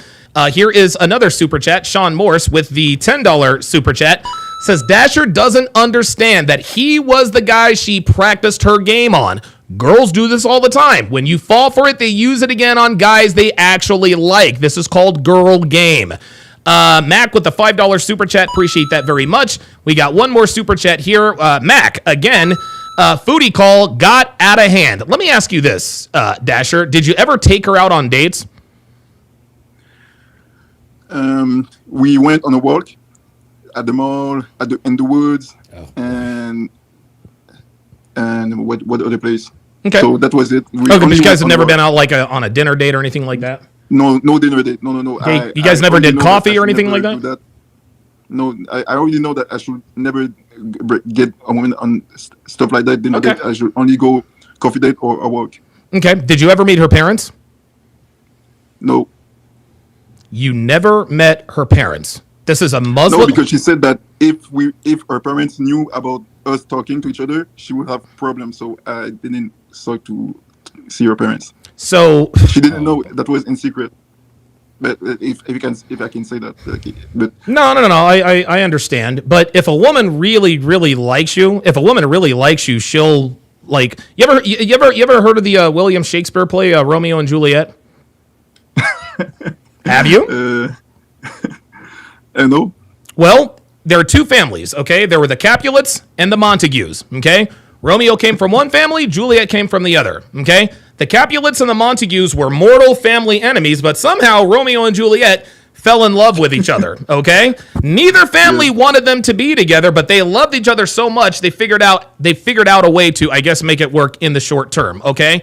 If a woman really does love you, she is going to do whatever it is she wants to do. Number one. Number two, you said she's seeing this other guy, right? Do her parents know that she's seeing this other guy? Probably not. So she's dating all of these guys in secret, you think? Okay, I might be wrong, but for now, I think that that with the other guy is probably in secret too. How do you know? You haven't talked to her in 10 months, Dasher. Yeah, I might be wrong. I don't know. No, but that's just it. You're the things that you're putting in your mind. You hope You hope that she's dating this dude in secret, right? But again, let me run this down. You never kissed her. You never had sex with her. You never took her out on a date. She told you, when you asked her to marry you, she said she wasn't ready. She told you, I don't feel the same way about you, and you've never met her parents. I don't know what other sign you need to compel you to move on from this girl. Because if you... I move on. But the thing is that the reason why she said that she doesn't feel this way is because she met the other guys or the other guy. So even well, there you go. There you go. She is, look, man, if she says, I don't feel the same way because, let's say you're dating two girls. One girl says, I don't feel the same way because my parents don't want me to date you. The other girl says, well, I don't feel the same way because I'm dating another guy. The girl who's dating another guy is the girl who's the furthest away from you. It all fits. She told you, I don't feel the same because I'm seeing another guy. And as far as you know, she's still with this other guy. So she is still with this other guy, and this guy is the reason why she said, I don't feel the same way about you, but you still think she wants to be with you. But if she did that to me, she might do the same to the other guys. So what do you care? So at the end of the day, I am the winner in that story. You are not. No. Check this out. Let's just run the scenario. Let's just say the two of you actually did date. Let's just say that you guys dated, had sex, religion and race and all that. Let's just throw that out the door. Let's say that she starts seeing another guy. Let's say she starts cheating on you with this other guy, right? And you say to yourself, well, you know what? She cheated on me with this guy, but she'll probably cheat on him, right? Girls don't cheat on... Dude, girls do not cheat with guys they break up with, okay? They don't cheat on guys they don't cheat with guys they break up with. She's not coming back to you. The guy that she's seeing now in her mind is one level above you. If she decides to break it off with that guy, she doesn't have you waiting in the wings. And here's why I know this. You want to know why I know you're not her backup plan? Because you haven't talked to her in 10 months. It's been almost a year since you've talked to this girl. Again, haven't met her family, haven't kissed her, hadn't fucked her, never took her out on a date, got her a ring and asked her to marry you. She said she wasn't ready. And she told you she didn't feel the same. I don't know why you think this girl still wants you, because if she wanted you, she would make that clear. Okay. So what about if tomorrow she comes back? What are you going to say? If she comes back to you tomorrow, I'll give you $1,000. Okay. Right? If she come back tomorrow, I will reach out to you. But listen, the reason you're laughing is because we both know that's not going to happen. If she hasn't reached out to you in 10 months, what makes you think she's not going to come back tomorrow? Or what makes you think she'll come? What makes you think she's going to come around tomorrow? You keep saying, well, if she comes back tomorrow, is there some grand plan? I mean, did she tell you she was coming back tomorrow? Like, she might come back tomorrow. If I see her tomorrow, she might. I believe that it's really possible that she might come back tomorrow. Why not? Okay, that's a very good question. How do you think it's likely that she comes back tomorrow? Because no. Yes or no? At the moment, she might remind herself that all the good time that we had together. No, she's like missing me.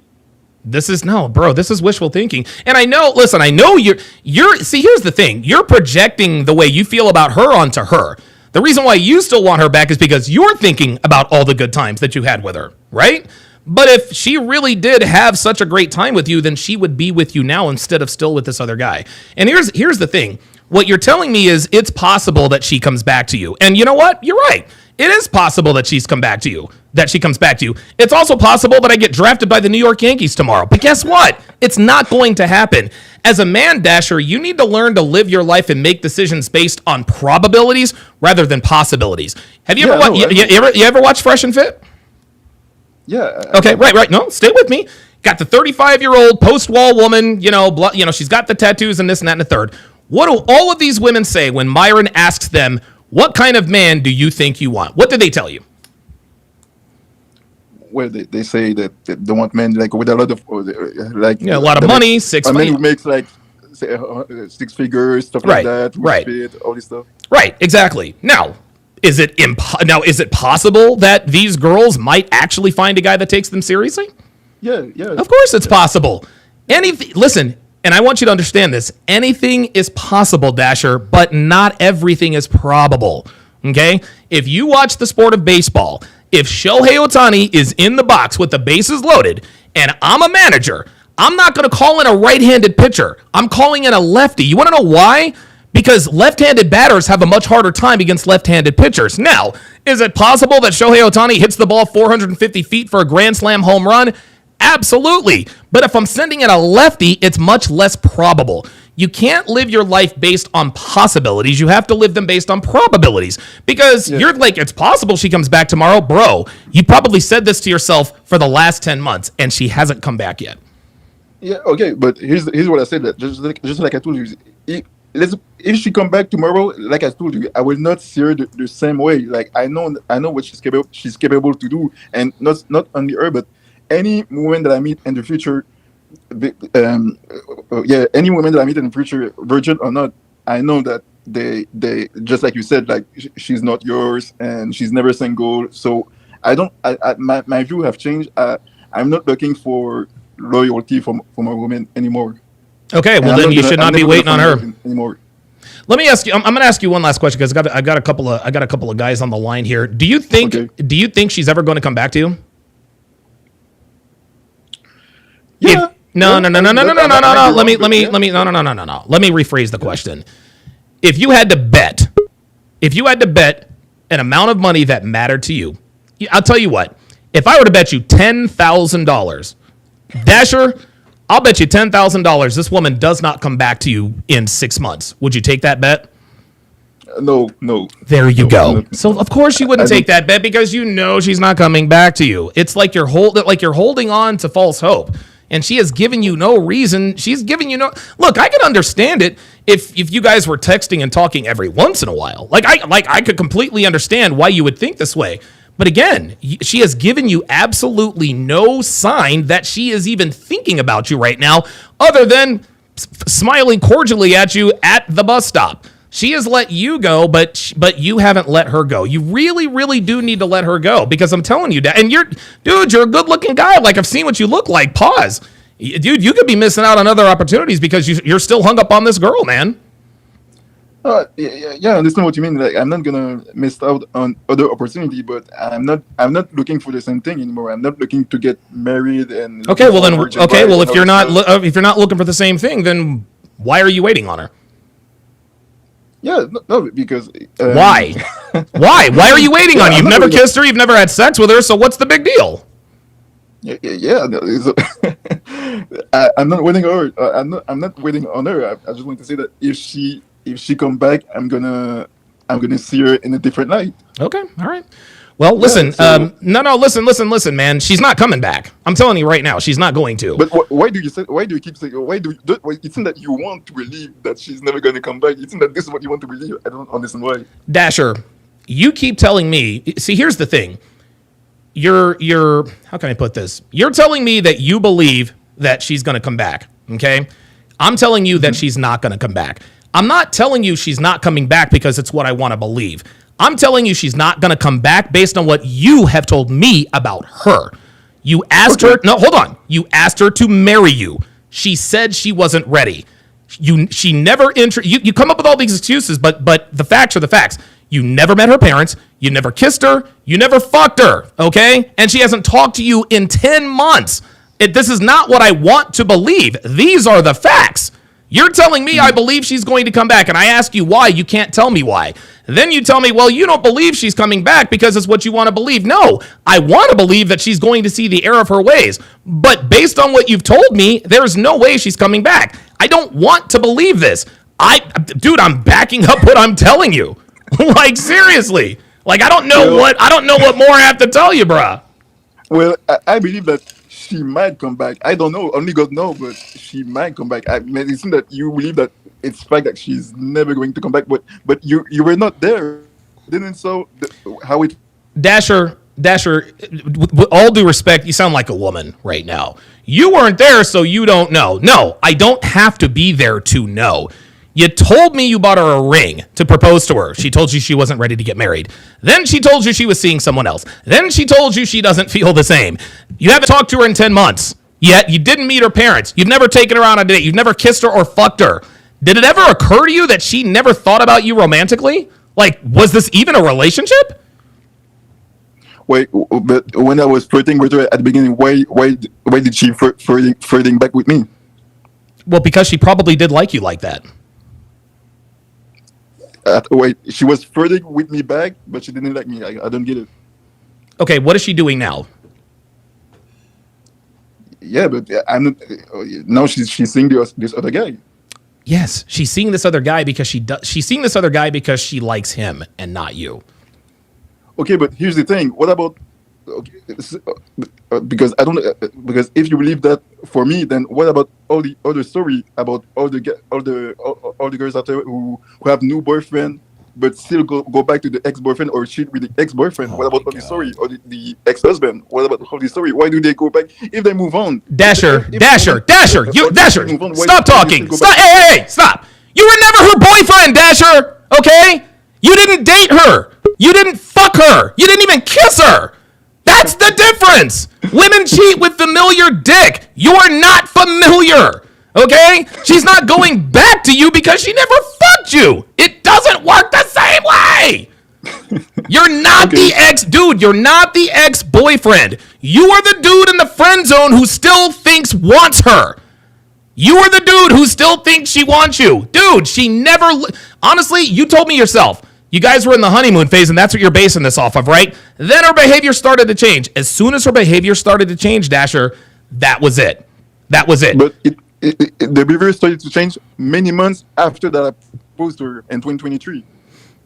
And what about now? Yeah, because now, again, she met the other guy. So you're just going to wait around for her until this other guy is done using her, and then you're going to, what, take up the leftovers? No. I move on, but I'm going to the next girl, and I've learned from that experience. Okay, all right. Well, but, then you should then you should move on to the next girl, because I'm telling you, this girl is not coming back. This girl's not coming back. Okay, cool. Okay, so yeah, that was that. And okay, did I forget something? No. I think we've covered. I think we've covered all of it. Okay.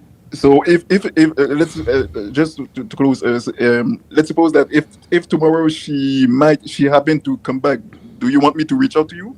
No, because I know she's not. So okay, wait, we'll see. Okay, listen, we'll see. And listen, if she comes back, I want you to appear on camera with her. I'm not going to show it to the world, but I want to see proof. Okay, I want to see proof. Cool, great. All right, well, Dasher, thank you. Hold on, I gotta move on to the next guy. Let us go to. Oh boy.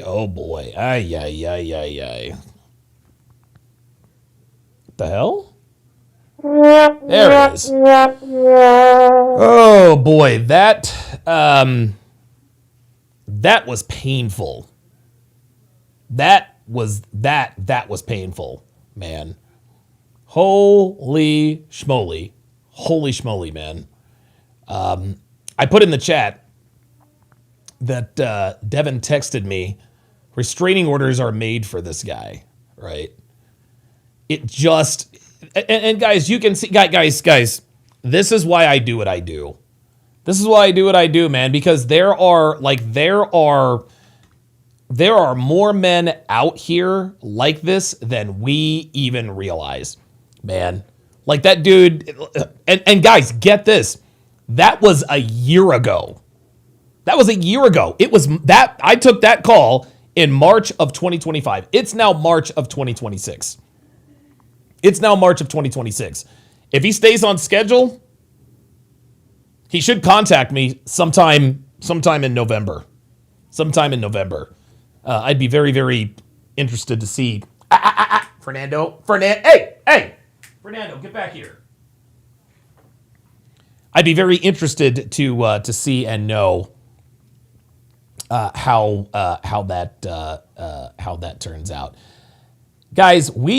I have been on the air for 4 hours and 27 minutes on a Sunday.